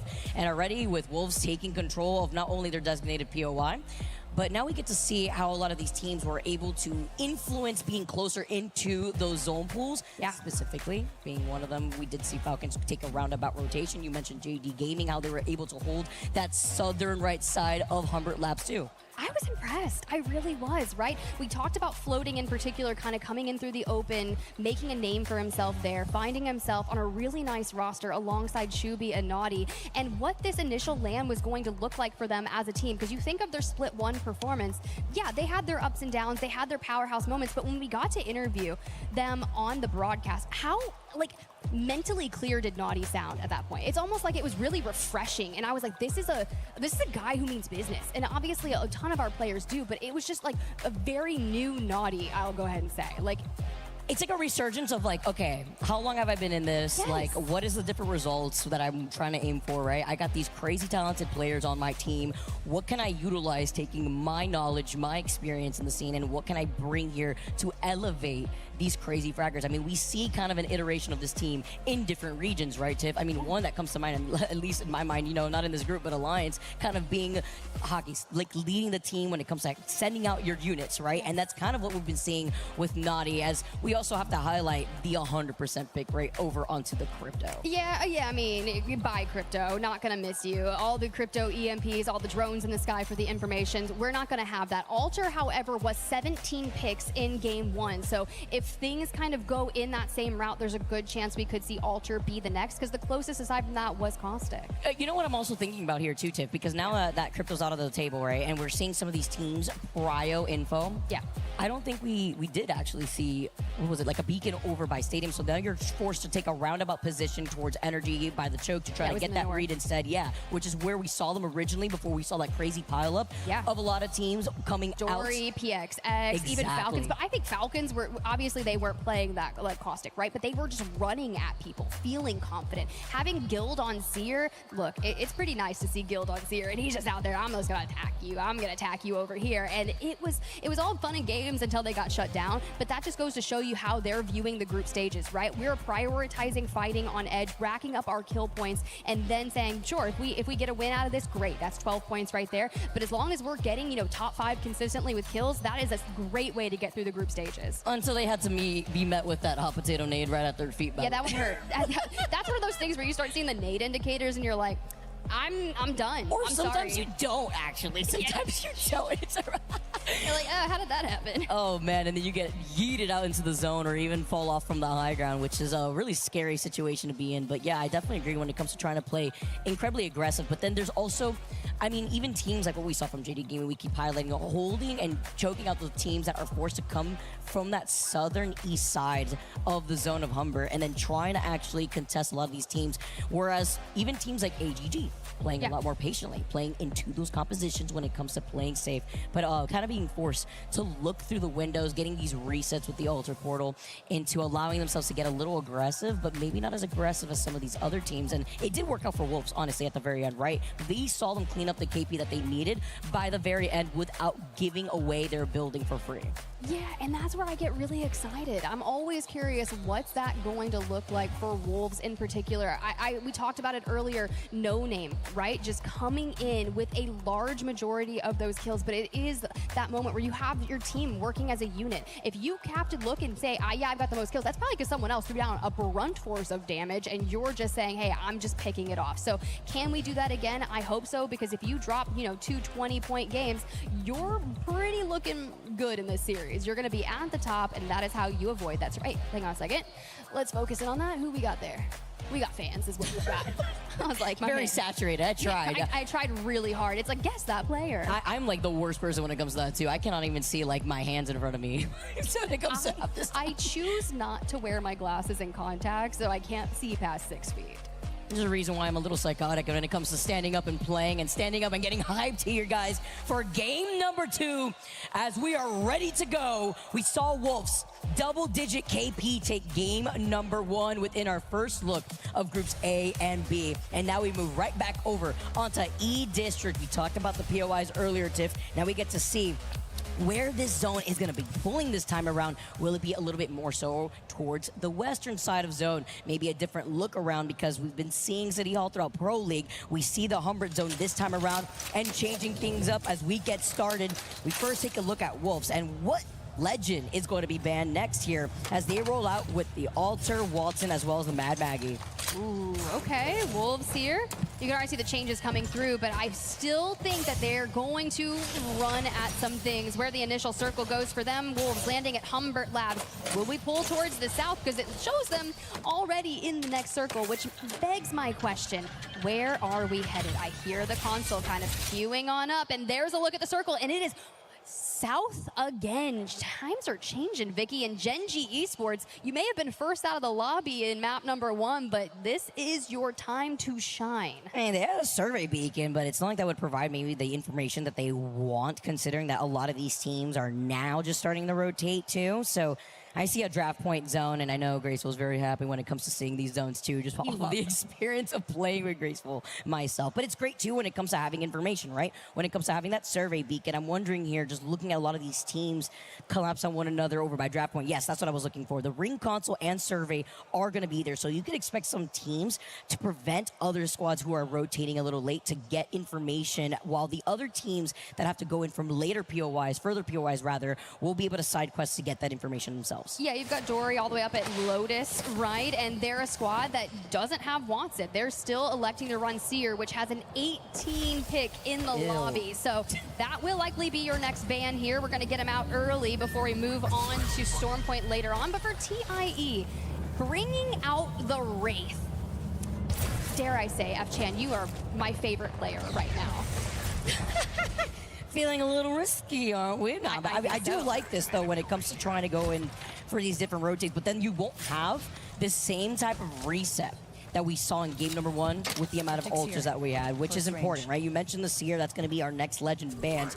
Won't be able to see the double tax coming out here, maybe even more when it comes to a lot of these teams coexisting in these buildings, but it's about getting the information, looking at our fans in the audience, live from Paris, everybody. Game number 2, as you call in the evac already to make your next move, because Tiff, a lot of teams have already found themselves over on this draft point side, but I mean, it's great to be a Gen G fan, especially after a lackluster game number 1, because, you know, as you already mentioned, being the first team out, but being able to come out with the Survey Beacon and Ring Console from Shipyard Arcade will allow them to sit pretty on the southern side of zone where no other teams will be able to get that set of information and traverse through the bridge where they could clear their backs. Yeah, exactly. And as we look at Flat and where they've set up, you have to think about Qzier there, like on Seer, right? We have to grab the Survey Beacon. They hail from Viaduct. They only have the Survey Beacon, and you're going to see a ton of people moving into that vicinity, just kind of around draft point and a little bit south. So you're saying that's where we need to play from. We make that call. We say this is exactly our play style. We have the Wattson. We can fence this area up. JD Gaming also choosing to play around this vicinity.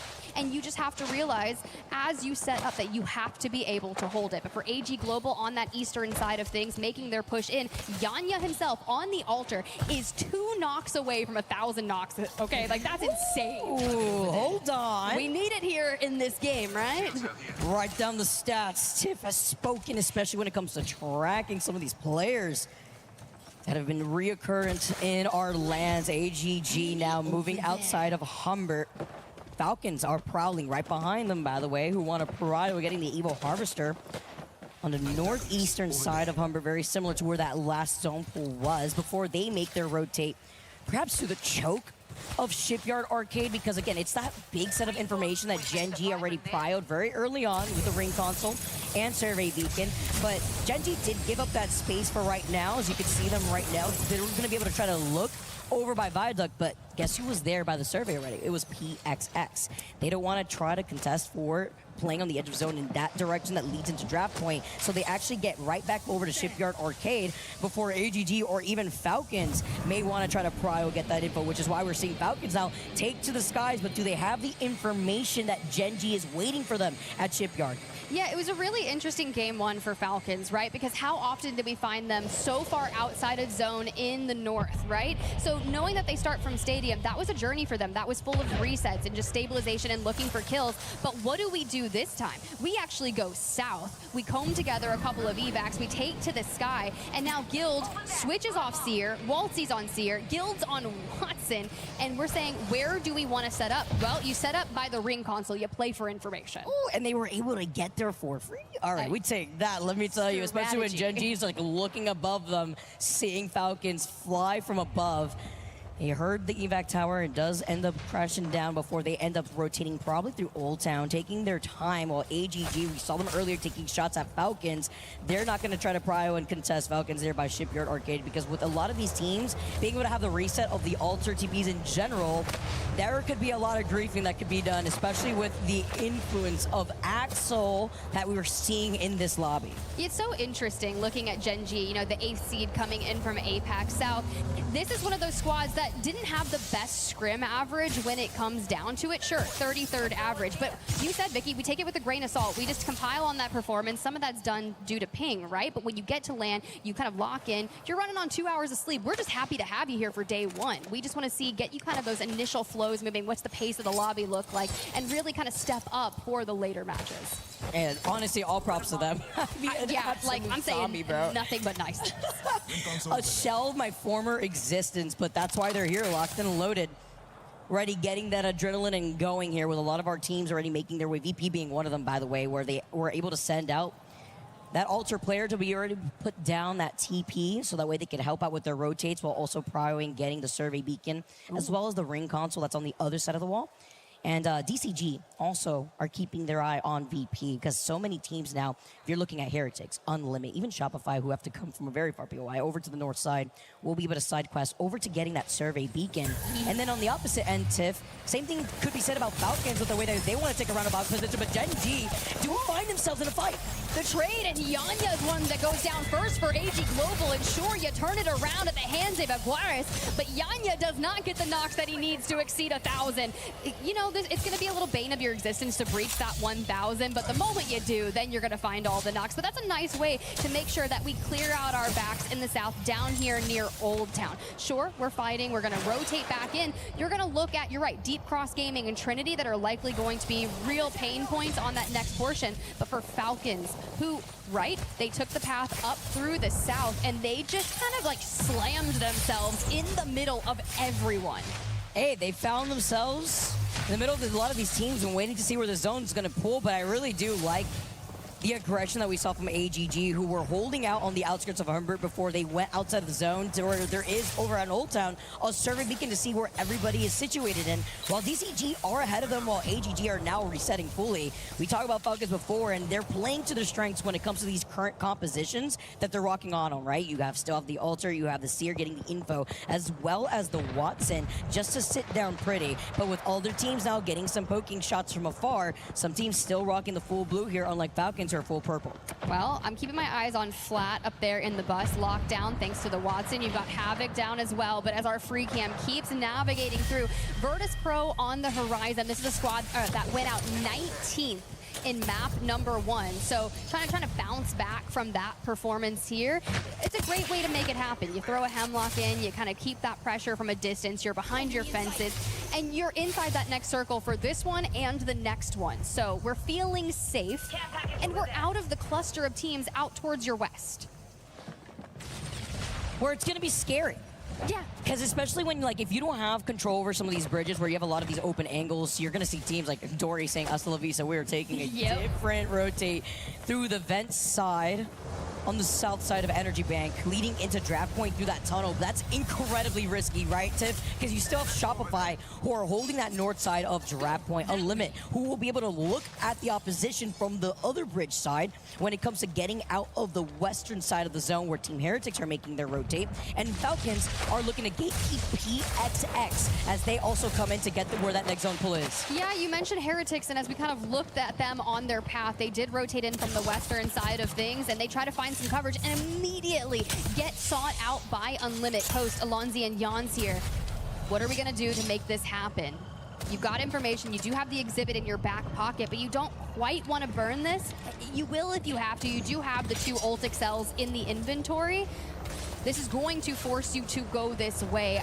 You're going to have to commit. You got Falcons straight ahead, Unlimit out to the left, Dory still looking for a home, and you know that they are ready to fight for it with that Alter, with the Mad Maggie at their hands. Gonna pull up there too. Oh, we get to see Jen's parents from afar. I love how we get to see their beautiful faces out in the crowd. Great energy from this family here. It's not a LAN if we don't get to see Papa Jen. And of course, Jen's not going to be competing here today. He did actually, was going to sub in for Gen G, but those boys, they got everything approved. They're on the stage here now, but it's still really nice to see them here supporting. And as we look at those next circles and where things are moving, AG Global, who were last down by Old Town, have carved their way all the way up towards the north. You can see they're still looking for things like resources, survey beacons, like all of that. But as that circle pops to the eastern side of things, this is so good for their endgame. And it's really true. That's why you're seeing them take the evac, because, while they were able to take their time, you see the light arsenal that was right to their south. Yep. Before trying to get info on where a lot of these other teams are. That ain't a Valkyrie, but it's about just finding out what the rest of the lobby is looking like from afar, because they have the TP set up in case they need to kind of go back towards the outskirts of Humbert, but growing together as a unit, flying over the heads of VP. Can they find the safety of some of these buildings over by Draft Point, which, by the way, this building is free. They actually get there in front of VP, and because they had the ring information, they were able to get here very late into the zone, which is why they were able to scan the survey beacon on the outskirts of the light arsenal, see that this was free, and get here without even needing that info. The best part about all of this is, because this building is free, is so many teams had placed their bets on the west side.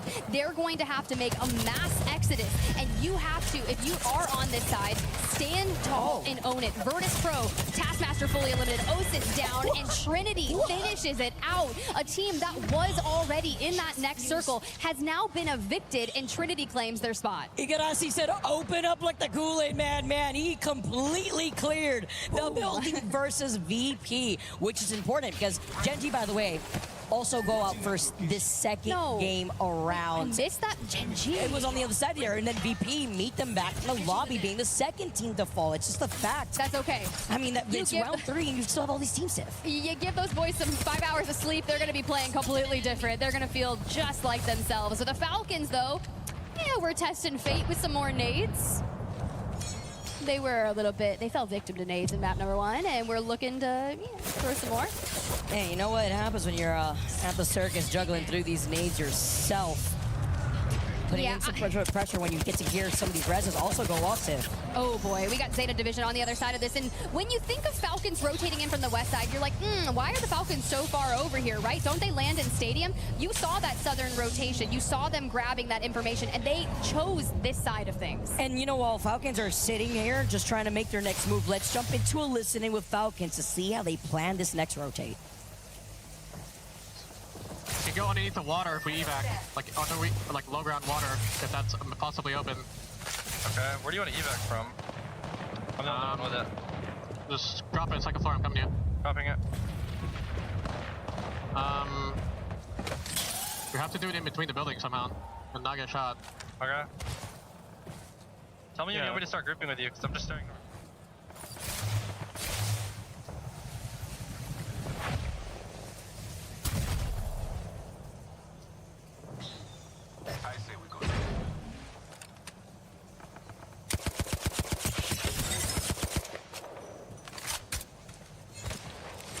All right, well, we get to see Hal's face, moving around and letting the rest of the boys know where to go next. We get to see where that zone pool is looking like, too, because round number 4 is closing right behind their backs. And by the way, we still have 18 squads still left in this game, but it's about to be a bloodbath of Falcons take to the skies, and they get to fly over the insane battleground underneath their feet. The Venn diagram of Sierra exhibits, they say, you know what, we're playing the long game, we're going deeper into it, we're challenging and landing nearby Dory and Trinity. Dory on the low side, they immediately feel that pressure as they go under fire, but it's Dory that starts to deal the brunt of it as Muscle, their coach, stepping in for show, is one of the ones to fall, and Dory are out. Can you hold now against Trinity, who portal down to the low ground? Not today, though. Nice pressure as Hal is looking to reset.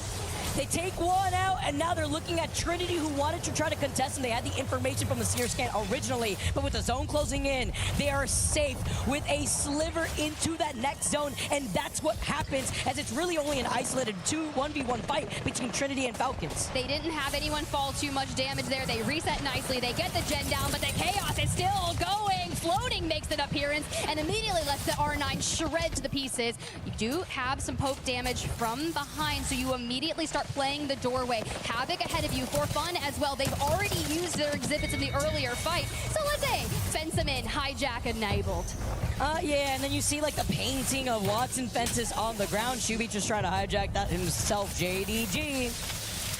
Looking to sit down here and try to look ahead, because we did see that the reset was trying to come in, and they hear it. They heard the res coming in right through the death box, and they try to show face while they're at it, because while they try to take this fight, they don't want to give up this building, because Flat are looking overhead at For Fun and JD, but they're also splitting their attention to Zedai, who are currently on the bridge. And I love that they have floating on that movement axle, one of 3 in our lobby. It really frees them open to make some of these players. You Nitro Gate across, and you just keep that pressure on. What the? For Falcons, things are looking a little different than when we left them, right? They immediately shut down that push from Trinity, who decide, hey, we'll go back up to high ground, we'll try to challenge it yet again. Yeah, they definitely found Dory in that too. The fact that they were able to get away with that is insane. But now the memory. Literally, and they were able to still hold down while AGG trying to contest Trinity, trying to greet them, allowing Falcons to now move up. That one member of Trinity said, hasta la vista, I'm out of here. I do not want any business of this action, while AGG are looking. They got Yenny up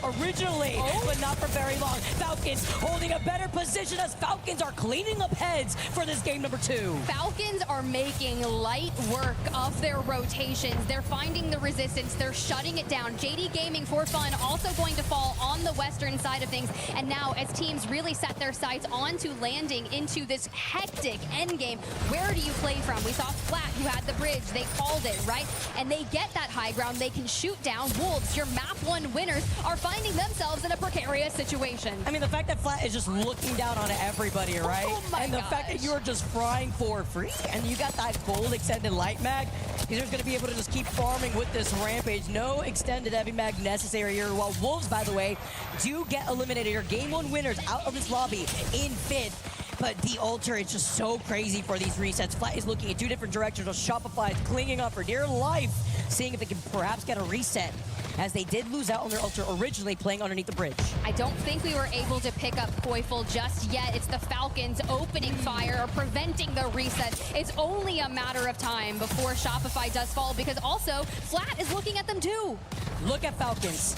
Look at their position right now. They are farming 7 total KP in this second game alone as Waltzy. It's a strike to find Koifel, a little bit of revenge, while Flat do pepper in some damage onto them, but this entire north side of zone has been clear for Falcons. 2 members of Shopify Rebellion were able to stave off that push, right? You can see Zainu still on the ground. Zap is going to work towards that pickup. They're out of sight from Flat. They're out of sight from Falcons. And Game and Gladiators, who have roamed in from the southeastern side, have maybe gone under the radar the entire map, but they still have 4 kills. They have a power position, and so long as Team Falcons is preoccupied with Flat and the remnants of Shopify, Gaimin can take a smart fight. Walk up, tiptoeing a little bit to see if they can try to harass Flat.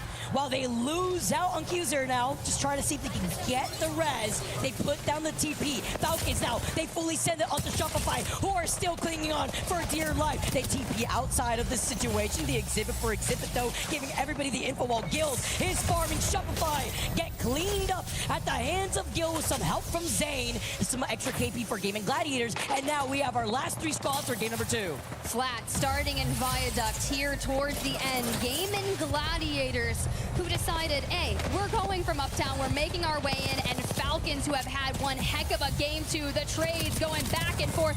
12 kills for Falcons, and down into the final 2. It is only Game and Gladiators standing in their way for a map 1 Guild.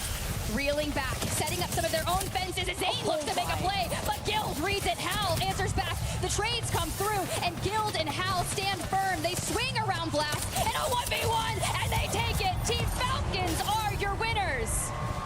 Opening the door real quick and waiting to put down the exhibit. They go hard and they go home with the amount of KP that they were able to take for game number 2. What a match for the Falcons, who, despite having a strong start in map number 1, walk away with a 13th place and 4 kills, but then say, you know what, we've got this. We were your Scrim Reapers as we set practice coming into this LAN. We've hoisted trophies. We know how to do it. We just have to lock it in. And to drop 15 kills, a 3,200 damage differential on this lobby just goes to show you that it didn't matter where they started. They traversed the entirety of the south side of E District and took the craziest rotation in from the west.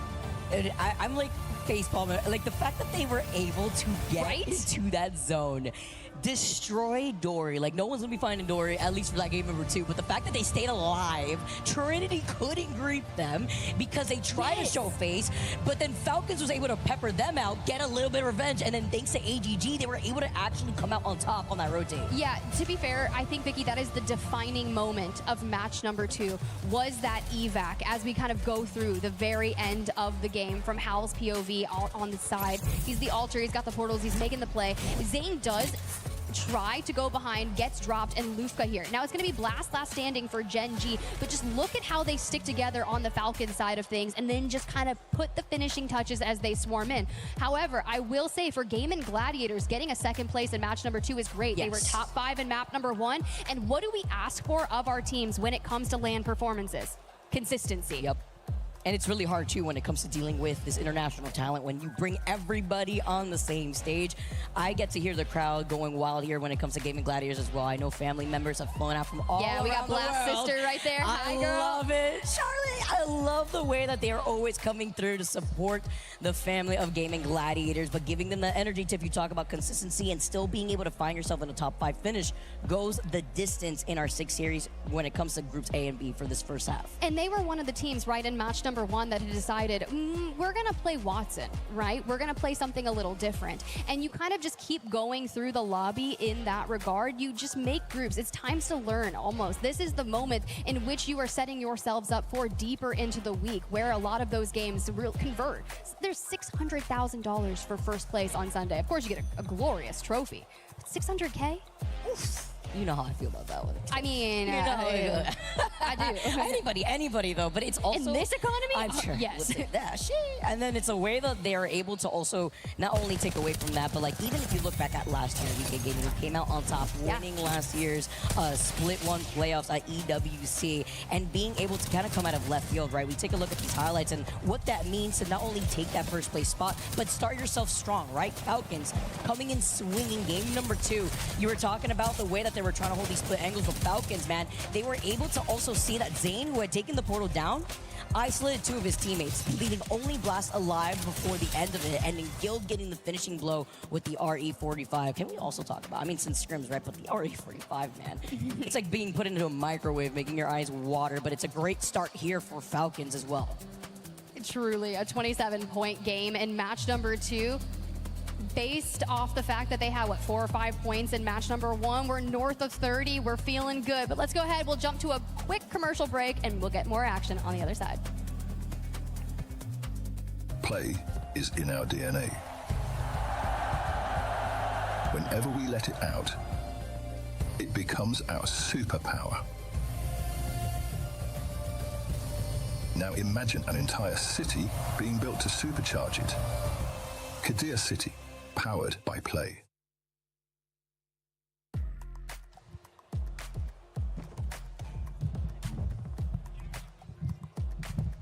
And welcome back to the ALGS Split 1 playoffs at EWC 2026. Oh, 2 games down and a long way to go until you're in that match point finals. But groups A and B, you know, they've really been showing out. We talked about consistency. We talked about gaming gladiators. I'm actually really impressed with Flat, who set up early there with their Watson fences inside the bus. On the high ground, you got Nano, Big Louie, Q.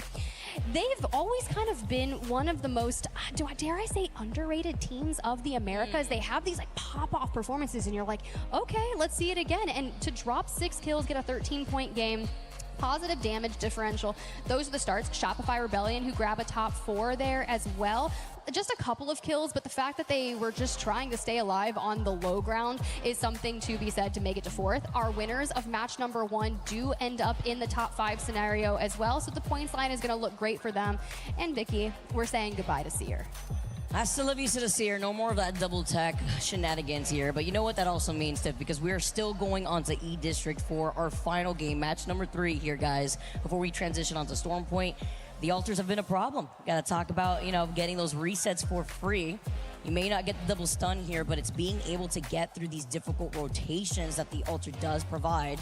If you do not have an evac tower at the ready here, or even a jump tower in general, to be able to make some of these rotates themselves, especially for the teams like we saw from AGG who take their time to play objective, get information if they know they're going to slow rotate, and prioritize these survey beacons. You say AG Global, and I'm like, did Yanya get his 2 knocks? Did he get his 2 knocks? Did I send a curse out into the universe because all I saw was Yanya getting knocked first, and that's very uncharacteristic of that roster. And I was like, I shouldn't have said anything until it was achieved. Now, here's the cool part, right? You talked about Dory a lot when Falcons rotated in. On the screen, you've got Muscle subbing in for Show, and Muscle is actually the coach of this roster. Match number 1, locks in the crypto. And if you're going to have your coach that can play to the level of pro play on LAN for you and to be in there, you're getting like all this information and all the strats in real time. I hear you, crowd. I see you going crazy for Lushka, Zane, and Blast. Those cheers they're there, and they're earned, right? These are the teams, we said it earlier, they show up when it comes to it at LAN all the time. It's about being consistent, right? Before we make that transition to a map that maybe some of these teams find themselves kind of snowballing a little bit. There's a little bit of that stall, right, when it comes to momentum. But if anything, with Falcons and the way that they've been performing, dude, I mean, 18 total KP in just 2 games alone is what you like to see. You highlight Wolves who, you know, coming out of winning game number 1, still find themselves in a top 5 finish for game number 2, trailing right behind them. I believe it's like 28 total points, but it's Falcons that not only took that dub previously, but with a good amount of KP to their name. Guild really stepping up. I mean, Hal was right behind him with like a 1 kill difference, right? So he's got 6 KP, as well as Waltzy, who's also been able to get these beautiful follow-ups. But it's about this 3rd game to set us up before we make that change up to Stormpoint. Yeah, and especially if you're not good at Stormpoint, which, let's be real, Stormpoint's been in competitive for quite some time now, and I think Axel's going to make a large move when we move on over to Stormpoint. Then you need to focus on E-District. That's your better map. Get the majority of your points here. You mentioned Wolves, top 5 in map number 2. They were the first seed coming in from APAC South, and they had a really stellar match day performance record when you think about it. Sure, it kind of fell off in 7th place performance on the regional finals, but before that, they won, I believe, 3 match days in the regular split one. That's consistent. That is actually crazy here. And it's about being able to put that energy right when you're at land. And that's what matters in trying to find your footing as we get set up for game number 3, everybody. We highlighted the POI draft. We've seen already, what is it, like 2 southern maps already, that was rather zones that we've seen so far, Tiff. One of them being the first game pulling over to Humbert, while the other one pulling onto the outskirts, closer to the bridge side of Draft Point. Yeah, and it's like, do we go south again? Do we? And honestly, I will say, teams played a lot quicker in match number 1 in terms of like, we saw more teams fall out of the lobby faster. They were fighting, they were kind of just getting all this chaos and the nerves out of the way and just chowing everything. Match number 2, going back down south, was a bit more reserved, but now it's time for game number 3 on E-District. Will the tides turn? Will we go to the north? Or will we have another victor? Or who will stand tall as the Eiffel Tower that you saw right there in the back, everybody. I mean, yeah, we got to see it yesterday, right? And it gives a lot of motivation for these teams with the way that Falcons have now set themselves up, primed and ready to go into this final game on